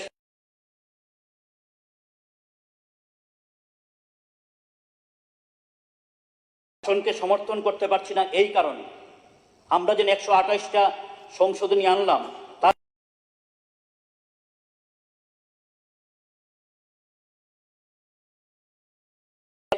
সেখানে শিক্ষক সম্পর্কে সংকট সম্পর্কে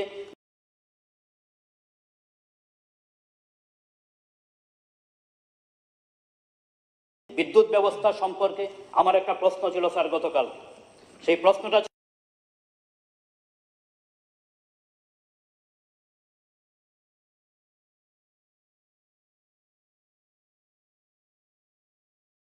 হোম ডিপার্টমেন্টের দেওয়া সেই তথ্য অনুযায়ী জানতে পারলাম 254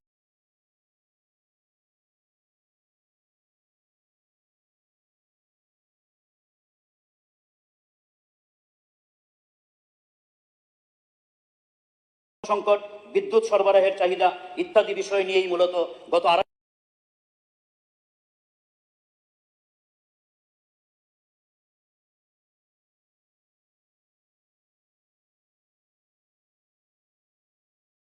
সেটা হচ্ছে মানুষের কথা মানুষের দাবি তাই স্যার আমি আপনার মাধ্যমে এই দাবি জানাবো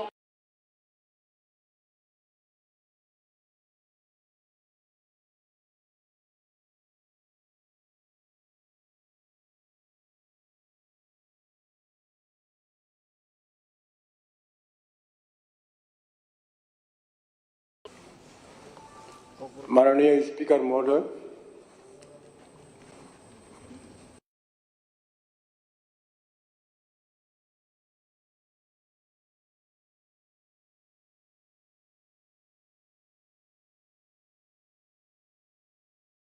I will speak in Cockbrook, English,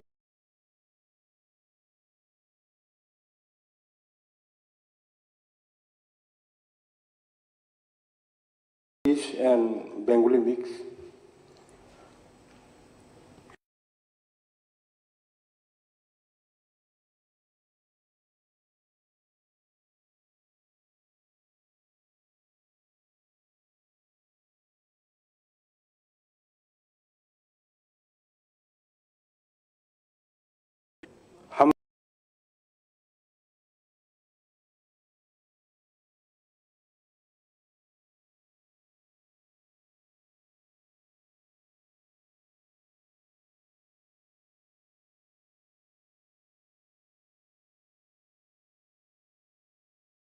मेरा नाम मुसंगो कक ब्रक बाई भाई सब पाइए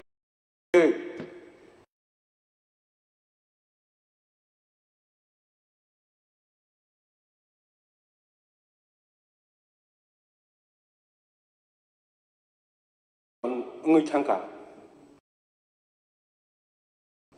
Piaba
গ্রামে যেতে। কিন্তু বর্তমানে ভিলেজ কমিটিতে কোনো পাবলিক রিপ্রেজেন্টেটিভ নেই। কি হচ্ছে, মাত্র ব্লকে একটা পিএইচসি চেয়ারম্যান বসিয়ে ওইখানে পার্টির ক্যাডাররা গিয়ে বেনিফিশিয়ারি সিলেক্ট করে, তাহলে কিভাবে অন্তিম ব্যক্তির কাছে যেতে পারেন? It is possible. I am saying today it is not possible. কেমনে হবে? আপনারা তো সবাই জানেন 23টা ব্লক, আমরা জানি সবাই, আমরা সেই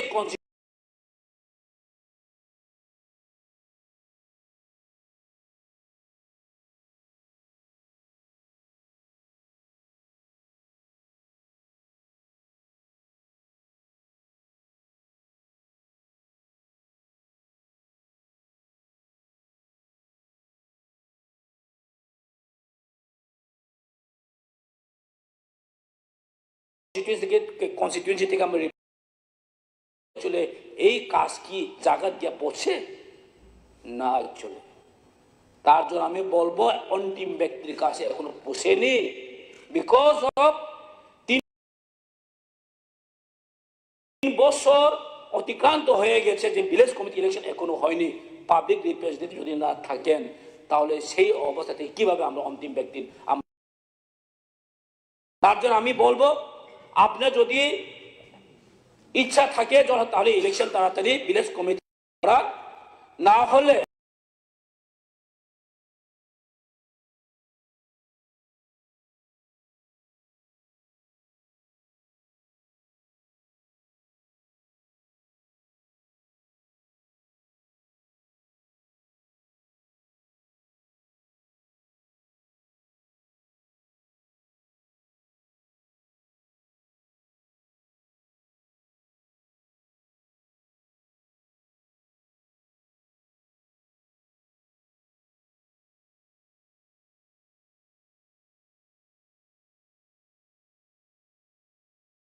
গেছেন বাজেটের মধ্যে।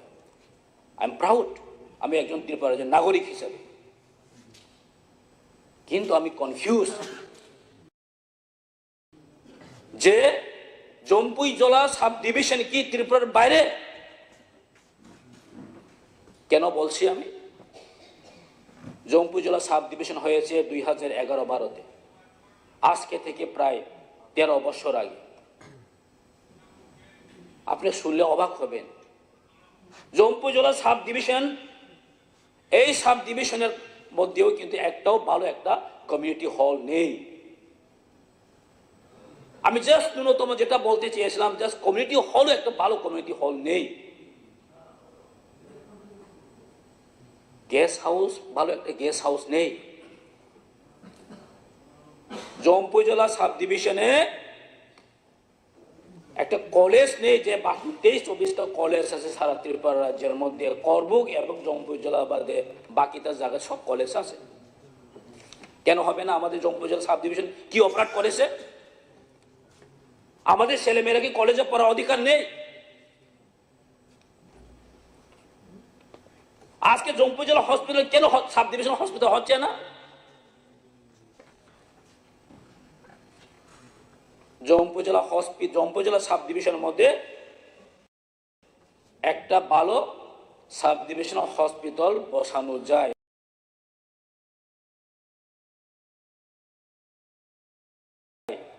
কারণ এটা শুধু জম্পুই জেলা সাব ডিভিশন নয়, এটা সাউথ এবং আমাদের জম্পুই জেলা সাব ডিভিশনের মধ্যে 2টা কনস্টিটিউয়েন্সি আছে, গোলাঘাটি এবং টাকাটিলা বাকমা, যেটা আমাদের রামপদ সারের। এটা nearby, about 1 lakh population আছে ওইখানে। একটা ভালো হসপিটাল খুললে কি অসুবিধা আছে? কিন্তু আমরা দেখেছি প্রত্যেকবার সবাই যায়, তাহলে কি বলেন, জম্পুই জেলাতে একটা ভালো একটা সাব ডিভিশনাল হসপিটাল হবে। কিন্তু আজ পর্যন্ত কোথায়? আমাদের এনসি স্যার, প্রাক্তন মন্ত্রী, উনি যখন মন্ত্রী থাকাকালীন সময় উনিও কথা দিয়ে আসছেন, এবং আমাদের প্রাক্তন হেলথ মিনিস্টার উনিও কথা দিয়ে আসছেন, কিন্তু আজ পর্যন্ত এখনো হলো না। কেন? সাব ডিভিশন হয়েছে, একটা সাব ট্রেজারি নাই। 1000 টাকা আমাদের কাজ করলেও, কন্ট্রাক্টরে কাজ করলেও বিশ্রামতে এসে এই টাকাটা নিতে হয়। সাব ট্রেজারি নেই। সাব জুডিশিয়াল অলসো নেই, সাব জুডিশিয়ালও নেই, তাহলে আমরা কিভাবে বলতে পারে যে সুশাসন এবং আমরা কিভাবে বলতে পারে যে সবকা সাথ সবকা বিকাশ? তো আমরা তো স্বাভাবিক গ্রেটার ত্রিপুরা ল্যান্ড সেপারেশন যাবেই না। আমি বলতে চাই আমাদের মুখ্যমন্ত্রীকে যে এটা জম্পু জেলা সাব ডিভিশনে যতগুলো ল্যাকিং আছে এটাকে কিভাবে একটু নজরে দেওয়া হোক। আমি লাস্ট টাইমে আমাদের মাননীয় মন্ত্রী কৃষি মন্ত্রীকেও আমি বলেছি যে আমাদের জম্পু জেলা বাজারে একমাত্র জম্পু জেলা সাব ডিভিশনের মধ্যে যে রেগুলেটেড মার্কেট আছে, ওইখানে একটা মানে প্রায় 1 কিলোমিটার মতো রাস্তা আছে, এটা এমবিসিসির এজেন্সির কাছে রাস্তা। বৃষ্টি আসার সময় পুরো জলে একদম ফ্লাড হয়ে যায়, কোনো ব্যবস্থা নেই। আমি পিডব্লিউডি অফিসে গেলাম, ওরা বলতে এটা আমাদের কাছে না স্যার, এটা এমবিসিসির কাছে। এমবিসিসিকে ফোন করেছিলাম, তারাও স্যার আছে বলে আজ পর্যন্ত কোনো দেখা নেই।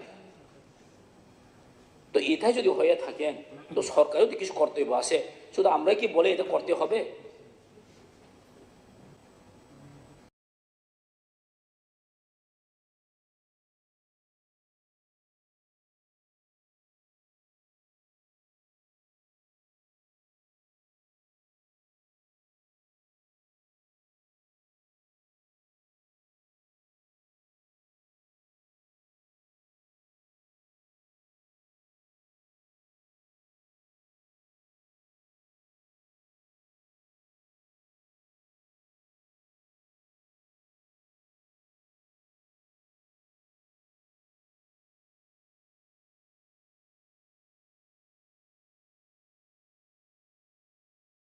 এজেন্সি রাস্তা নিয়ে বসে আছে এসিসিএল মতো, অনেক রাস্তা আছে, 15 বছর আগে একবার রাস্তা নির্মাণ করে গেছেন, এখনো এসে রিপেয়ারিং হয় না।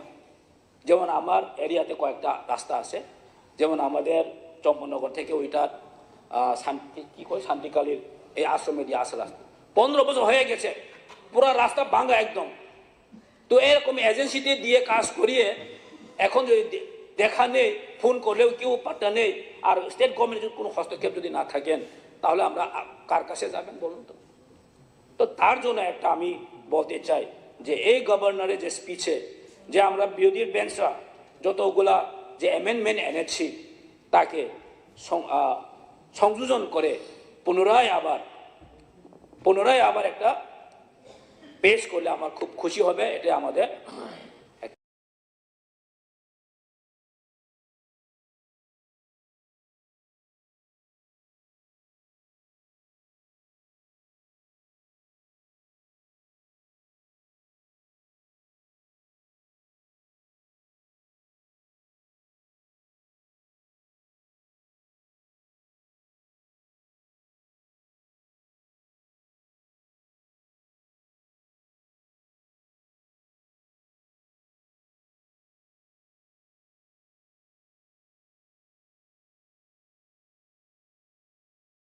অনুরোধ থাকবে। বেশি উচ্চারিত হচ্ছে সেটা হচ্ছে ডিজিটাল ইন্ডিয়া, শাইনিং ইন্ডিয়া, এক ত্রিপুরা, শ্রেষ্ঠ ত্রিপুরা, সুশাসন, এগুলো সবচেয়ে বেশি শোনা যাচ্ছে স্যার। স্যার এই রাজ্যের মধ্যে যদি আমি দু একটা বিষয় যদি তুলে ধরার চেষ্টা করছি স্যার, একটা হচ্ছে স্বাস্থ্য ব্যবস্থা। স্যার আমরা সবাই জানি আমাদের রেফারেল হাসপাতাল, জিবির পরে যে রেফারেল হাসপাতাল সেটা নাম আসে আইজিএম হাসপাতাল। স্যার এই আইজিএম হাসপাতালে স্যার বিকাল 4টার পরে সিটি স্ক্যান এবং সোনোগ্রাফি করা হয় না, রাত 10টার পরে এক্সরে করা হয় না। স্যার এই জায়গার মধ্যে একটা রেফারেল হাসপাতাল শহর কেন্দ্রে আগরতলা সিটির মধ্যে, স্যার যে কোনো সময় পেশেন্ট আসে, তবে তার যদি সঠিকভাবে চিকিৎসা টেস্ট না করে ডাক্তাররা কিভাবে তার চিকিৎসা করবে? শুধু তাই না, দুর্ঘটনা কবলিত কোনো রোগী যদি আসে তার এগুলো সিটি স্ক্যান না করে, সোনোগ্রাফি না করে তার কিভাবে চিকিৎসা করা হবে? এই একটি শব্দ তো রাজ্যপাল ভাষণে উল্লেখ নেই স্যার। স্যার সেই জায়গার মধ্যে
স্যার আমি দেখেছি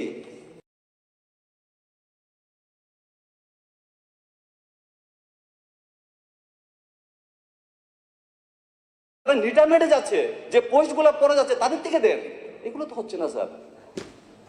সেই জায়গা দাঁড়িয়ে স্যার আমরা লক্ষ্য করতে পারছি স্যার আজকে যে গভর্নমেন্ট এডেড স্কুল বা আন্ডারটেকিং স্কুলগুলা 6 বছর হয়েছে স্যার। এই রাজ্যের মধ্যে অনেকগুলো আছে।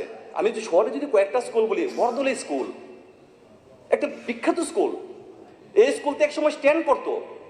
এখন স্যার এমন অবস্থা দাঁড়িয়েছে সকালে মর্নিং স্কুলে টিচার নেই, 5 থেকে 6 জন টিচার দিয়ে এই এডেড স্কুল চলছে। 6 বছর ধরে একটা নিয়োগ নীতি নেই। নেতাজি সুভাষচন্দ্র শকিচন্দ্র স্কুল, বরদলি স্কুল, এগুলো এডেড স্কুল, এগুলোর মধ্যে নিয়োগ নীতি নেই, বন্ধ 6 বছর ধরে। তো স্কুল শিক্ষা ব্যবস্থা আমরা যদি বলি কোথায় শিক্ষা ব্যবস্থা, কোথায় ডেভেলপ হচ্ছে? শুধু একটাই ক্যাসেট বাজছে, এক ত্রিপুরা শ্রেষ্ঠ ত্রিপুরা। এভাবে তো এক ত্রিপুরা শ্রেষ্ঠ ত্রিপুরা হয় না। এক ত্রিপুরা শ্রেষ্ঠ ত্রিপুরা করতে গেলে স্যার সবাইকে নিয়ে করতে হবে। আজকে আমরা লক্ষ্য করতে পারছি স্যার যোগাযোগ ব্যবস্থা যদি আমরা দেখি স্যার, যোগাযোগ ব্যবস্থা, রাস্তাঘাট, আমি সব রাস্তাঘাট ত্রিপুরা যে সব রাস্তা তো আমি ঘুরিনি, সব রাস্তার কথা বলতে পারবো না স্যার। একটা রাস্তার কথা বলবো যেটা স্যার সেন্ট্রাল রোড থেকে মধ্যপ্রতাপগড় বাইয়া রেল ব্রিজ হয়ে মেড্ডাচুমনি হয়ে যেটা বাইপাস গিয়ে লেগেছে, আমি বলবো স্যার যদি আপনারা যদি একদিন ওই রাস্তাতে আসেন তাহলে দেখতে পারবেন কি অবস্থা স্যার। একটা বাইপাস, একটা 40 ফুট রাস্তা, এই ছোট্ট রাস্তা না, গলি রাস্তা না, বড় রাস্তা স্যার, যেটা বিকল্প সড়ক আগরতলা ঢোকার জন্য। রাস্তা মানুষ চলাফেরা করতে পারছে না, বড় গাড়িগুলা মানে ঠিকভাবে যদি আসে তাহলে একটা পথচারী তার হাঁটতে পারছে না, এই সমস্যা তৈরি হচ্ছে চুচুর ভেঙে। তো এগুলো হচ্ছে এক ত্রিপুরা শ্রেষ্ঠ ত্রিপুরা, এটাই হচ্ছে সুশাসন রাজ্যের। আজকে সেই জায়গায় দাঁড়িয়ে স্যার অনেক কথা বলার ছিল কিন্তু সময়ের অভাব। আমি বলবো স্যার আমরা বিরোধীরা যে সংশোধনগুলো এনেছিলাম এই সংশোধনগুলি সংশোধনী করে যে বইটা ছাপা হয়েছে সেটার মধ্যে যুক্ত করা হয়, তাহলে আমার মনে হয় ভালো হবে স্যার। স্যার সবাইকে ধন্যবাদ, নমস্কার। মাননীয় সদস্য শ্রী বৃষকেশু দেববর্মা মহোদয়।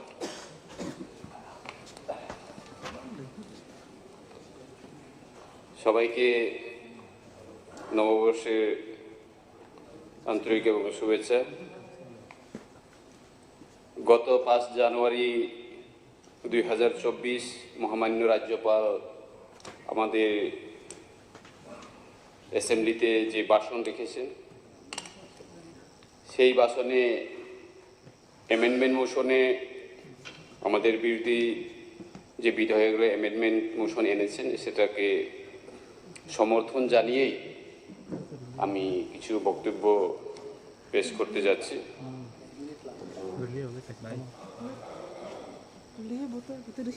এখানে যে গভর্নমেন্টের মাননীয় রাজ্যপালের যে অ্যাড্রেস,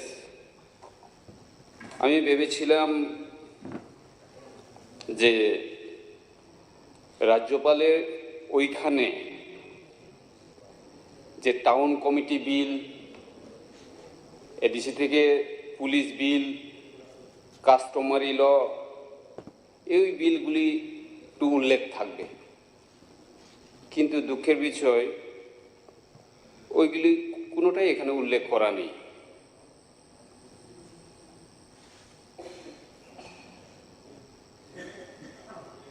এতগুলো বিল থাকা সত্ত্বেও কেন আমাদের রাজ্যপাল ওই বিলগুলি সম্পর্কে কিছু বলেননি এটা আমি জানি না।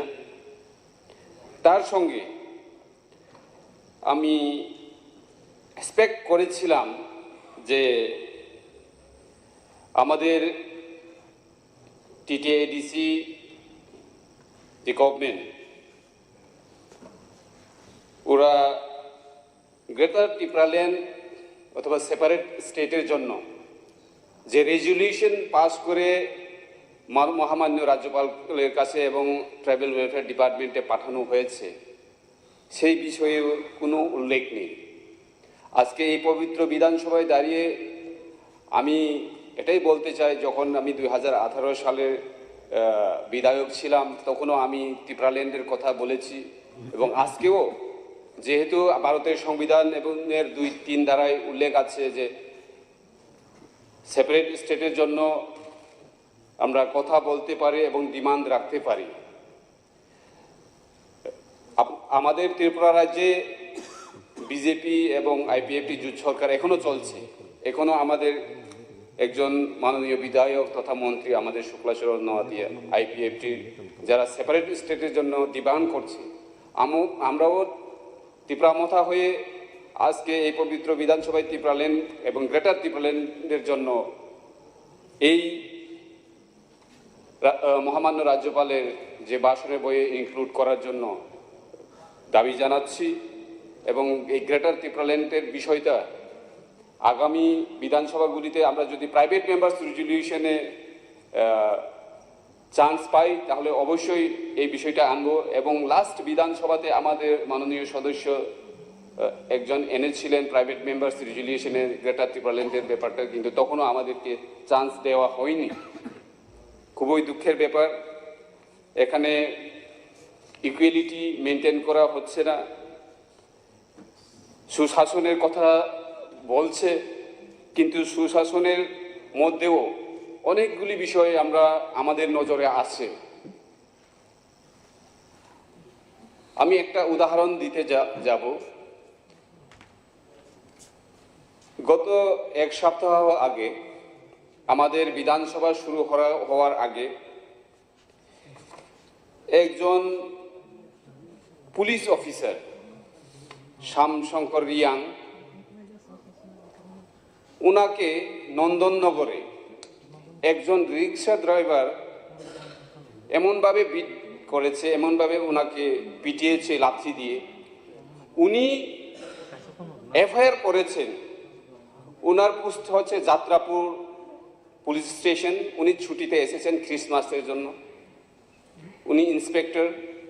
আজ পর্যন্ত ওই দোষীদের কোনো পদক্ষেপ এবং ওই দোষীদের আজ পর্যন্ত অ্যারেস্ট করা অথবা ডিটেইন করার কিছুই পদক্ষেপ নেওয়া হচ্ছে না। এটাই কি সুশাসন? এটাই কি ত্রিপুরা রাজ্যের সুশাসন? আমি মাননীয় মুখ্যমন্ত্রীকে অবগত করতে চাই এই বিষয়ে, যে আপনি এই বিষয়টা সিরিয়াসলি নিন। কারণ আপনারা এবং আমরা সবাই বলি উই আর ইন্ডিয়ান, আমরা হিন্দুস্তানি, আমরা ভারতবর্ষে বাস করি।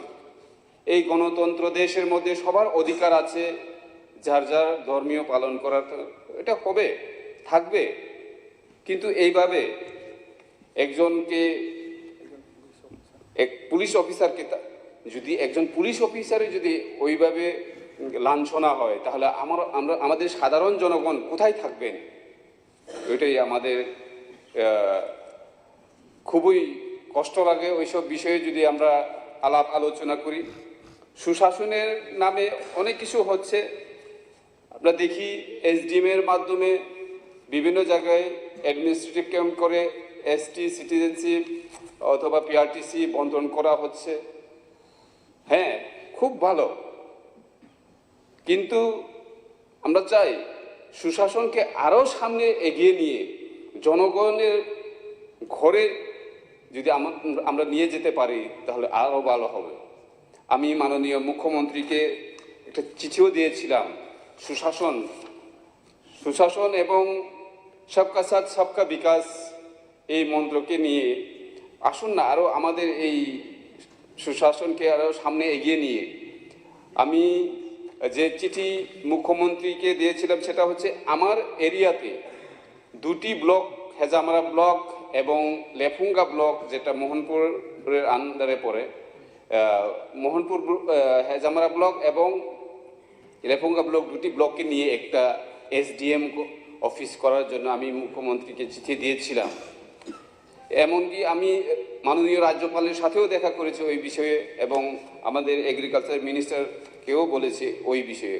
ওইগুলি করলে আমাদের জনগণরা যারা গ্রামের থেকে এসে এই শহর অঞ্চলে এসে গাড়ি ভাড়া এবং টাইম খরচ যাতে সেভ করা যায়, এগুলি চিন্তা ভাবনা করে ওইগুলি দেখা দরকার। মাননীয় রাজ্যপালের ভাষণের মাধ্যমে আমাদের পরিষদীয় মন্ত্রী ভাষণ রেখেছিলেন। ওই সময় উনি বলেছিলেন ত্রিপ্রাসা পিপলরা, আমরা যারা গ্রামে বাস করি, যারা ত্রিপ্রাসা আছে, PMAY ঘর 1,51,404টা ঘর বন্টন করা হয়েছে। খুব ভালো, যাদের ঘর নেই তাদের ঘর পাওয়া উচিত। কিন্তু দেখা যাচ্ছে, যেটা প্র্যাকটিক্যাল আমি বলছি এই হাউসে, আমাদের গ্রাম অঞ্চলে যেই গ্রামে এখনো গাড়ি যায়নি, ওই দিনও আমি মডেল ভিলেজের ব্যাপারে যখন কথা বলছিলাম তখন এই কথাই এসেছিল যে যেই গ্রামে এখনো গাড়ি যায়নি ওই গ্রামে একটা ইট, 1 বস্তা সিমেন্ট এবং আমাদের রড যদি নিয়ে যেতে হয় তাহলে আমাদের মিউনিসিপ্যালিটি এরিয়ার থেকে আমাদের গ্রাম অঞ্চলের যে ভারী ঘর তৈরি করার জন্য, কনস্ট্রাকশন করার জন্য যে খরচটা হয় সেটা বেশি লাগে। মাননীয় সদস্য স্যার প্লিজ, এটাই লাস্ট আমার পয়েন্ট। আমি এর আগেও আরডি মিনিস্টার যখন ছিলেন আমাদের জিষ্ণু দেববর্মা, তখন আমি বলেছিলাম যে কোনো কাজ প্ল্যান ওয়াইজ করলে সুন্দর হবে।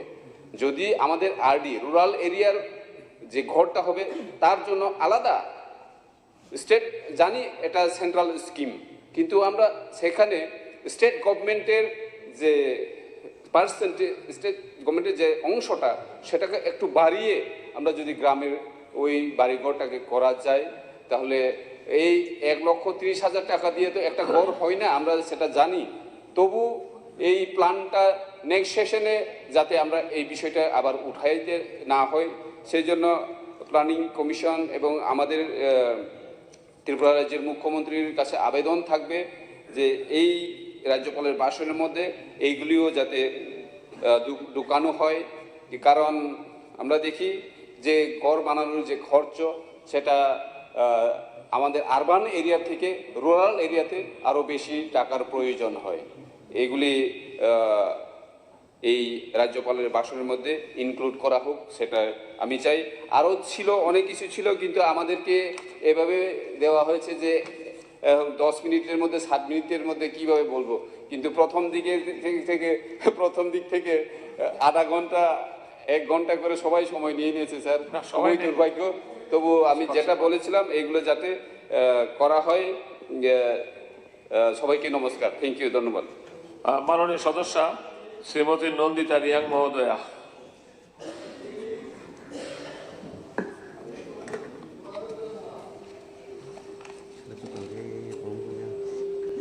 Hambai, खुलुमखा बरम गोनां स्पिकार सारनो दिनै जरा कमुं फानो जरा रिमानि बागै 13तम लेजिस्लेटिव एसेम्बलिनि विंटर सेसननि दिनै 4th डे आपनि जतो जरा और ट्रेजरी बेंच तंगनाय इनके और जरा लीडर ऑपोजिशन नि जतो MLS रौनो जतो न हाउस जतो तंगनाय रौनो पहिलानो हैप्पी न्यू ईयर थांनाय 5 तारिख जनवरी राज्यपालनि स्पीच नि 1 hour स्पीच खनावे तिनियो बिरुटी बेंच नि amendment नोटी नांग कয়েকটা কক सानाय जरा कमनि बागे कয়েকটা पॉइंट सानाय सारा त्रिपुरा राज्यनि কক ता आं साना थांलिया तामखे जरा कमनि बागे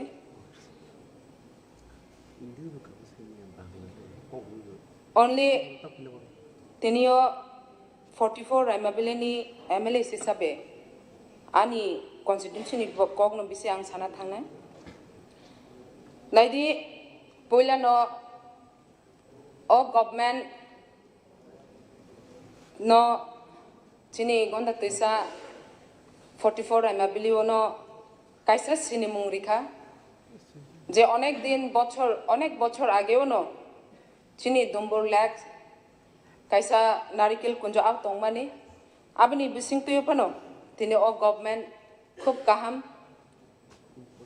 तिनि और हाउस नि बिसिं नि अनेक जन तिनि आनि कन्स्टिट्युन्सि रायमाबिलि नारिकेल कुंजो थांया हने थांया तंगनाय अनेक कमंनाय किन्तु अबनि फाइसिंगा आं सानमो सुंगो नारिकेल कुंज थांगांके चिनि रायमाबिलिनि लामानि परिस्थिति नरक नुखना अबना आं तिनि पहिला सानमो सुंगो जे चिनि गंडा तैसा रायमाबिलि एरिया जे कन्स्टिट्युन्सि लामानि अम्बासातु गंडा तैसा लामा 40 to 45 kilometers दंगो इंगे yang अमरपुर मेन रोड निसिमी गंडा तैसा 35 kilometers नर नखना जे नारिकेल कुंजो ताबो बेसिरबाग तिनियो चिनि अरनि हाउसनि रुलिंग पार्टीनि अभिषेक देब्रे किसा दुम्बुर लेकनि कगनति सावे साका किन्तु आबनि बिसिंगो चिनि गुरुत्वपूर्ण जे चिनि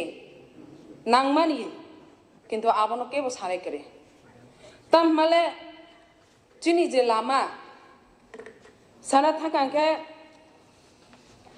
आनि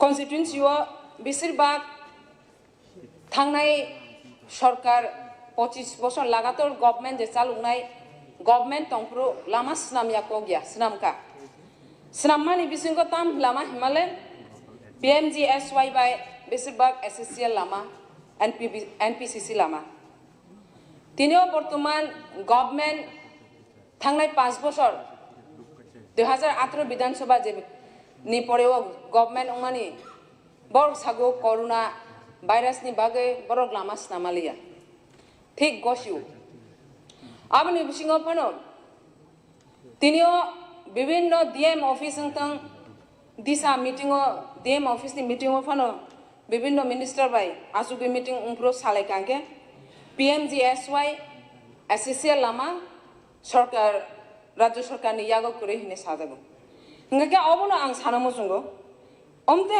अबनि बागे साबले दाये नानाय गस राज्य सरकार नि साकांके अमो सेंट्रल गवर्नमेंट नि वागे साव इंगे आनि असु दुर्भाग्य तिनि लामा तंगैबो कुरि हाय आनि और जे PMGSY SCCL लामा मोर देन 15 तानि बिसि लामा तंगु आबनि बिसिंगो 100 किलोमीटर नि बिसि जे आनि कन्स्टिट्युन्सि नि बिसिंगो एंगाय अमनो तिनिओ ओ लामा चायनि बागै नरक प्रत्येक बछर नखना चिनि गंडा तिसा बेसिरबाग तामहे लामा अवरोध लामा तै कारेन्ट अमो तीनटांखनो कानेक्टिविटी चिनि जारा चिनि पाहाड़ अंचल तंगनाय चिनि जों त्रिपुरा सा बरक जों खूब सरल सहज बरक Joto NaiywiTongnairok Haste Tongnairok खुगो अनेक जन ट्रेजरी बेंच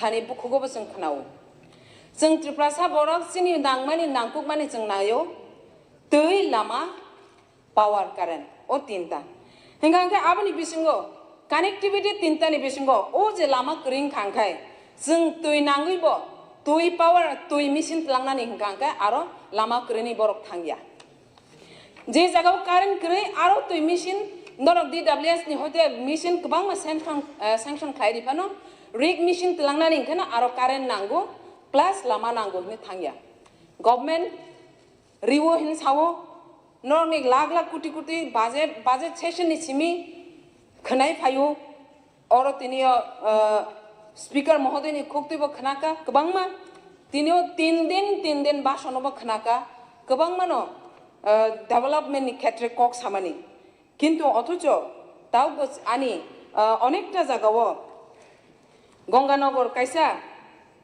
ইলেকট্রিক পাওয়ার অনেকটা জায়গাও থাকবো লিস্ট নাকাঙ্কে সাবিমাইয়া যেমন পল্টনজয় পাড়া শিবদন পাড়া রাজদন পাড়া বাটা পাড়া দন্তি পাড়া কার্তিক কুমার পাড়া অনেক বামা গঙ্গানগর কনস্টিটুয়েন্সিনি বিসিংবো তাবু জরাবো কারেন্ট সগিয়াখো অনেকটা জায়গাও তঙ্গো সেম আমতে হাইনো লামাবো বাংলা জায়গাও সগিয়াখো তঙ্গো हिंगांगे आवनो तिनि साना नायो ओ जे रोड दै इलेक्ट्रिसिटी अमनो जे जागाव तिनि PMGSY लामा जे अनेक समय वातै ताबो थांनाय बोछरावबो वातै नि वातै उंफ्रु रेशन माइरं लांमाय आंगै Ratannagar high बगिरत high दलपति high बरग्र गिराचन्द्र high बरग्र बर रेशन माइरं जानानै असुबिदा आंगो तिनि साब डिभिजन मेजिस्ट्रेट साकांके तमांगनै बर कयेकटा ईद बसाई दिवो लुवे दिवो एरपरे खांखे लाभ साबनि जे आरो रां तंनाय बरगनिसि हानि बागा आं गभर्नमेन्ट अमनो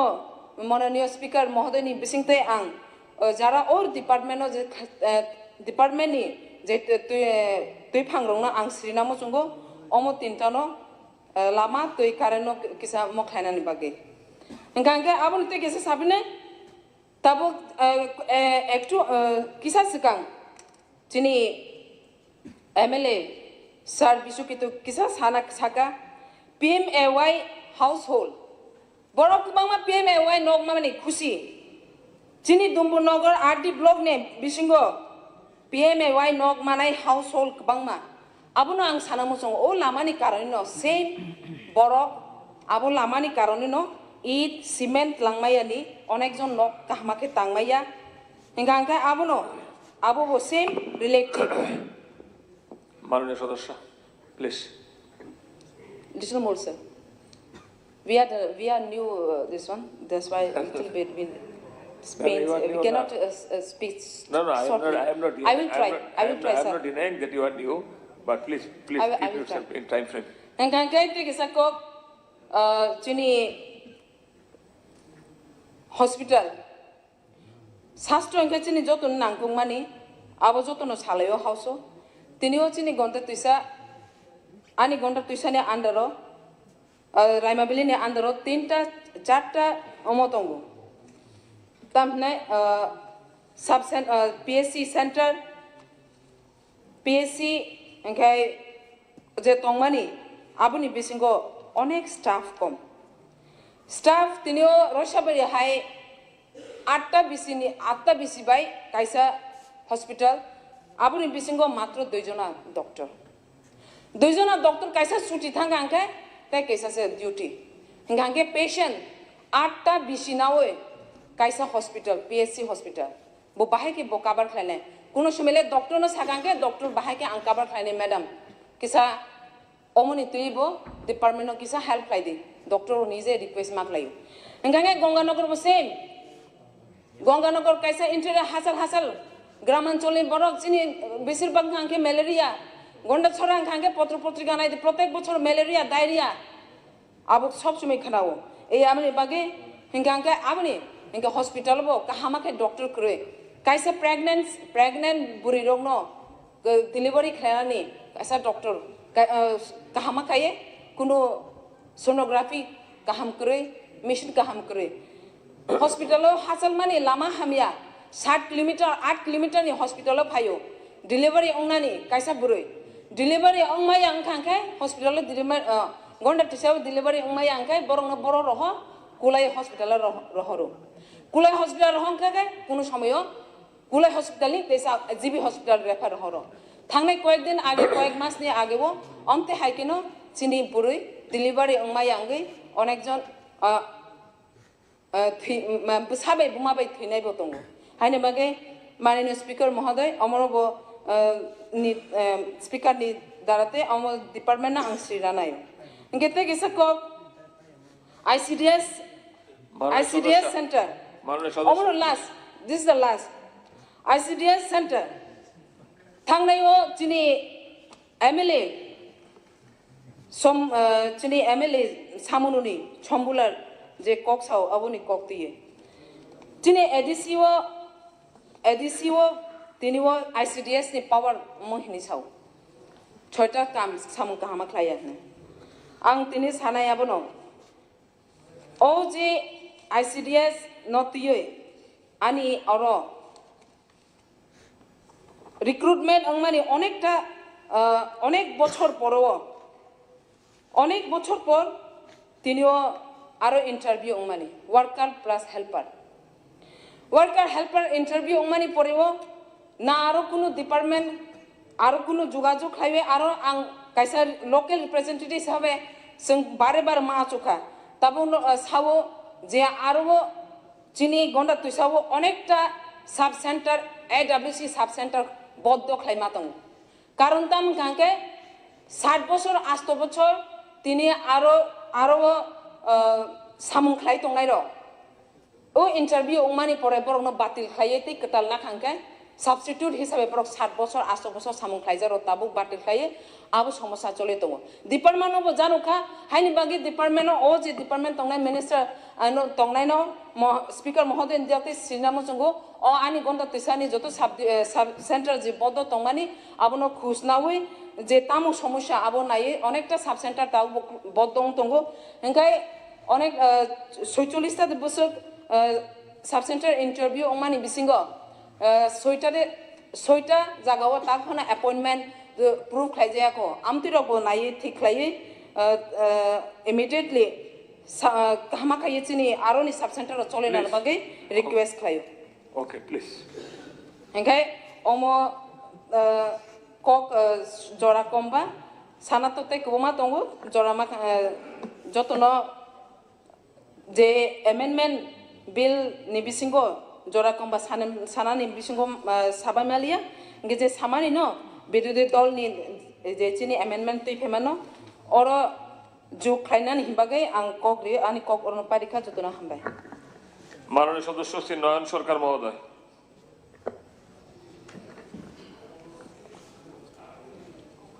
माननीय अध्यक्ष महोदय तो তিনজন বিরোধীদের পক্ষ থেকে যে অ্যামেন্ডমেন্ট এনেছে তাকে পূর্ণ সমর্থন জানিয়ে আমার কিছু বিষয় বলছি তো এখন বর্তমানে রাজ্যে যে চলছে অনেক বিধায়ক অনেক কিছু বলেছেন তো বিশেষ করে স্বাস্থ্য যে বিষয়ক যে ব্যাপারটা তার মধ্যে রক্ত ব্লাড ব্যাঙ্কগুলোতে রক্তের যে ক্রাইসিস সেটা নিয়ে কোথাও উল্লেখ নেই যে রাজ্যপাল যে বলেছেন তো দেখুন আগে রাজ্যে রক্তের যে সমস্যা ছিল সেটা সমাধানের ক্ষেত্রে যুব ভাইরা সবসময় ভূমিকা নিত তারই ফলস্বরূপ যে আমাদের কাছে যে তথ্য আছে 2015-16 সালে যে রাজ্যে স্বেচ্ছায় রক্তদানের যে পরিমাণ ছিল 27,965 ইউনিট 2016-17-তে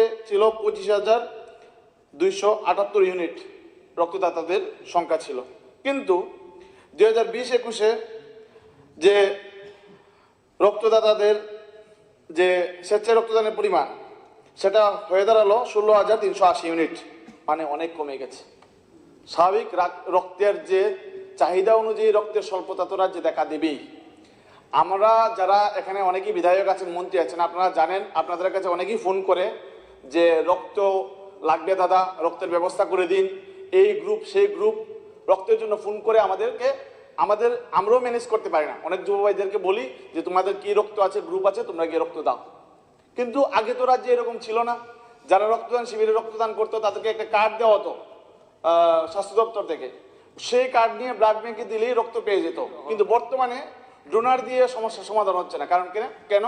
রক্তর যে গ্রাহিতা, তার যে রক্তের গ্রুপ, সেই গ্রুপ হতে হবে।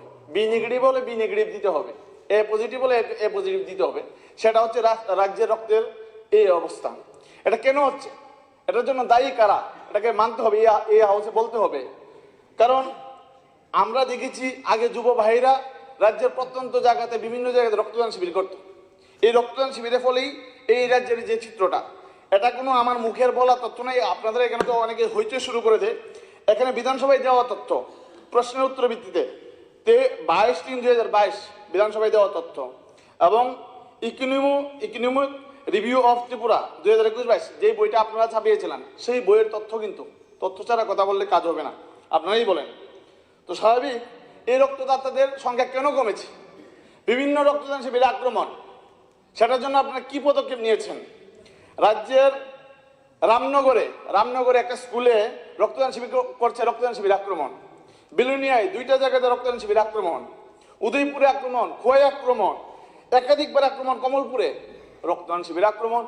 এই রক্তদান যারা করছেন, সেই রক্ত সে নিজেও জানে না সেই রক্ত কার শরীরে যাচ্ছে। কি সিপিএম বলুন, কি বিজেপি বলুন, কি কংগ্রেস বলুন, সবাই শরীরে যাচ্ছে।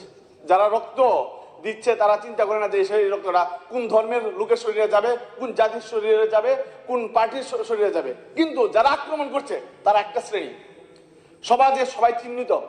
এখানে বলতে পারেন কি প্রমাণ আছে তোমার কাছে? আমরা করেছি। দেখুন, আজকে যে শীত চলছে, শীতের যে সিজন, এটাকে আমাদের তাপমাত্রা দিয়ে মেপে বলতে হবে না, আমরা অনুভব করতে পারি।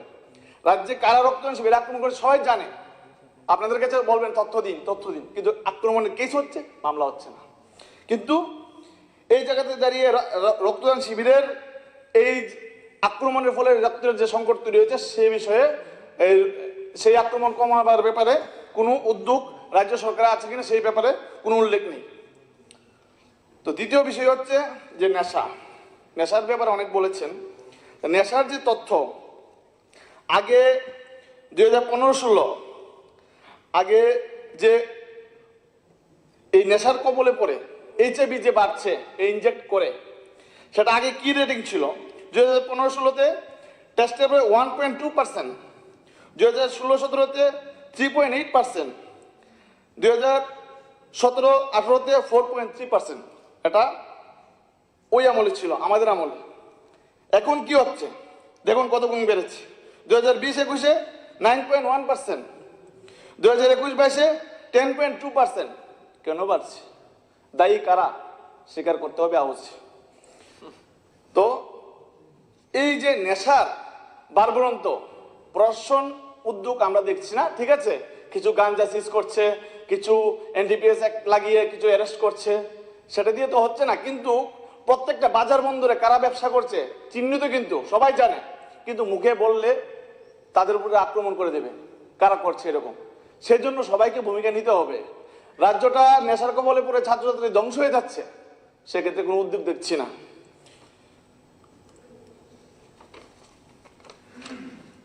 তারপর যে বিষয়,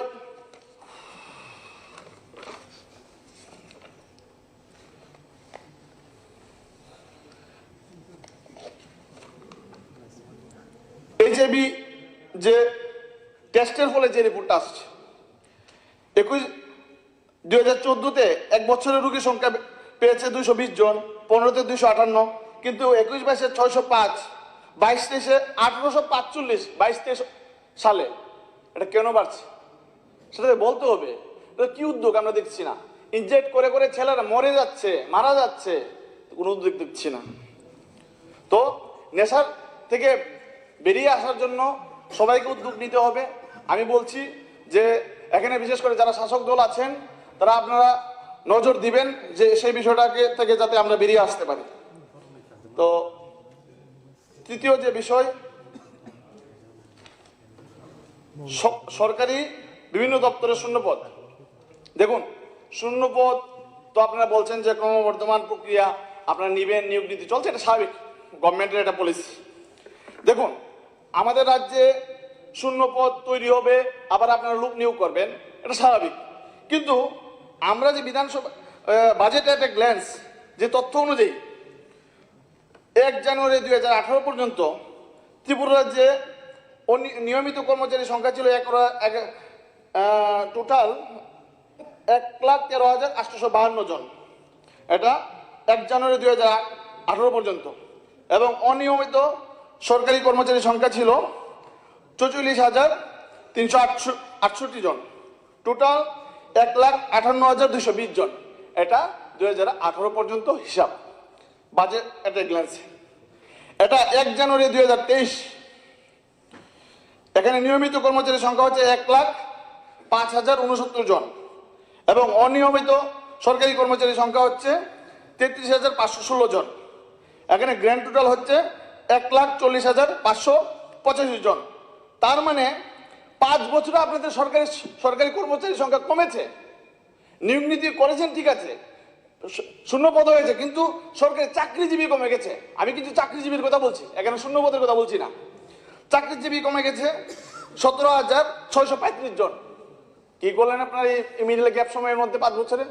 নিয়োগ করেছেন, কিন্তু যে সরকারি কর্মচারী ছিল সেটা তো কমিয়ে দিলেন। মাননীয় সদস্য, হ্যাঁ একটু। তারপর আরো যে পেনশনে যাবেন অনেকের 2018-19 এবং 2023-24 অনুসারে সরকারি চাকরি থেকে অবসর গ্রহণ করবেন বা করেছেন এমন চাকরিজীবীর সংখ্যা 26,484 জন। টোটাল 44,100 জন, 119 জন মানে খালি ভ্যাকেন্ট পড়ে আছে। কিন্তু এটা চাকরিজীবী কমে গেছে, কিন্তু কমার যে ক্রমবর্ধমান যেটা সবটাকে লেভেল রাখতে, সেই ক্ষেত্রে কিন্তু আমি উদ্যোগ দেখছি না স্বাভাবিকভাবে। তাছাড়া অনেক বিষয় আছে যেটা টাইম ওভার প্রায় হয়ে গেছে। যাই হোক, আমি তাই বলে এই মাননীয় রাজ্যপাল যে ভাষণ রেখেছেন, তাই এই অ্যামেন্ডমেন্ট এনে যাতে আবার সংশোধনী এনে আবার এটাকে ছাপানো হয়, সেই আবেদনটাকে আমার সংক্ষিপ্ত আলোচনা শেষ করছি।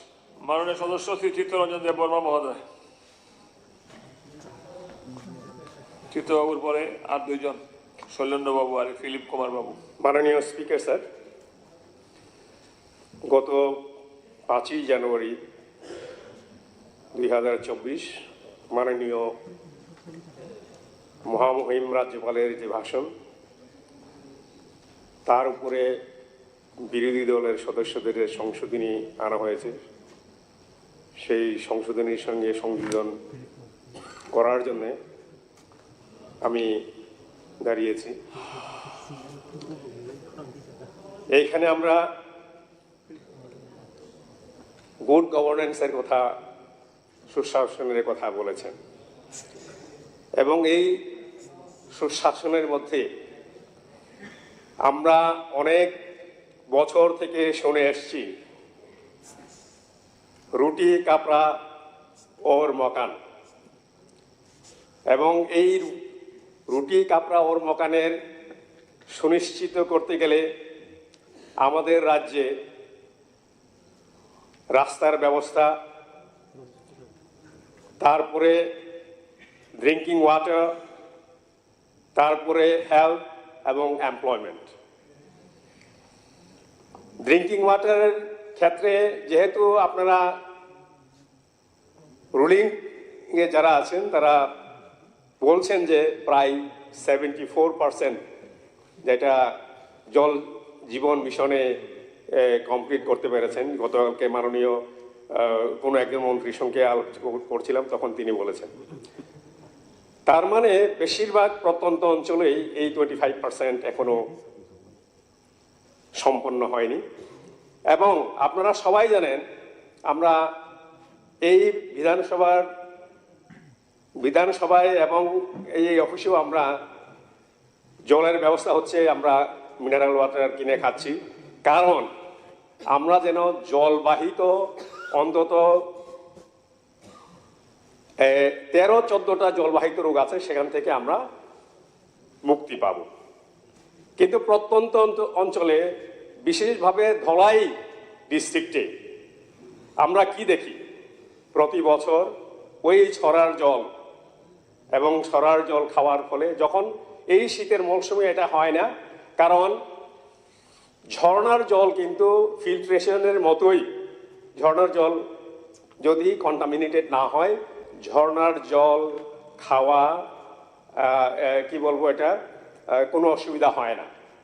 কিন্তু যখন বর্ষা শুরু হয়ে যায় এই ড্রিঙ্কিং ওয়াটারের সমস্যাটা প্রত্যন্ত অঞ্চলে আমরা দেখি। যেহেতু এই সময় হয় না, আমি যখন বলছি ঝর্ণার কথা, 1972 সালে যখন প্রথমবারের মতো আমি আগরতলায় আসি, তখন ছোট ছিলাম, স্কুলে পড়ছিলাম, এই 18 মুড়া বড় মুড়া রাস্তার পাশে ঝর্ণার জল বেয়ে যেত। আজকাল কিন্তু আমরা সেটা দেখতে পাই না। কেন? কিছুদিন আগে এই পবিত্র বিধানসভায় আমরা আলোচনা করেছি শব্দ সন্ত্রাসের ব্যাপারে, কিন্তু এই যে বন সংরক্ষণ কিন্তু আমাদের দরকার। রাজ্য সরকারের যে রিজার্ভ ফরেস্ট হোক, যেখানেই হোক না কেন, যে বন আছে সেই বন কিন্তু ধ্বংস হয়ে চলছে। এটা এরিয়াল সার্ভে করলে দেখা যাবে ভেতরের অংশগুলিতে বন কিন্তু উজাড় হয়ে যাচ্ছে। এই ব্যাপারে রাজ্য সরকার, মাননীয় স্পিকারের মাধ্যমে আমি বলতে চাই, রাজ্য সরকার যেন দৃঢ় পদক্ষেপ নেন। অন্তত আগামী 20 বছরের জন্য, আগামী 20 বছর এই বন থেকে যেন কোনো বনজ গাছ সংগ্রহ না করা হয়। কারণ এইভাবে যদি বন ধ্বংস যদি হতে থাকে, আমরা বলছি গ্রাউন্ড ওয়াটার রিচার্জ হচ্ছে না, এটা আরো নিচে চলে যাবে। এইটা একটা বলছি। আর হেলথ, এমপ্লয়মেন্ট, সুশাসন তখনই হবে, ঘরে ঘরে আমাদের সুস্বাস্থ্য থাকবে এবং ঘরে ঘরে উপার্জন থাকবে, তখনই কিন্তু সুশাসন হবে। রাস্তা যখন প্রত্যেকটা অঞ্চলে, ধলাই জেলা আমরা বলছি, প্রথমে আমরা বলতে শুনেছি এটা একটা প্রায়োরিটি ডিস্ট্রিক্ট, আজকে এটাকে বলছি আমরা অ্যাসপিরেশনাল ডিস্ট্রিক্ট। তাহলে অ্যাসপিরেশনাল ডিস্ট্রিক্ট মানে পিছিয়ে পড়া এই ডিস্ট্রিক্টকে অন্যান্য যে ডিস্ট্রিক্ট আছে, West Tripura district, south Tripura district, Khowai ডিস্ট্রিক্টের মতো এক পার নিয়ে আসতে হবে। কিন্তু কিছু কিছু স্কিম দেওয়া হয়েছে এটাকে গ্যাপ গ্রান্ট হিসাবে, কিন্তু এই গ্যাপ গ্রান্ট বা গ্যাপ যে স্কিম দেওয়া হয়েছে সেটা দিয়ে কিন্তু সম্পন্ন করা যাচ্ছে না। তাহলে এই জেলাকে উঠিয়ে আনতে গেলে এখানে রাস্তা ব্যবস্থা, জলের ব্যবস্থা, স্বাস্থ্যের ব্যবস্থা যদি করতে হয়, তাহলে এটার জন্য special package government of India থেকে বর্তমান সরকার আনার জন্য ব্যবস্থা করুন। আরো একটা কথা হচ্ছে, আমার একটু আগে মাননীয় বিধায়ক যেটা বলেছেন, এইচএসসিএল এর মাধ্যমে যে রাস্তাগুলি হচ্ছে, বিশেষভাবে ধলাই জেলাতে কোনো রাস্তায় মেরামত করা হচ্ছে না। আমার গ্রাম, আমার নিজের গ্রাম মেচুরিয়া গ্রাম দিয়ে আমবাসা থেকে কমলপুর পর্যন্ত যে রাস্তা, পিচের রাস্তা চলে গেছে, কচুছড়ার পরে সেই রাস্তা ভাঙছে বিভিন্ন জায়গাতে। যখন superintending engineer Ambassa, chief engineer PWD,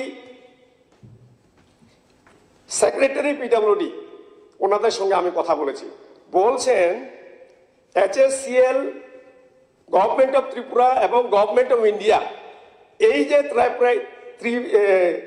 ত্রিপার্টাইট যে একটা এগ্রিমেন্ট আছে, সেই এগ্রিমেন্ট অনুযায়ী এইচএসসিএল ত্রিপুরাতে কাজ করছে। এবং যেহেতু এটা এইচএসসিএল এর রাস্তা, যেটা কচুছড়া থেকে কমলপুরে যাচ্ছে আমার গ্রাম হয়ে, এবং উলাই ডিস্ট্রিক্ট হসপিটাল থেকে কাছিমাছড়া থেকে যেটা যাচ্ছে, ওরা কোনো কাজ করছে না। ডিএম অফিস থেকে কি বলে এটা গন্ডাছড়া রোড পর্যন্ত এগুলি কোনো কাজ হচ্ছে না। তাহলে এই ত্রিপার্টাইট এগ্রিমেন্টের কি অর্থ আছে? যদি রাজ্য সরকার এইচএসসিএলটি যদি কন্ট্রোল করতে না পারে, এই এগ্রিমেন্ট ভেঙে দেওয়া হোক এবং কমলপুরে যে রাস্তার কথা আমি বলছি, এটাকে মেরামত করে এবারের মতো মেরামত করে দিলে তারপরে স্টেট পিডব্লিউডি সেটাকে টেক ওভার করবে, না হলে করবে না। যদি রাস্তা ভেঙেও থাকে স্টেট পিডব্লিউডি শেষবারের মতো HSCL যদি মেনটেন করে যদি না দেয় ওরা করবে না। তো এই যে অচল অবস্থা, স্টেট গভর্নমেন্ট HSCL কে কন্ট্রোল করতে পারছে না, এটা মাননীয় স্পিকারের মাধ্যমে মাননীয় মুখ্যমন্ত্রীর কাছে আমি এটা যেন দেখা হয়। TTADC-তে 1194 কিলোমিটার রাস্তা আছে, তার মধ্যে 900-র উপরের রাস্তা হচ্ছে ব্রিক সোলিং। এই যে সুশাসনের কথা বলছেন, উন্নয়নের কথা বলছেন, ভালো, এটা কেন বলবেন না? কিন্তু এডিসির যে এই যে 900 কিলোমিটারের উপর যে ব্রিক সোলিং রাস্তা জনজাতি জনপদে আছে, এইগুলি যদি অল ওয়েদার রোডে যদি পরিণত করা না যায়, ধলাই জেলাতে যে রাস্তাগুলি আছে সেই রাস্তাগুলি যদি তৈরি যদি না করা যায়, সুশাসন হবে কি, উন্নয়ন হবে কি? এডিসি ছাড়া ত্রিপুরায় উন্নয়ন সম্ভব কি? আমরা গত 75 বছর ধরে স্বাধীনতার পর থেকে এইভাবেই কিন্তু উপজাতি জনপদগুলি রাস্তা নেই, জলের ব্যবস্থা নেই, স্কুল নেই। এডিসি এলাকাতে যে স্কুলগুলি আছে, আমি মাননীয় জনজাতি মন্ত্রী ট্রাইবাল ওয়েলফেয়ার মিনিস্টারের সঙ্গে আলোচনা করছিলাম। এক একটা স্কুলে অনেক জায়গাতে 9 জন করে স্টুডেন্ট আছে, 15 জন করে স্টুডেন্ট আছে। মাননীয় সদস্য, 1 মিনিট স্যার। এই স্কুলগুলিকে কোনো জায়গাতে ক্লাব করে একত্র করে যদি এক জায়গাতে আনা যায়, রেসিডেন্সিয়াল স্কুল যদি করা যায়, তাহলে বর্তমানে যা শিক্ষকের সংখ্যা আছে সেই শিক্ষক দিয়েই এই স্কুলগুলি চালানো যাবে। উনি এই প্রস্তাব প্রশংসা করেছেন, কিন্তু আমার এই যে মাননীয় রাজ্যপালের যে ভাষণ, এই ভাষণের যেহেতু এইগুলি উল্লেখিত হয় নাই, এইগুলি যেন সংযোজন করা হয়। এবং সর্বশেষে এটাই বলতে চাই যে কব্রক ভাষার জন্য যে স্ক্রিপ্টের কথা আমরা গত দিনে বলেছি, এডিসি থেকে 2000 সনে একটা অ্যামেন্ডমেন্ট বিল কব্রক ভাষার জন্য রোমান স্ক্রিপ্টে রাজ্যপালের কাছে, রাজ্য সরকারের কাছে পাঠানো হয়েছিল। 2000 সন ওইদিকে যদি আমরা যদি করি, আজকে 2024 বছর ধরে রাজ্য সরকারের ঘরে আছে বা রাজ্যপালের কাছে আছে। এই যে এতদিন যে এটাকে ঘুমিয়ে রাখা হলো, এবং বর্তমান রাজ্য সরকার 6 বছর পরবর্তী আর বললাম না, তো এইটাকে এই যে 5000 স্টুডেন্টের কথা গতকালকে আমরা বলেছি, পরপর 2 দিন আমাদের মাননীয় এলওপি বলেছেন, এই যে জাস্ট স্যার, এই যে বিলটা 24 বছর ধরে, তাহলে আমরা কি ভাববো? এই কারণেই যে আমাদের উন্নয়নের জন্য, সম্যক উন্নয়নের জন্য আমরা দেখছি এইভাবে যদি আমরা চলতে থাকি, আমরা নিশ্চিহ্ন হয়ে যাব, আমাদের এক্সিস্টেন্স থাকবে না। এইভাবে ভাষার উপরে আমরা যেটা দাবি করব সেটা অনেকে অনেকভাবে বলবেন, এটা দাবি করলে এটা বলবেন, কিন্তু আমাদের যে দাবিগুলিকে কেউ কর্ণপাত করবেন না। এই কারণেই, এই সব কারণেই আমাদের কি বলবো, এক্সিস্টেন্স এবং সার্ভাইভালের কারণেই সংবিধানের 3 ধারা অনুযায়ী আমরা গ্রেটার ত্রিপুরা চাইছি, এবং সংবিধানে এই ধারা আমরা এই কারণে আমরা দাবি করছি। তাই মাননীয় মহামহিম রাজ্যপালের যে ভাষণ, সেই সংশোধনী যে আমরা আনছি, সেখানে যেন সংযোজন করা হোক। মাননীয় অধ্যক্ষকে অসংখ্য ধন্যবাদ সময় দেওয়ার জন্য। নমস্কার। মাননীয় সদস্য শ্রী শৈলেন্দ্রচন্দ্রনাথ মহোদয়।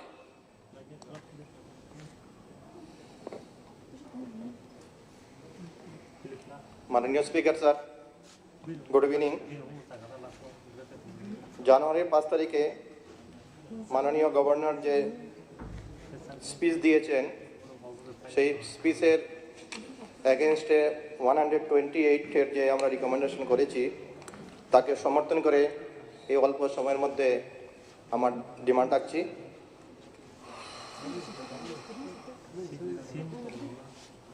এগ্রিকালচার সেক্টর নিয়ে মহামান্য রাজ্যপাল মেনশন করেছেন, agriculture is a dominating sector, it's contributing 36% of the GSDP. তো এখানে একটা লাইনে উনি মেনশন করেছেন যে নভেম্বর এবং ডিসেম্বর মাসে যে সাইক্লোন হয়েছিল, সাইক্লোন ফলে যে হাজার হাজার কৃষক ক্ষতিগ্রস্ত হয়েছিলেন, সেই ক্ষতিগ্রস্ত কৃষকদের টোটাল পেমেন্ট করা হয়েছে 28.71 করোড়। সেই পেমেন্টের 27.58 করোড় পেমেন্ট করা হয়েছে এসডিআরএফ এন্ড এনডিআরএফ ফান্ড থেকে, অ্যান্ড 1.13 করোড় পেমেন্ট করা হয়েছে এইচডিএফসি আর্গো থেকে। তো টোটাল ফার্মারদের পেমেন্ট করা হয়েছে 28.71 করোড়, বাট গভর্নমেন্টের এক্সপেন্সেস হয়েছে 48 crore 72 lakh. As a premium government pay করেছে 21.14 crore, and SDRF Indian fund থেকে কৃষকদের দেওয়া হয়েছে 27.58 করোড়। ফার্মাররা পেয়েছে 28.71, অ্যান্ড গভর্নমেন্টের এক্সপেন্স হয়েছে 48.72 করোড়। সে কথাই আমি এগ্রিকালচার মিনিস্টারকে গতকাল বলার চেষ্টা করেছিলাম, আমি পুরোটা বলতে পারিনি, তাই আজকে আমি প্রথমে এটা বললাম। ফার্মারদের উন্নয়নের জন্য আমার গ্রামে, আমারই ওয়ার্ডে একটা ডিপ টিউবওয়েলের স্যাংশন হয়েছে, টেন্ডার হয়েছে, ওয়ার্ক অর্ডার হয়েছে। লাস্ট 10 মাস থেকে এই কাজটা শুরু হয়নি। কারণ হচ্ছে যে জায়গাটা চুজ করা হয়েছে, সেখানে গ্রামের যে ফার্মার রয়েছে, যারা কৃষিক্ষেত করেন, ধান ক্ষেত করেন, তার 2% লোকজন ওই এরিয়াতে বসবাস করে। যেটা কন্ডিশন হচ্ছে মিনিমাম 20 হেক্টর ল্যান্ডের প্রয়োজন যেখানে টিউবওয়েলটা হবে, লেকিন ওই এরিয়াতে নেই। সেই জন্য গ্রামবাসীর আপত্তি করেছে। যেহেতু পঞ্চায়েত থেকে রেজলিউশন, এখানে পলিটিক্যাল পার্টির প্রেশার রয়েছে, সেই জন্য গ্রামবাসীর আপত্তি থাকা সত্ত্বেও অন্যত্র সরানো হয়নি। তো আমার এই ভাষণের মাধ্যমে আমি রিকোয়েস্ট করব যে কনসার্ন ডিপার্টমেন্ট এই ম্যাটারটা যেন আগে দেখেন।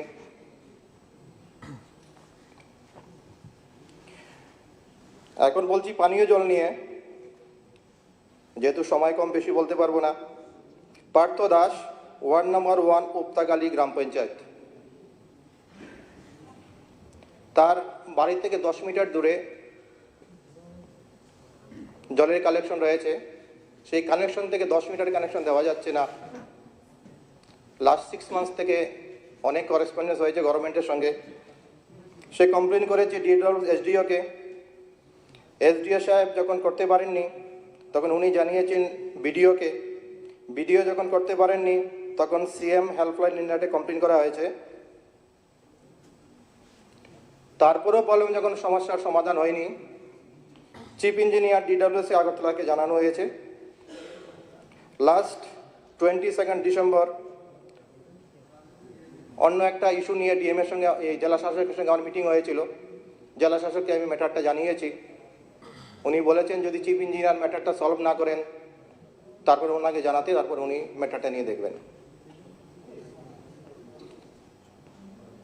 এটা হচ্ছে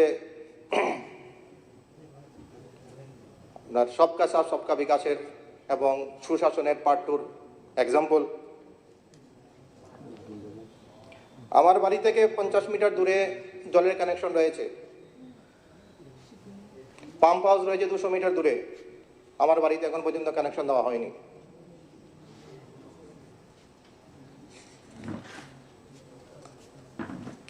গত 19 নভেম্বর, যেদিন ইন্ডিয়া এবং অস্ট্রেলিয়ার ক্রিকেটের ফাইনাল ম্যাচ ছিল, সেদিন রাত্রিবেলা আনুমানিক 11টা ঘটিকায় চামটিলাতে 58 বিধানসভা সুপারি বোঝাই গাড়ি এসেছিল মনু থেকে, রাত্রেবেলা গাড়িটাকে এখানে থামানো হয়। থামিয়ে ওদেরকে জিজ্ঞেস করা হয়েছে তোমরা কোথা থেকে আসছো, বলছে মনু থেকে আসছি, আমরা সুপারি নিয়ে যাব। কার পারমিশন নিয়ে এসছো? বলছে পারমিশন আমরা টাকা দিয়ে কিনেছি, আমাদের বেলের কাগজপত্র রয়েছে, আমরা পারমিশন নেওয়ার তো এখানে কোনো দরকার নেই। বলার সঙ্গে সঙ্গে ড্রাইভারকে গাড়ি থেকে টেনে নামিয়ে নেওয়া হয়েছে। নামিয়ে ড্রাইভারকে ঢুকানো হয়েছে স্করপিওতে। যারা স্করপিওর মধ্যে 6 জন ছিল, একজন গাড়িটাকে ড্রাইভ করে নিয়ে গেছে। 58 নম্বর বিধানসভা থেকে 57 বিধানসভা যুবরাজনগরে নিয়ে এসছে। রাধাপুরে গাড়িটা নিয়ে গিয়ে 27,000 ক্যাশ তাদের থেকে লুট করা হয়েছে। মোর 50,000 ডিমান্ড করা হয়েছে, যে 50,000 যদি আরও দেওয়া হয় তাহলে তাদেরকে ছাড়া হবে, নতুবা ছাড়া হবে না। এখান থেকে গাড়িটা নিয়ে স্পিকার স্যার ওখান থেকে গাড়িটা নিয়ে ঢুকেছে আপনার বিধানসভার 56-এ। পুলিশের সামনের দিকে পুরো টাউনটাকে 2টো রাউন্ড দিয়েছে। দেওয়ার পর বাগবাসা বিধানসভার দিগলবাগ গ্রামে ওখানে গাড়িটাকে নিয়ে গেছে। একজন যে রয়েছিল গাড়ির মধ্যে তাকে নামিয়ে স্করপিওর মধ্যে লক করে রাখা হয়েছে। তাকে গাড়িটাকে অন্যত্র নিয়ে গিয়ে 85 ব্যাগ যেখানে সুপারি ছিল গাড়ির মধ্যে 38 ব্যাগ আনলোড করা হয়েছে, অন্যত্র কোথায় লুকিয়ে রাখা হয়েছে। ওখান থেকে নিয়ে গেছে কদমতলা বিধানসভাতে। ওদেরকে প্রচণ্ডভাবে মারধর করেছে এবং বলেছে আমাদের পলিটিক্যাল হাত রয়েছে অনেক উপরে, আমরা সাংবাদিকতার কাজের সঙ্গে যুক্ত রয়েছি, যদি তোমরা এই ম্যাটারটা পুলিশকে রিপোর্ট করো, থানায় কেস করো, তাহলে তোমাদের নামে তোমাদের এগেন্সট অ্যাকশন হবে। পরবর্তীকালে আত্মীয় স্বজনের সঙ্গে যখন ম্যাটারটা শেয়ার করে সাহস সঞ্চয় করে ধর্মনগর থানায় এসে 2 দিন পর এফআইআর লজ করা হয়। যেহেতু ম্যাটারটা হয়েছিল পানিসাগর থানার আন্ডারে, ধর্মনগর থানা থেকে ম্যাটারটাকে রেফার করা হয় পানিসাগরে। পানিসাগর থানাতে আমি ম্যাটারটা জানতে পারি যখন ইসলামউদ্দিন সাহেব আমাকে ফোন করেছেন, এরকমভাবে আমার বিধানসভার লোকজনকে সুপারি লুটপাট করা হয়েছে, তাদেরকে মারধর করা হয়েছে। এবং থানাতে কমপ্লেন করার পর যখন থানায় তাদেরকে ডেকেছে, ওরা যেতে ভয় পাচ্ছে, আপনি যদি আমার সঙ্গে যান তাহলে বেটার হবে। আমি ইসলামউদ্দিন সাহেবের সঙ্গে থানায় গিয়েছি, থানাতে ডিটেলস আলোচনা হয়েছে। থানা বলেছে আমরা যে ছিল কালপিটরা তাদেরকে আমরা আইডেন্টিফাই করতে পেরেছি, সেই যে গাড়ির মধ্যে ওরা ছিল স্করপিও সেই গাড়িটাকে আইডেন্টিফাই করতে পেরেছি, তাদের এগেনস্টে আমরা অ্যাকশন নেব। থানা থেকে বেরিয়ে যখন নিচে আসলাম, থানার স্টাফদের মধ্যে থেকে 2 জন আসলো, আমাদের সঙ্গে বললো আমরা তো ডিটেলস আইডেন্টিফাই করতে পেরেছি। সেদিন থানাতে আমাদের প্রতি বছরের নয় এবারও কালী পূজার পর আমরা একটা পার্টি দিই। সেই পার্টিতে স্যার আপনিও নিমন্ত্রিত ছিলেন, পানিসাগরের বিধায়ক সাহেব উনিও নিমন্ত্রণ ছিলেন। জানি না বিনয়বাবু সেদিন ওখানে গিয়েছেন কিনা, আমি অন্য কাজে বিজি থাকার জন্য সেদিন ওখানে যেতে পারিনি। সেই এমিনেন্ট পার্সোনালিটিদের যে পার্টি হয় থানাতে, সেই পার্টিতে এই 6 জন দুষ্কৃতী মজুদ ছিল। থানাতে খাওয়া দাওয়া করে পার্টি করে যাওয়ার সময় তারা এই কাণ্ডটা সংগঠিত করেছে। কোন থানায়? পানিসাগর থানা। আজ পর্যন্ত তার কোনো অ্যাকশন নেই, কোনো অ্যারেস্ট নেই, ওরা বহাল তবিয়তে রয়েছে। শুধু এই একটা ঘটনাই নয়, তারা রাত্রিবেলা এখানে সুপারি গাড়িকে লুট করছে। টি কোট নিয়ে যারা দামচড়া বা অন্যান্য মনু থেকে যারা বিজনেস করছে তাদের গাড়িও 2বার ওরা আটক করেছে। থানায় রিপোর্ট রয়েছে, কোনো অ্যাকশন হচ্ছে না। এছাড়া আমাদের নর্থ ত্রিপুরা কাঞ্চনপুর নিয়ে যে বিস্তৃত অঞ্চলে সুপারি ব্যাপারী রয়েছে যারা বিজনেস করেন, বা সারা ত্রিপুরা যে সমস্ত সুপারি ব্যাপারীরা রয়েছেন, তারা যখন আসামের মধ্যে সুপারি নিয়ে যান, বার্মিজ সুপারি নামে তাদের উপর ফাইন্যান্সিয়াল ডিমান্ড করা হয়। প্রত্যেক গাড়িকে 70,000 টাকা দিতে হয়, আদারওয়াইজ তাদের গাড়ি করিমগঞ্জের আগে এখানে আটকে দেওয়া হয়। তো শুনতে পেয়েছি যদি আমাদের এখান থেকে কোনো মিনিস্টার বা নেতা যদি কাগজের মধ্যে চিট লিখে দেন তাহলে তাদেরকে রেহাই দেওয়া হয়। তো এই ম্যাটারটা এটা শুনেছি, এটা সত্যি আমি বলতে পারবো না। কোনো মিনিস্টার কিংবা এমএলএ ছিলেন আপনি শুনতে পেয়েছেন? কার থেকে শুনতে পেয়েছেন? নিশ্চয়ই যারা যারা সুপার বিজনেস করে, না না না না যারা বিজনেস করে তারা শুনতে পেয়েছি। আমি যে একটা ভেক্টামসের কথা শুনতে পেয়েছি অমুক মিনিস্টার লিখে দিতে হবে, না না না, ইটস নট ফেয়ার, এটা সঠিক না। না আমি সঠিক বলে বলছি না, ওরা বলছে যে এরকম যদি শৈলেন্দ্রবাবু আমি আপনাকে যতক্ষণ ইন্টারাপ্ট করিনি, আপনি দয়া করে শুনুন। জিতেন বাবু আপনি শুনুন, যখন এই যে সুপারি গাড়ির ব্যাপারে আমার কাছে খবর আসে, আমাদের ধর্মনগরের মন্ডল সভাপতি শ্রী শ্যামলনাথ পানিসাগর থানায় প্রথম ধর্মনগর থানায় এফআইআর করতে বলেছে ড্রাইভারকে, ড্রাইভার এফআইআর করেছে। তারপর যখন বললো এটা পানিসাগর থানার আওতাধীন ঘটনা ঘটেছে, পানিসাগরে গিয়েছে, সেই ভদ্রলোক ড্রাইভার ভদ্রলোক যেতে সাহস পাচ্ছিল না, আমার মন্ডল সভাপতি তখন তাকে নিয়ে লোক দিয়ে পানিসাগর থানায় পাঠিয়েছে। এফআইআর টোটাল নাম ধাম দিয়ে দেওয়া হয়েছে সমস্ত কিছু। এবং I personally talk to DG সাহেব, আগরতলা সে ডিজি সাহেবের সঙ্গে আবার টেলিফোন কথা বলেছি যে এই ঘটনা ঘটেছে, আপনি বিষয়টা তদন্ত করুন। স্যার আমি বলছি এই কারণে, আমার কাছে যারা ব্যাপারী তারা আমার কাছে অ্যাপ্রোচ করেছে যে চিট লেখার জন্য, আসামে নিয়ে যাওয়ার জন্য, আমি রিজেক্ট করেছি। এবার বলতে পারেন না কোনো মন্ত্রী চিঠি দিলে তারা বলেছে, দেখুন এটা এগুলো হয় না, ভেক টার্মসে কথা বলবেন না প্লিজ। না, আমার কাছে অ্যাপ্রোচ করেছিল, আমি রিজেক্ট করেছি যে এরকম হতে পারে না, এটা আমি করব না। ঠিক আছে, বলুন, এবার কনক্লুড করুন প্লিজ। যখনই ল অ্যান্ড অর্ডার সিচুয়েশন আছে, আপনি তো দরকার হলে ইসলামবাবুকে নিয়ে গেলেন, সঙ্গে সঙ্গে চিঠিতে জানালেন না কেন, ডিজি সাহেবকে, মুখ্যমন্ত্রী মহোদয়কে জানালেন না কেন এই ঘটনা ঘটেছে, আপনি দেখুন। তখন আমি তো ডিজি সাহেবকে জানিয়েছি আবার টেলিফোন। হ্যাঁ স্পিকার, তখন আমাদের এসপি সাহেব ছুটিতে ছিলেন, এসপি সাহেবের সঙ্গে টেলিফোনে আবার টেলিফোন কথাবার্তা হয়েছে, উনি বলেছেন আমি আসার পর অ্যাকশন নেবো, লেকিন এখনো পর্যন্ত কোনো অ্যাকশন নেয়নি, সেটাই আপনাকে বলছি। না না, বলুন, কনক্লুড করুন প্লিজ। সুপারিশ সমস্যা হচ্ছে বানমিজের নামে ওখানে আটকানো হচ্ছে এবং তাদেরকে 70,000 পার গাড়ি ডিমান্ড করা হচ্ছে। কোথায় আটকানো হচ্ছে? এই আসামে। আসামের কথা এখানে আমাদের মুখ্যমন্ত্রী, আমাদের সরকার যেহেতু ত্রিপুরার বিজনেসম্যান এখানে সাফার করছে, সেই জন্য আমাদের মুখ্যমন্ত্রীর ম্যাটারটা জানা উচিত এবং যাতে ভবিষ্যতে এটার জন্য স্টেপ নেওয়া হয়, যাতে আমাদের সুপারি বিজনেসম্যানরা সাফার না করে, সেটা স্টেপ তো নিতে হবে। ঠিক আছে, হয়েছে আপনার? না হয়নি স্যার। ফার্স্ট জানুয়ারি আমার একজন পেশেন্ট ধর্মনগর হসপিটালে, ডিস্ট্রিক্ট হসপিটালে গিয়েছিলেন, আমাকে বললেন যে আমরা ওয়েট করছি, ইলেকট্রিসিটি না থাকার জন্য স্ক্যান মেশিন বন্ধ রয়েছে, 1 ঘন্টা থেকে আমরা স্ক্যান করতে পারছি না, স্ট্রোক সিরিয়াস পেশেন্ট, তাকে আপনি একটু হেল্প করুন, আসুন। যখন হসপিটালে গেলাম, যাওয়ার পর ওকে ঠিক আছে, রাজ্যপাল আপনি ইন্ডিভিজুয়াল সমস্ত কেস নিয়ে এসেছেন, আপনি জল পাননি, করেননি, ঠিক আছে, ওকে স্যার। এখন স্কুল নিয়ে বলছি। আরে আবার বলবেন এখন? আরে আপনি শুরু করলেন কটার সময় জানেন? স্যার শুরু তো এই মাত্রই করলাম। না না, কি বল, 6:18 শুরু করেছে। ঠিক আছে, এখন আমি বলছি যে 8 তারিখে যে আমাদের কন্ট্রোলার অডিটর জেনারেল যে ফাইন্যান্স রিপোর্টটা সাবমিট করা হয়েছে, সেই রিপোর্টের কয়েকটা পয়েন্ট নিয়ে আলোচনা করব। না না, 12 মিনিট হয়ে গেছে। 12 শৈলেন্দ্র বাবু, 12 মিনিট হয়ে গেছে। আর যদি ফিনিশ 1 মিনিট ফিনিশ করছি। এখানে অ্যাচিভমেন্টের মধ্যে দেওয়া হয়েছে 21 to 21 যে অ্যাচিভমেন্ট হয়েছে, গভর্নমেন্টের এক্সপেন্ডিচারে 72% স্পেন্ড করতে পেরেছে, বাকি টাকা গভর্নমেন্ট খরচা করতে পারেনি। আয়ুষ এবং হোমিওপ্যাথিক মেডিসিনের ক্ষেত্রে 339 out of 543 medicine stock available নেই। অ্যালোপ্যাথিক মেডিসিন অ্যান্ড রেফার্ড হসপিটালের কুমারঘাটে মেনশন করেছে আউট অফ 1000 পেশেন্ট 194 পেশেন্টকে আগরতলাতে রেফার করা হচ্ছে জিবি হসপিটালে। আনস্পেন্ড fund of ইসিপিআর 65 crore।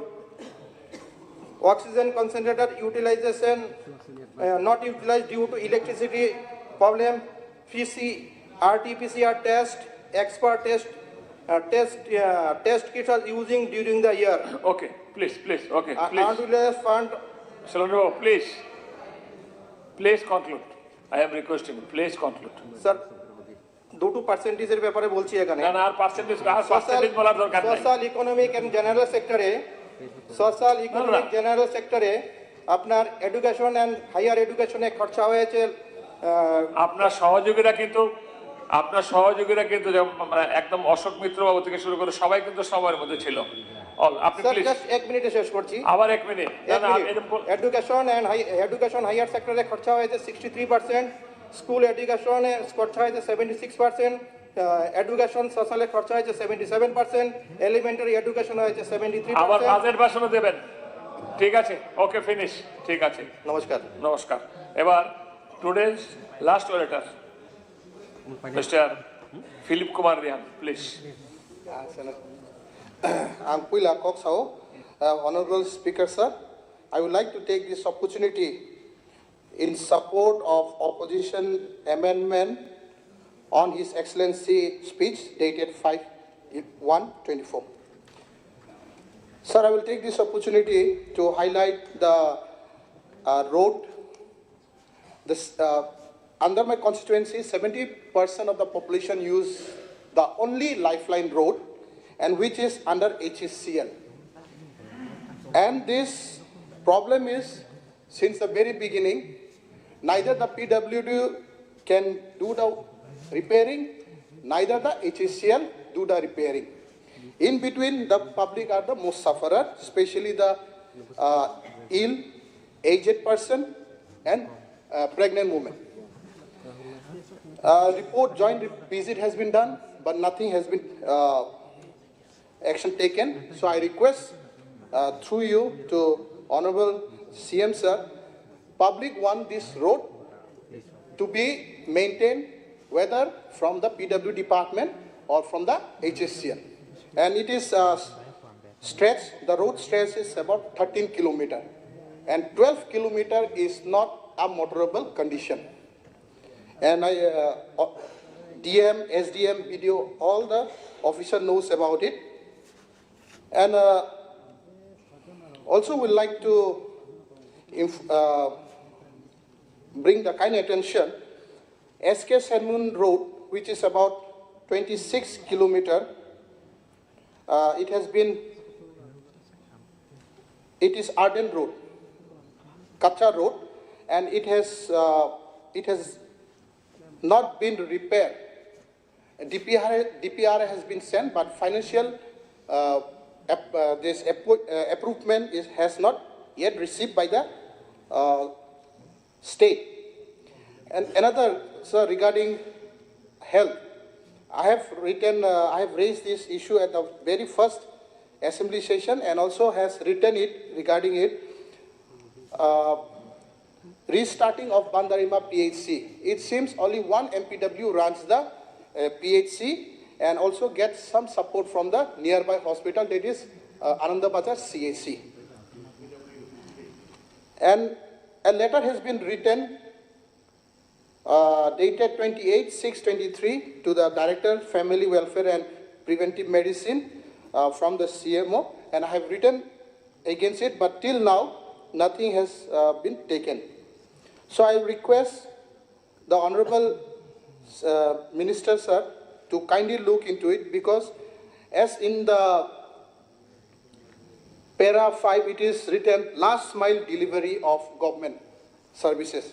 But if the Bandarima PHC is not yet started, so that will be unfair. And regarding one more point that I want to highlight, we all know that Jampui Hills is a famous tourist spot. But day by day there was incidents.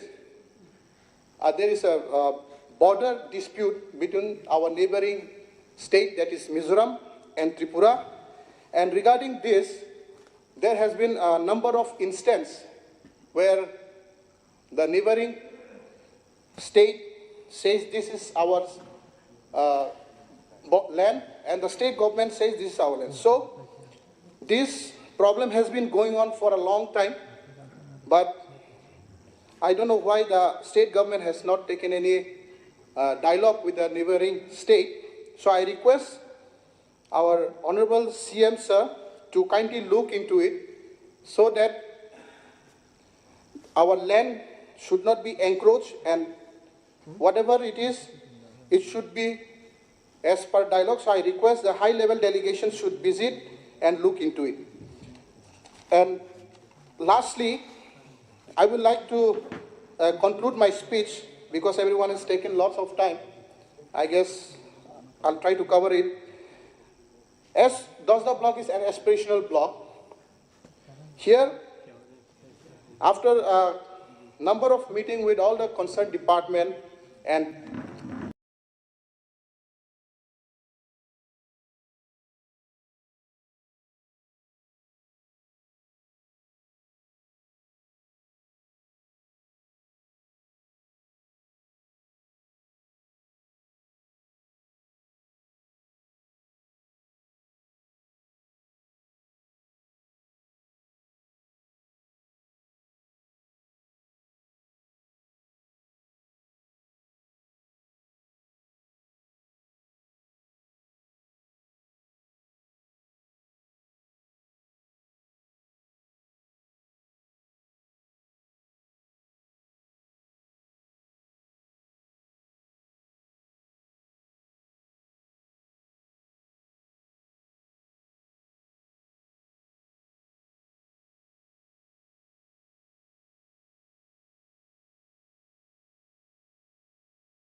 with all the concerned department and field visit, it has come to for implementing various government schemes and successfully implementing.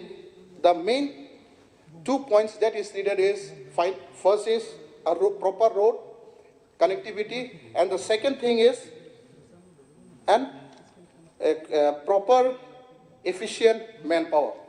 In this regard, sir, I would like to conclude my speech that because of this reason, I could not find that how could I support the Governor, His Excellency's speech. Hence, I end my speech in support of opposition amendment. Thank you. এখন মাননীয় মুখ্যমন্ত্রী মহোদয় আলোচনা রাখবেন এমন এক অনুরোধ করছি। তার পূর্বে জাস্ট ছোট্ট একটা ঘোষণা, অ্যানাউন্সমেন্ট। আমি মাননীয় বিরোধী দলের নেতা শ্রী অনিমেষ বাবু সহ, মাননীয় জিতেন বাবু সহ, মাননীয় গোপাল বাবু সহ ট্রেজারি বেঞ্চের সবাইকে, ইনক্লুডিং মুখ্যমন্ত্রী অলসো, আপনাদেরকে অনুরোধ করব যে আজকে সভা শেষ হলে পরে একটু দয়া করে লবিতে আসবেন। যৎসামান্য চা জলপানের ব্যবস্থা করা হয়েছে। স্যার 30 সেকেন্ড মাননীয় মুখ্যমন্ত্রী বলার আগে স্যার লাস্ট মাননীয় মুখ্যমন্ত্রী দুটো কমিটমেন্ট করেছিলেন। একটা হলো ফেরার পথে সেখানে দুর্ঘটনা ঘটে, তখন 5-6 জন লোক মারা গেছিল, পরে আরও এ সম্পদ তদন্ত করার অর্ডার দিয়েছিলেন। দেন নতিন ছাড়া একটা চা বাগান, সেখানে এরকম একটা ইরেগুলারিটি হয়েছিল, বলছেন এটাকেও আমি তদন্ত দিয়েছি। স্যার যদি মাননীয় মুখ্যমন্ত্রী আজকে বলতে পারতেন খুব ভালো, নতুবা আগামীকাল যেন বলেন। মাননীয় মুখ্যমন্ত্রী বলুন। সর্বপ্রথম সবাইকে নমস্কার জানাচ্ছি। মাননীয় অধ্যক্ষ মহোদয়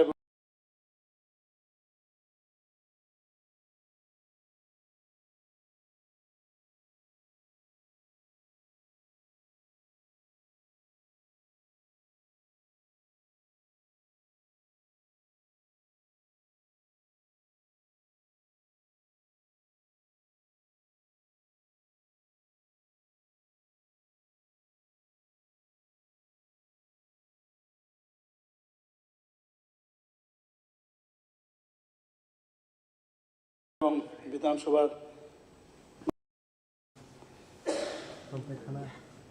মাননীয় রাজ্যপাল মহোদয়ের ভাষণে কয়েকটা জিনিস আমার খুব ভালো লাগলো। সেটা হচ্ছে যে রাজ্যের জনজাতি, তপশিলি জাতি, সংখ্যালঘু, অন্যান্য যারা অনগ্রসর, যাতে লাস্ট মাইলের কথা বলছি আমি, সেই সব লোকদের বিষয়ে, অনগ্রসর জাতিদের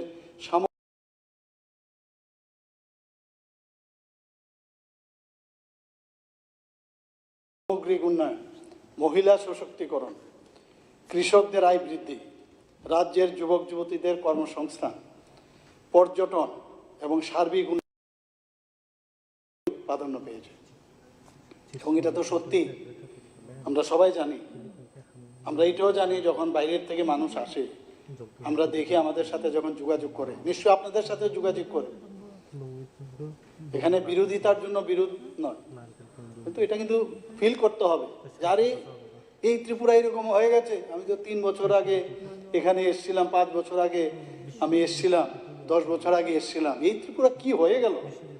রাস্তাঘাট, পানীয় জল, সমস্ত জায়গায় মানুষ দেখছে। তো এই সামগ্রিক যে বিষয়টা ওনার যে বক্তব্য এখানে রেখেছেন, সেটা কিন্তু প্রস্ফুটিত হয়েছে।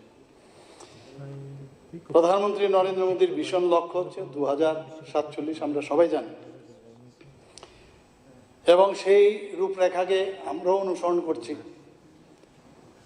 বিজেপি আইপিএফটি সরকার বারবার, আপনারা হয়তোবা তীর্যকেশ্বরে বলেন যে এক ত্রিপুরা শ্রেষ্ঠ ত্রিপুরা বলেন, বলার জন্য হয়তোবা বলেন, কিন্তু আমরা কিন্তু ডিসিশন নিয়েছি এক ত্রিপুরা শ্রেষ্ঠ ত্রিপুরা বানাবোই।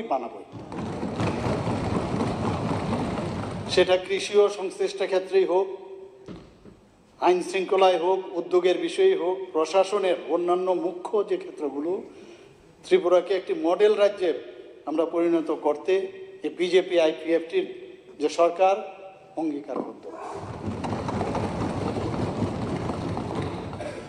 এখানে একটা বিষয়, যদিও এটার সাথে সম্পর্ক নেই মাননীয় রাজ্যপালের যে ভাষণের সাথে, কিন্তু অনেকে অনেক কথাই বলেছেন, মানে এটাকে রিলেট করে বলেছে। এখানে with due respect to our LOP Shri Animesh Debbarma মহোদয়কে, উনি বলেছেন যে অনেকগুলো চিঠি উনি মাঝে মাঝে লেখেন, আরও অনেকে বলেছেন। Don't take it otherwise, I want our relation should be maintained today and future also.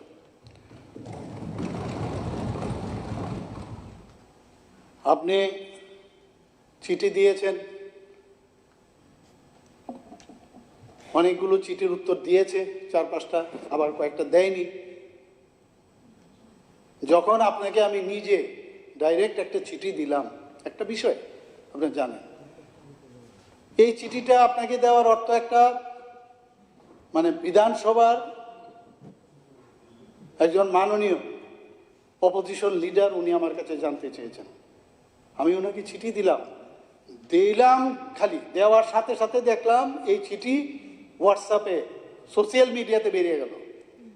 এটা breach of trust and breach of relation হবে আমি মনে করি। আমি আপনাকে বলছি, প্লিজ প্লিজ আমাকে শেষ করতে দিন, আপনি বলবেন। আমি এটা আপনাকে বলেছিও, কিন্তু আমি যেহেতু এই কথাগুলো আসছে, এতে কি হয় আমি এখন চিন্তা করব। এবং সাংঘাতিকভাবে ভাইরাল হয়েছে বিষয়গুলো, দরকার ছিল না। আপনি আমাকে চিঠি লিখেছেন, আপনাকে আমি চিঠি দিয়েছি, এটা ভাইরাল হবে কি করে?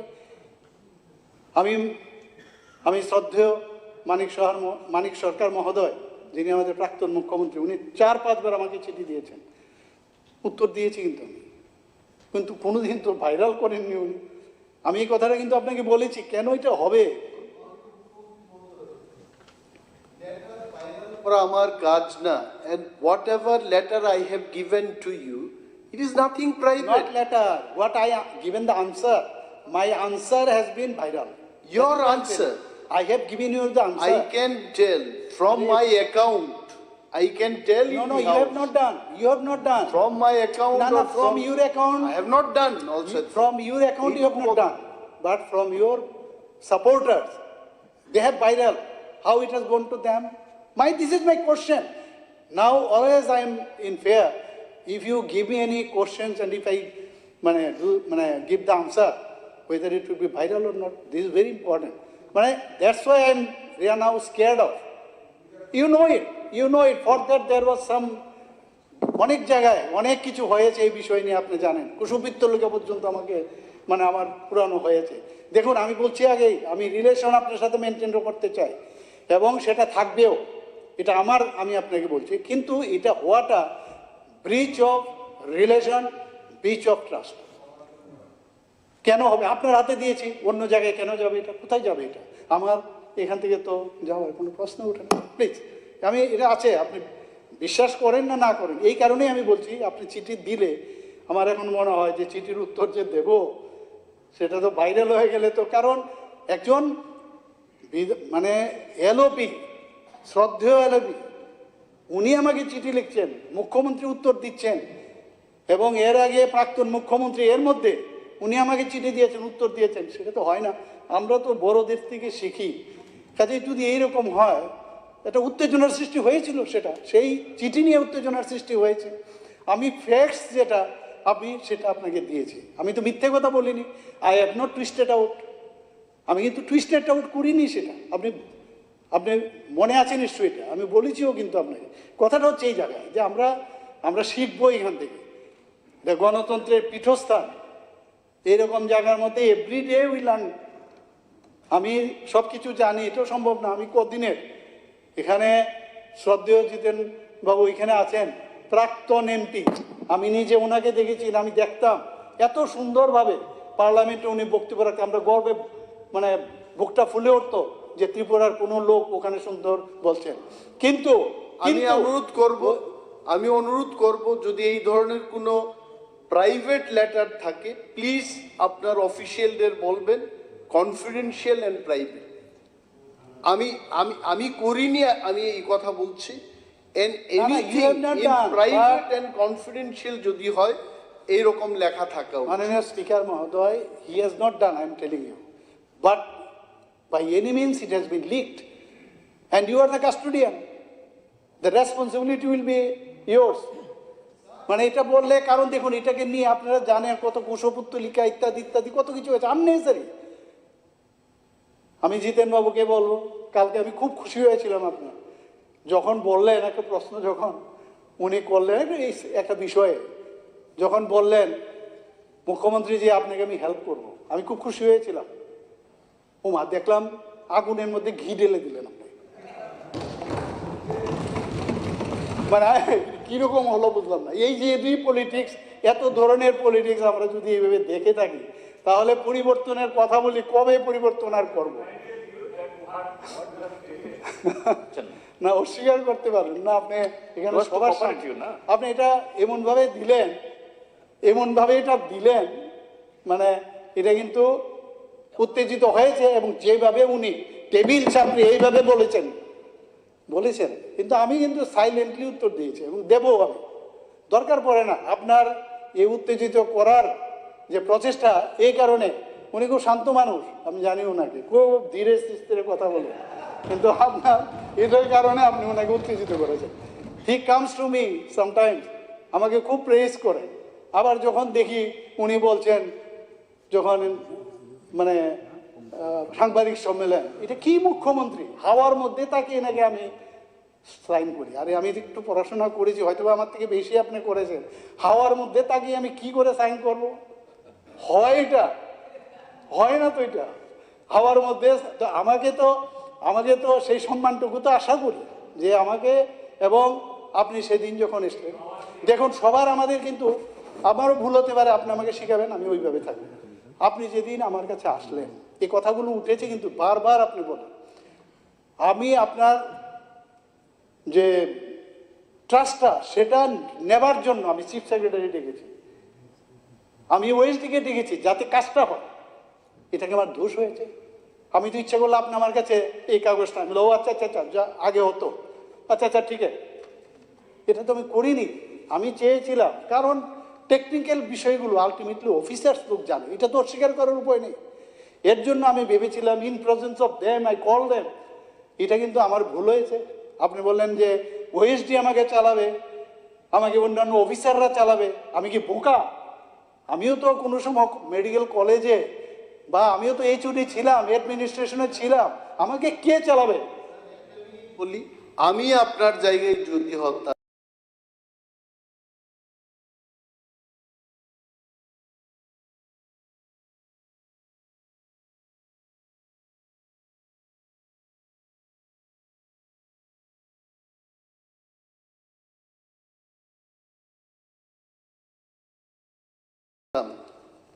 ইফ আই ওয়াজ, কিন্তু এটা আপনার এবং আমার বিষয় না। আমি যদি বলে থাকি যে আকাশের দিকে আপনি চেয়ে থাকেন, তাহলে লেটারগুলো কেন পড়া হলো না? That was the point.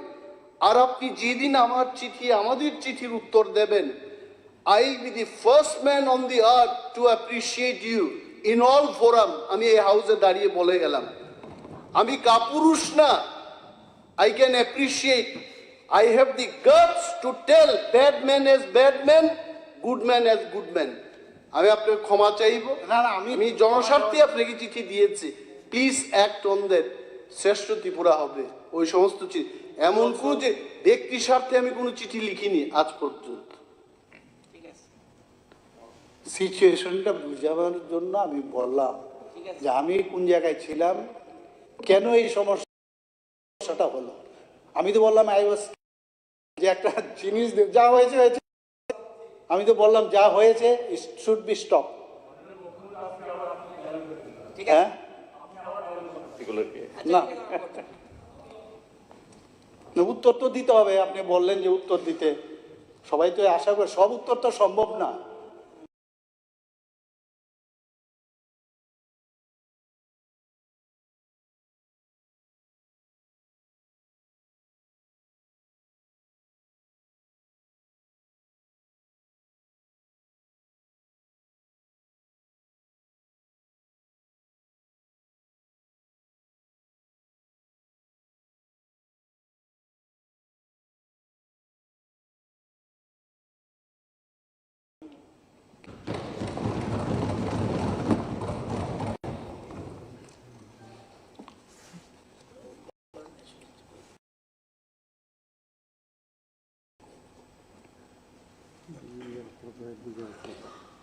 এখানে কথা হয়েছিল mismanagement of IGM and GB hospital, such as malfunctioning of lift, electric instrument, OT room,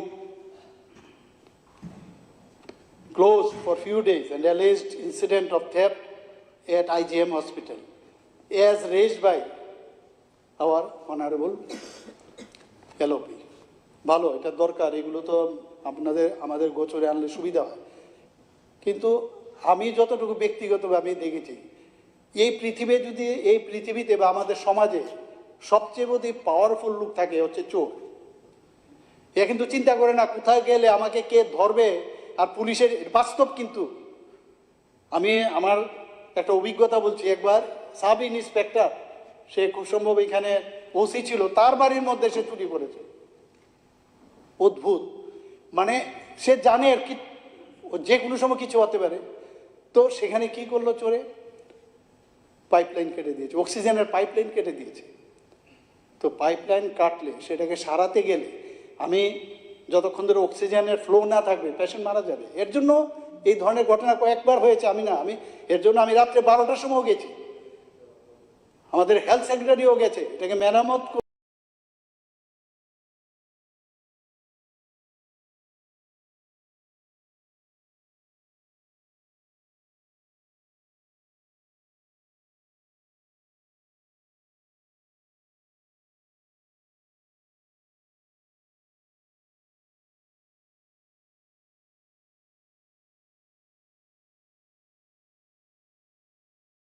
করেছি। ভাগ্য ভালো করছি, করুন, ভালো, এটা আবার ঠিক হয়ে যাবে, এটা আমরা করব। তো সেই কারণেই ঘটনাটা হয়েছে। লিফটের যে বিষয় সেটা আমি বলছি, লিফটে অনেক সময় একটা ওয়েট থাকে, দারোয়ান থাকে, কিন্তু আমাদের যারা বহু লোক আছে যখন একসাথে যে 6 জন, সেখানে 10 জন উঠে গেল। মাঝে মাঝে যান্ত্রিক গোলযোগ হয়, হওয়ার সুবাদে অনেক সময় লিফট অচল হয়। কিন্তু দেখতে হবে লিফটটা কতদিন ধরে অচল এবং তার মেরামত হয়েছে কিনা। এবং আপনাদের অবগতির জন্য আমি জানাচ্ছি মাননীয় স্পিকার মহোদয়, যে এখন দুটোই আমাদের IGM এবং জিবিতে প্রশ্নটা উঠেছিল, দুটো জায়গায় এটা সচল আছে। এখন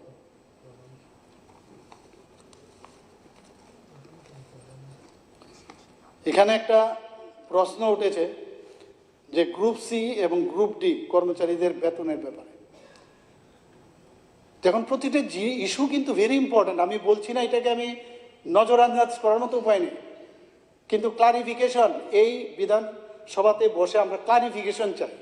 যদি we can satisfy then fine, if we can not satisfy তাহলে উইল বি রেকটিফাইড। সেটাই হচ্ছে বিধানসভাতে আসার মেইন উদ্দেশ্য। We are all representative of the people, আমাদের পিপলের কাছে আমরা দায়বদ্ধতা আছি। সবাই জানি প্রতিটি দেশ ও রাজ্যে যে বাজেট বানানো হয় তা এখানে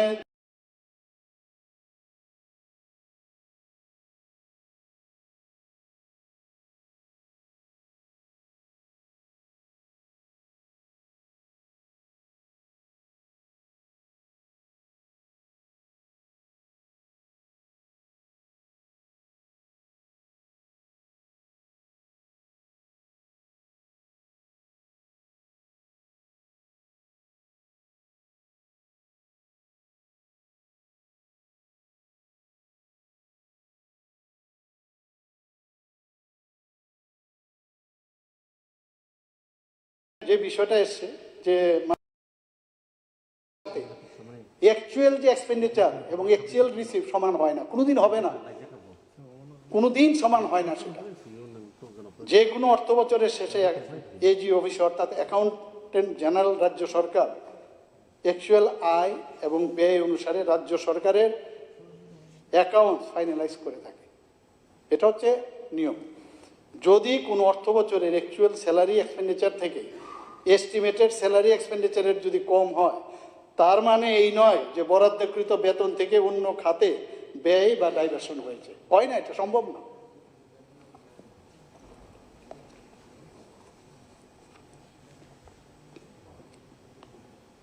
সমগ্র শিক্ষা নিয়ে অনেকেই বলেছেন, আমি সবার নাম আমি বলবো না, ভালো। সমগ্র শিক্ষা নিয়ে আমরাও চিন্তিত, সবাই মিলেই চিন্তিত। দেখুন, extension of different benefits to the teachers of সমগ্র শিক্ষা such as DA, leave allowances, etc. not being given. সমগ্র শিক্ষার শিক্ষক শিক্ষিকাদের সুযোগ সুবিধা প্রদানে রাজ্য সরকার 30/9/21 একটি প্রকল্প তৈরি করে। 1 নম্বর হচ্ছে সর্বশিক্ষার যে সমস্ত শিক্ষক শিক্ষিকা এই ত্রিপুরা টিচার্স এলিজিবিলিটি টেস্ট উত্তীর্ণ হয়েছেন তাদেরকে সম্পূর্ণ সুযোগ সুবিধা দিয়ে নিয়মিত করা হয়েছে।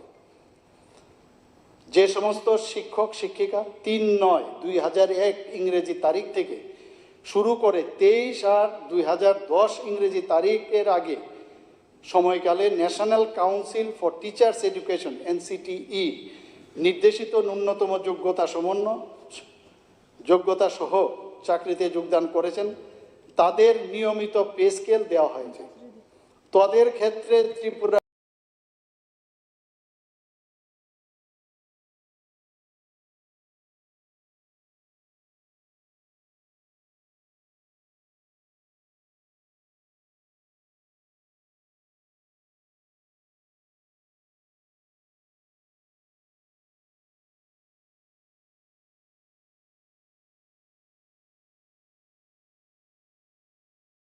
টিচার্স এলিজিবিলিটি উত্তীর্ণ হলে তারা নিয়মিত হবে।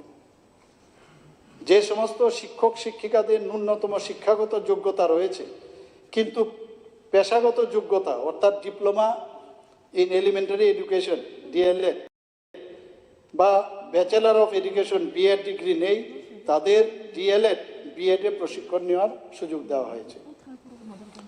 যে সমস্ত শিক্ষিকাদের উচ্চ মাধ্যমিক স্তরে ন্যূনতম শিক্ষাগত যোগ্যতা নেই তাদেরকে national institute of open schooling NIWS এর মাধ্যমে ন্যূনতম শিক্ষাগত যোগ্যতা দ্যাট ইজ 12 পাস উইথ 50% আর 45% হচ্ছে রিজার্ভ ক্যাটাগরি, সেটা যদি অর্জনের সুযোগ তাদের দেওয়া হয়েছে। এই ন্যূনতম শিক্ষাগত যোগ্যতা অর্জনের পর তাদের পেশাগত যোগ্যতা অর্জন করার এবং পরবর্তীকালে টিটেট উত্তীর্ণ হওয়ার সংস্থান রাখবে। এইগুলো লাগবে, এছাড়া হবে না, দেওয়া যাবে না, কোর্টে চলে যেতে হবে।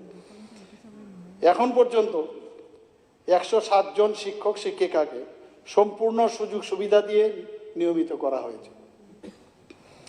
214 জন প্রাথমিক শিক্ষক শিক্ষিকা এবং 2408 জন উচ্চ প্রাথমিক শিক্ষক শিক্ষিকাকে নিয়মিত ব্যতিক্রম পে স্কেল দেওয়া হয়েছে কিন্তু নিয়মিত করা হয়নি। এখানে অনেক মাননীয় সদস্যরা বলেছেন অবস্থাটা দেখতে হবে, যে আসল ঘটনাটা কি জানতে হবে। আমরা তো দিতে চাইছি কিন্তু এইসব টেকনিক্যাল বিষয় যদি ক্লিয়ার না হয় কোনো অবস্থা আপনিও পারবেন না, দিতে পারবেন না সেটা।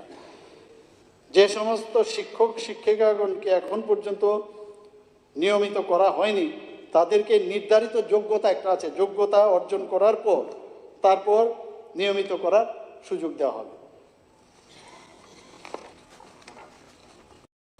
লিভের বিষয়ে এখানে উত্থাপন করা হয়েছে। সর্বশিক্ষাযুক্ত শিক্ষক শিক্ষিকাদের যে সমস্ত ছুটি ছাটা দেওয়া হয় তা নিম্নরূপ: ক্যাজুয়াল লিভ বছরে 12টা, স্পেশাল লিভ বছরে 10 দিন, সেটা আনলিভের পরিবর্তে। ম্যাটারনিটি লিভ 180 দিন, প্যাটারনিটি লিভ 7 দিন, commuted leave on medical ground বছরে 5 দিন, এক্সট্রা অর্ডিনারি লিভ বছরে 20 দিন, গ্যারান্টি লিভ 21 দিন, চাইল্ড কেয়ার লিভ এখনও এটার বিবেচনাধীন আছে। তো সেই জিনিসগুলো আমরা তো এরা তো আমাদেরই সব ছেলে মেয়ে, আমরা কেন চাইবো ওদের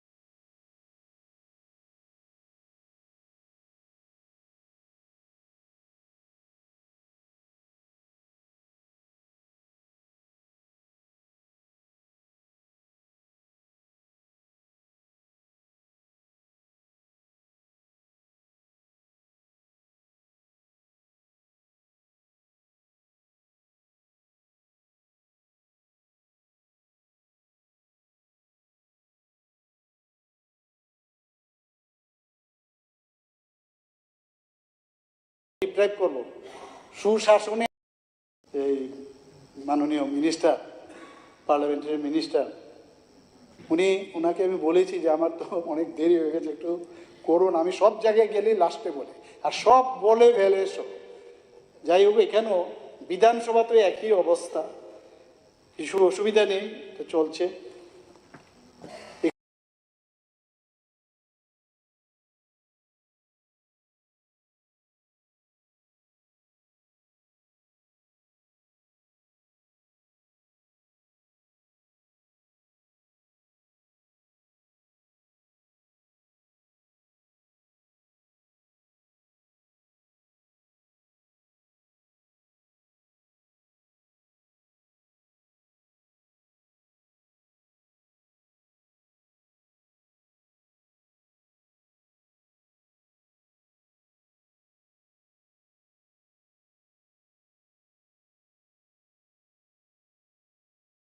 এখানে আপনি কালকারের অধীনে বিদ্যালয়গুলিতে পিজিটি সঙ্গীত শিক্ষক নিয়োগের জন্য দপ্তর ইতিমধ্যে রাজ্য অর্থ দপ্তরে 396টি নতুন শূন্যপদ সৃষ্টির জন্য একটি প্রস্তাব পাঠিয়েছে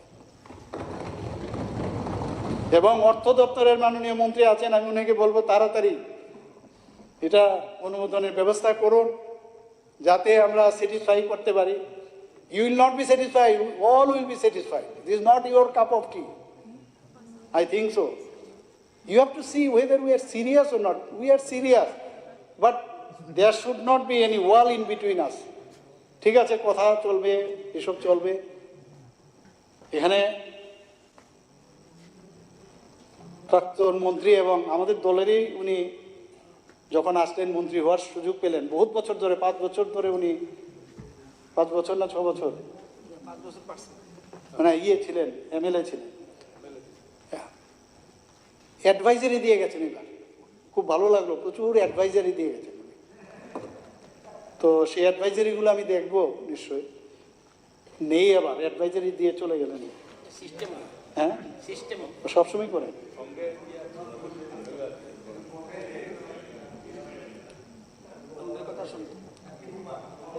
তো টিচার্স রিক্রুটমেন্ট বোর্ড এর মাধ্যমে অনুমোদিত নতুন পদগুলো অবশ্যই পূরণ করা হবে।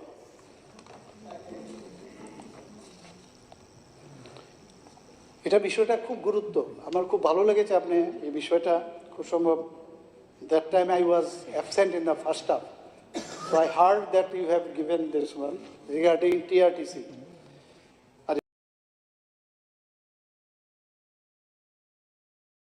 TSR 6 জন TSR কর্মীকে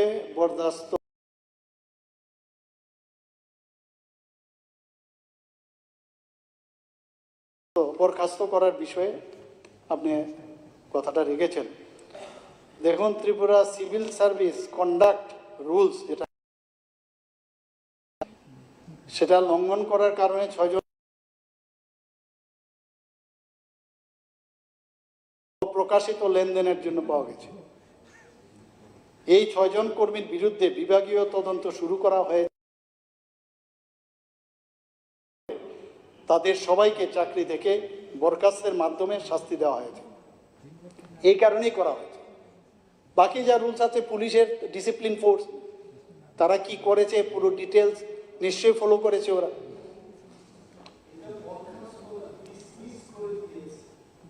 আমার কাছে যা একদম আমি বলছি ডিসমিস, বিকজ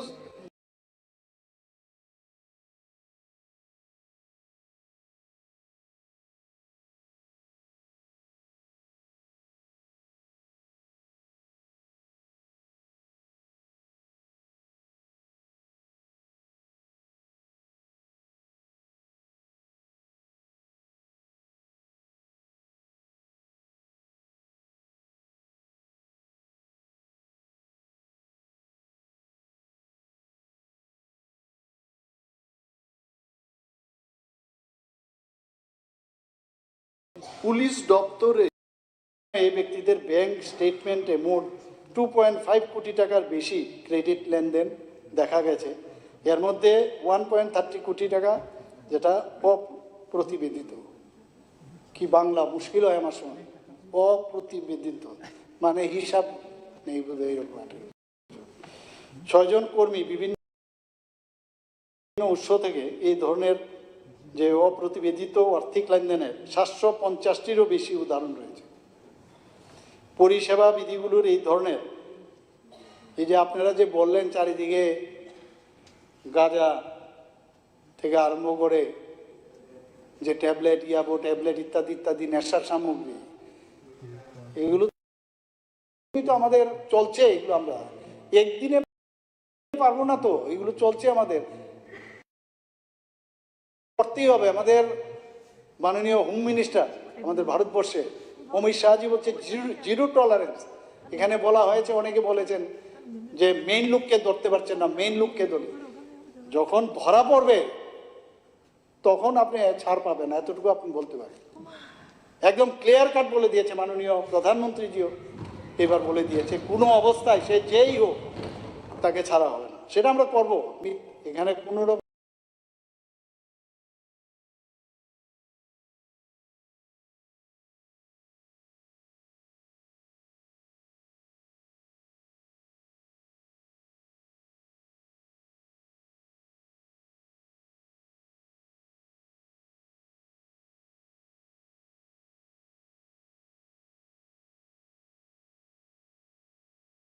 ঠিক নয়, এর জন্য এটা হয়েছে।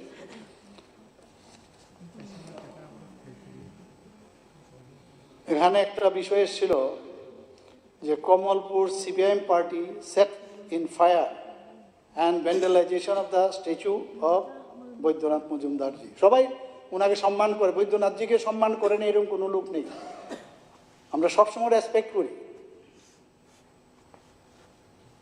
কিন্তু আমার কাছে যে রিপোর্ট এসেছে যে ঘটনার পরে ওখানে শ্রীরঞ্জন দাস সেক্রেটারি সিপিআইএমের, উনি বোধহয় একটা এফআইআর করেছেন, এবং সেই পরিপ্রেক্ষিতে পুলিশ আমি বলে দিয়েছি এইসব জায়গার মধ্যে কোনো অবস্থায়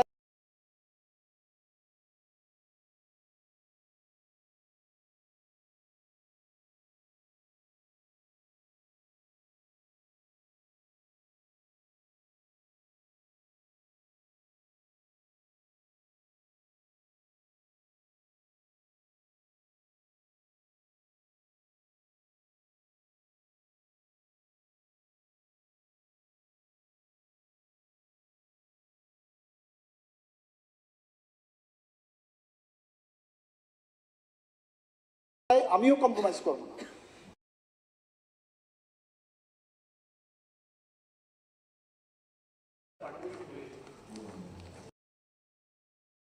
সেটা তো আমি বললাম, তো পার্টি অফিসটা। আরেকটা বিষয় ছিল পশ্চিম ত্রিপুরা জেলার অন্তর্গত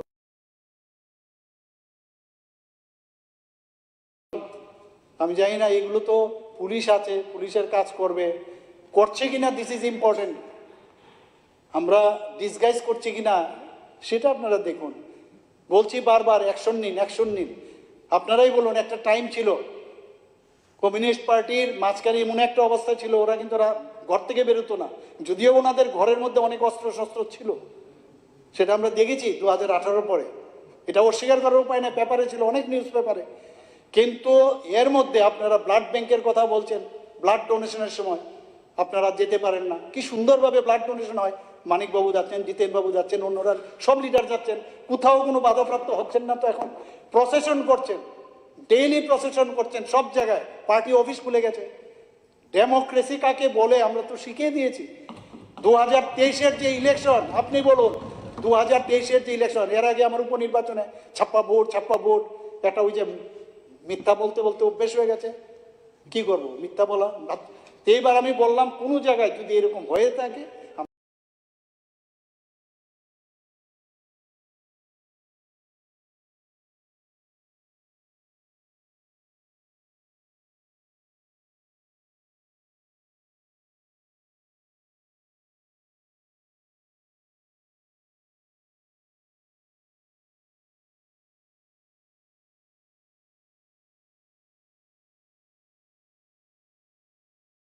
আমরা এই জায়গায় যাব না। ভালো দেখতে, এটা করতেই হবে, মাঝে মাঝে আমরাও হাসবো, এগুলো হয়। আমি এর জন্য দোষ দিইনি। আমি জিতেনবাবু, আমি নিজে আমি ফিনিশ করে দিই একটু। জিতেনবাবু, আমি নিজে অনেক জায়গায় বলেছি, আমার খুব ভালো লেগেছে যেদিন আমি ডেলি যেতাম বক্সনগর থেকে ধনপুর হয়ে আমি ফিরছি সন্ধ্যা, আপনি কি সুন্দরভাবে এই স্ট্রিট কর্নার করে আপনি কথা বলছেন। একবার আমার ইচ্ছে হচ্ছিল নেবে আপনার সাথে হ্যান্ডশেক করি, সত্যি বলছি, মনের থেকে বলছি যে হ্যান্ডশেক করছেন, যে আপনি আরামসে ওখানে নির্বাচন প্রক্রিয়া আপনি আছেন, কোথাও একটা ঢিলও আপনাকে ছড়িনি কিন্তু। আর সেখানে আপনি যদি বলেন যে এই অবস্থা হচ্ছে, এটা হবে বলবেন, আপনারা সবাই বলবেন, কিন্তু এরকম একটা ঘটনা আশ্চর্য। আমাদেরকে বলা হয় কি মুসলমান বিরোধী, বলতো না? আর এইবার রেখে দিয়েছেন 62% উপরে মুসলিম, সেখানে জামানত বাজেয়াপ্ত হয়ে গেছে। আমি নিজে গেছি, বহু মুসলিম যাদের মসজিদ মানে বহু জায়গায় আমি গেছি, তারা বিশ্বাস করেছে সবকা সাথ, বিশ্বাসের যে বিষয়টা না সেটা নিতে পেরেছি আমি। এবং আমি কে, I am the representative of the Bharatiya Janata party. মোদিজির জন্য জিতেছি, গায়ের জোর, কোনো বারবার বলেছি ওকে, ওর তো এমনি একটু তোকে বারবার বলেছি একটা কথা, যদি ধনপুরের কথাই বলুন, যেখানে আমরা 3,500 ভোটে জিতি, 18,000 ভোটে জিতলাম, তো এটা কি হয়? আমরা তো করছি, আমাদের হেল্প করুন, আপনারাও আসুন। শুধু আপনি এটাই বলুন, ঠিক আছে, আপনার কথা আপনি রাখবেনই, আপনার ডিফেন্স আপনি করবেন, যে এই রেজাল্টে আপনি অন্তর থেকে খুশি হয়েছেন। শুধু এটুকুই বলুন না, আপনি বলুন, আমি চ্যালেঞ্জ করবো না, আপনি শুধু বলুন আমি রেজাল্টে অন্তর থেকে খুশি, আমরা এটাই শুধু শুনবো। ঠিক আছে, মাননীয় মুখ্যমন্ত্রী মহোদয়, ওয়ান সেকেন্ড, এটা রেকর্ডে আছে বাদলবাবু এবং অগরদেবরবাবু কত হাজার ভোটে জিতেছিলেন, তখন কি আপনি মানসিক সন্তুষ্ট হয়েছিলেন? বাদলবাবুর ঈশ্বরমুখে আর ঠিক আছে, যেদিন ও কালকে হয়তো আবার অন্যদিকে চলে গেলেন। আমি আই রেসপেক্ট ইউ, প্লিজ। আপনি বলছেন চেয়ারকে শিবাবতে চেয়ার, ঠিক আছে, আমি অন্য কিছু বললাম না, আমি কিচ্ছু বলবো না। ঠিক আছে,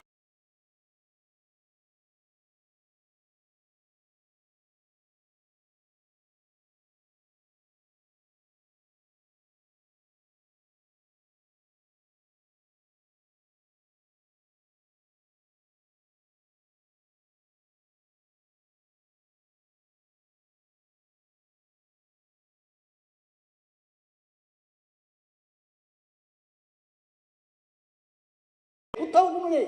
মাননীয় মুখ্যমন্ত্রীর আনন্দে আমরাও আনন্দিত, কিন্তু আবার যেহেতু নির্বাচনের কথা বলছেন, এডিসির ভিলেজ কমিটি ইলেকশন আর ওই বাই ইলেকশনের কথা একটু বলে আমাদের আরো আনন্দিত করুন। নিশ্চয়ই দেবো, নিশ্চয়ই দেবো, আছে, আমি ম্যাটেরিয়াল রেখেছি, আমি বলবো, নিশ্চয়ই বলবো, কিন্তু এটাকে স্পোর্টিংলি নেবেন, সত্যটা সত্যভাবে নেবেন, এটাই আশা করি। এখানে খয়ারপুর বাইপাসের একটা ঘটনা হয়েছে শুনলাম,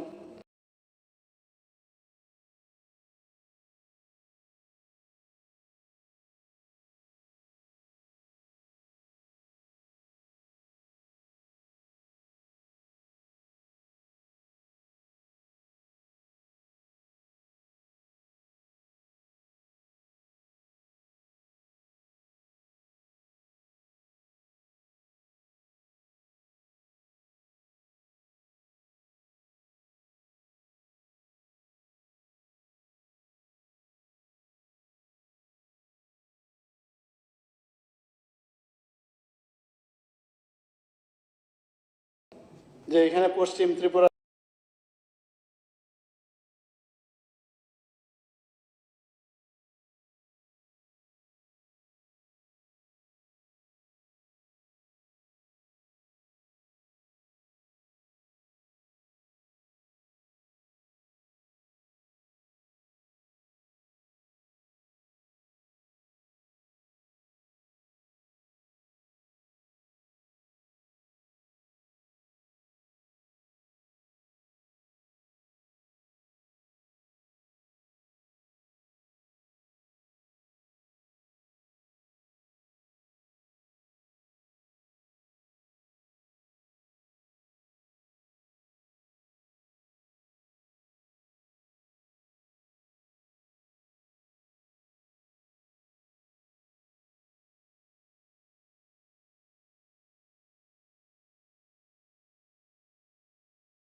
হবে, সমস্ত লোক বাইরের থেকে আসবে। আমি মেয়র সাহেবকে ফোন করলাম যে এটা কি সত্যি,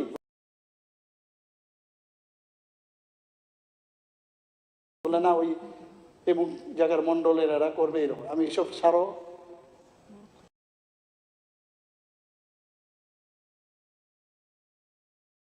দিয়েছি কিনা, বুক করেছি কিনা, বলো হ দাও, দিয়ে দিয়েছে।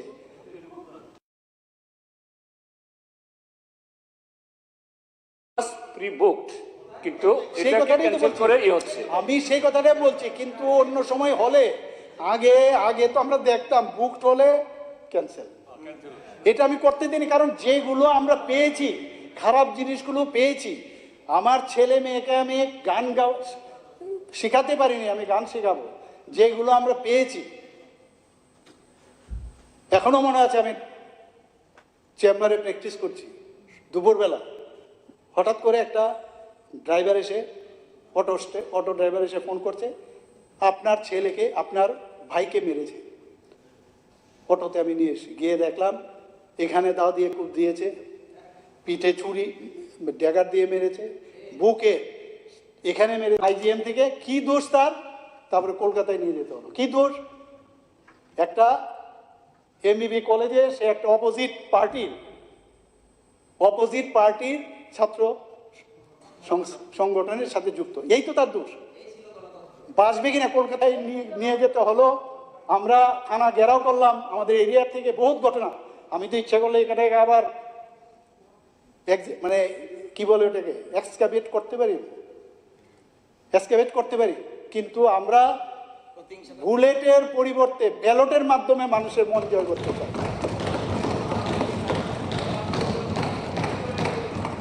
করবো না এগুলো। আমি জানি আপনারা যেদিন আসবেন আমরা থাকবো না কেউ, বলছি তো। আরে মানুষ আতঙ্কে আছে বারবার।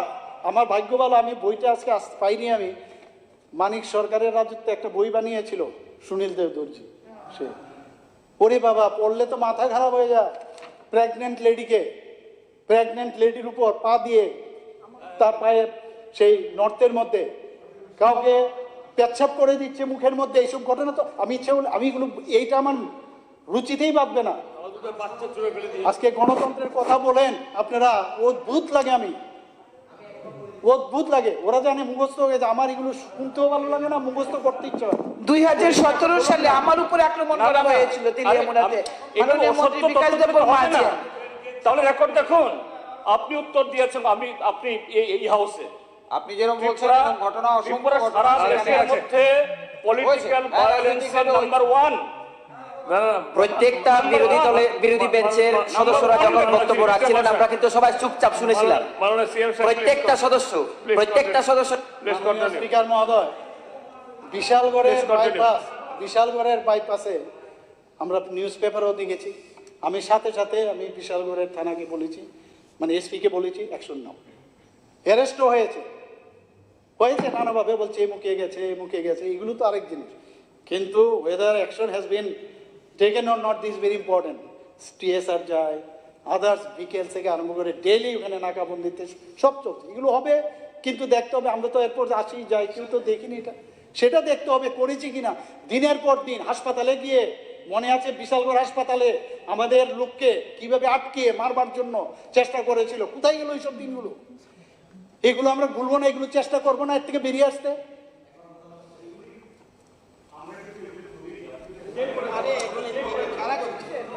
ঠিক আছে। তাহলে যদি স্যার এভাবে এগুলি আমরা বলিনি, না এই আগরতলা শহরে বেলার মাঠে দিন দুপুরে হলো হয়েছে আপনার গ্রেপ্তার। প্লিজ জিতেন বাবু, প্লিজ মাননীয় মুখ্যমন্ত্রী, প্লিজ বলুন কোনটার বলছেন?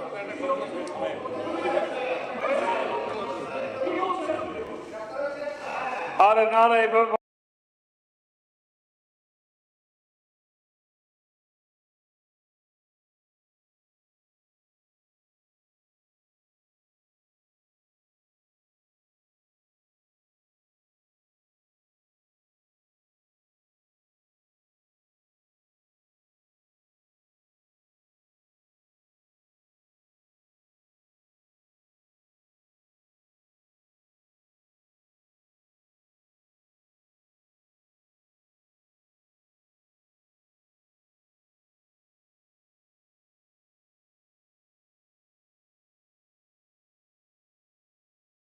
বলবেন না প্লিজ প্লিজ 24/7 3টি নাগা স্থাপন করা হয়েছে। বেশি বললাম না।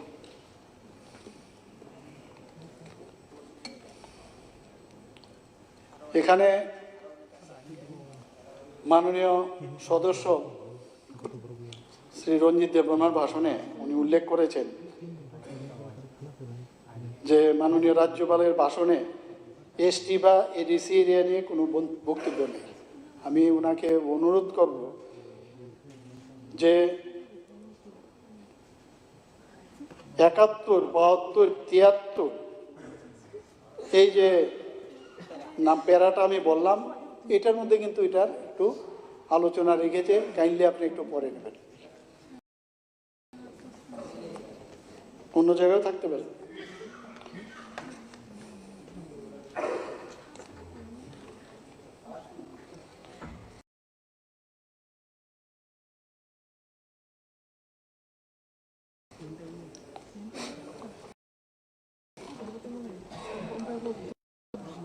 শিক্ষা নিয়ে শিক্ষামন্ত্রী আপনারা বলছেন আমার শুনতেই হবে, কিন্তু আমি অনেক কিছু আপনাদের থেকে কিন্তু শিখেছি, কারণ আমার সেই অভিজ্ঞতাও নেই কি করা উচিত কি না। যতটুকু চেষ্টা করছি এভরিডে পড়ার চেষ্টা করছি, বোঝার চেষ্টা করছি, আপনাদের থেকে শিখছি, আবার এটাকে আধিকারিকদের থেকে আমি শিখছি যে কিভাবে গুণগত শিক্ষা দেওয়া যায়, সেই চেষ্টা আমরা করছি। এবং সেটা মাননীয় প্রধানমন্ত্রীজির এটা ফার্স্ট ক্রাইটেরিয়া। উনি বারবার বলছেন আগামী দিনে নলেজ যার হাতে থাকবে তারাই এই দেশকে চালাবে। প্রপার নলেজ, গুণগত শিক্ষা আমরা দেব। একটু আগে এই বিষয়ে কথা হয়েছে, এটাকেও ব্যঙ্গ করা হয়েছে। একদিকে বলা হয় যে বিভিন্ন এখানে এডুকেশন হাব করবে, মেডিকেল হাব করবে, আবার অনেক সময় দেখা যায় যে তথ্য এটা বলছে, আবার যখন দেখা যায় যে তথ্যর কথা বলা হয়, তথ্য ঠিক আছে, ফিল্ডে কি কিন্তু অন্যরকম। এই যে অদ্ভুত এক অবস্থার মধ্যে আমি কোনটা আমি মানে এখান থেকে নিয়ে যাব আমি বুঝতে পারছি না। আমি তো দেবো তো পরের কথা। কাজে এগুলো কিন্তু আমাদের মনে হয় এটা পরিবর্তন করা দরকার। নিজেদের মধ্যে আলোচনা হয়েছে। আনন্দনগরে টেকনো ইন্ডিয়া বিশ্ববিদ্যালয়, ধর্মনগরে আর্যভট্ট আন্তর্জাতিক বিশ্ববিদ্যালয়, এই দুটি বেসরকারি বিদ্যালয়ের স্থাপন আমরা অনুমোদন এই বিধানসভা থেকে দেওয়া হয়েছে। 2022-23 শিক্ষাবর্ষ থেকে এখানে বলা হয়েছে একটাও হয়নি। এটা কিন্তু খুব দারুণ, কোনো কাজই হয় না। কোনো জায়গায় গেলে, হসপিটালে গেলে বলবে যদি কোনো কারণে একটা একদিনের জন্য তুলোটা পাইনি, এখানে তুলা নাই, ব্যান্ডেজ নাই, কিচ্ছু নাই, ওষুধ নাই, আর বাকি পেশেন্টগুলো যে ভালো হয়ে যাচ্ছে, আমি যে এটা তাদের এগেনস্টে বলছি, ওখানকার যারা স্বাস্থ্যকর্মী ডাক্তারদের অপমান করি আমরা। কোভিডের সময় যেভাবে ডাক্তাররা পরিশ্রম করেছে, মারা গেছে বহু লোক, তাদেরকে আপনি অসম্মান করছেন। একটু ওদেরকে একটু সম্মান দিয়ে কথা বলো। যেভাবে ওরা কাজ করে, ঠিক আছে, প্রাইভেট প্র্যাকটিস করে এমনভাবে আমাদের এখানে অ্যাডভাইজারি যে একটা দিয়ে গেছে, খুব সুন্দর একটা অ্যাডভাইজারি দিয়ে গেছে।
এর আওতায় আনা হয়েছে। আমাদের মাননীয় মন্ত্রী বাহাদুর, উনি শিক্ষামন্ত্রী ছিলেন তখন, রতনবাবু, ওনার সময় সেটা শুরু হয়েছিল। মাননীয় প্রধানমন্ত্রী যেটা ইনোগ্রেশন করেছিলেন। বিদ্যাজ্যোতি প্রকল্পের সিবিএসসির অন্তর্ভুক্ত 125টি বিদ্যাজ্যোতি বিদ্যালয়ের জন্য গত 21শে জুলাই 2023 থেকে বিদ্যা দর্পণ ড্যাশবোর্ড চালু করা হয়েছে। 2023-24 সালে 812টি বিদ্যালয়ে স্মার্ট ক্লাসরুম চালু করা হয়েছে।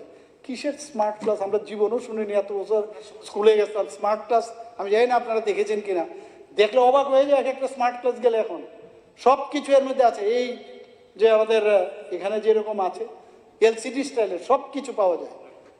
এটা ছবি আঁকতে হয় না, যে কোনো আপনার 3 ডাইমেনশনালে আপনি দেখতে পারবেন। একজন ফিজিওলজি পড়তে গেলেন, কারোর চেহারা বা তার বডি, তার সেন্ট্রাল নার্ভাস সিস্টেম দেখবেন। কত লাভ হচ্ছে গুণগত।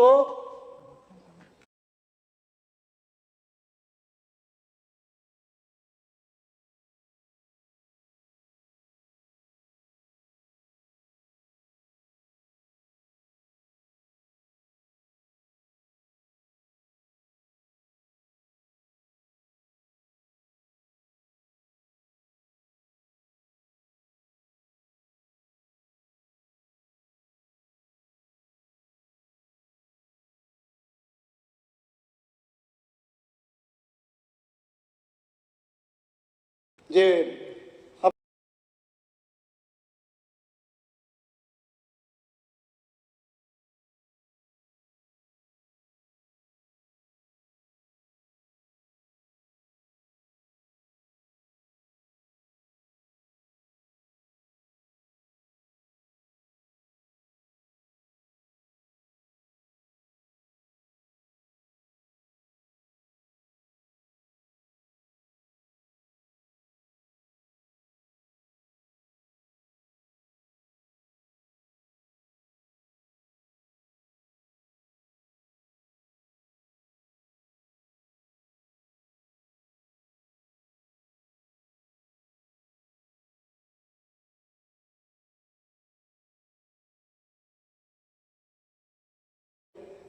আনন্দ, তুমি তো অনেকদিন ধরে রাজনীতি করো,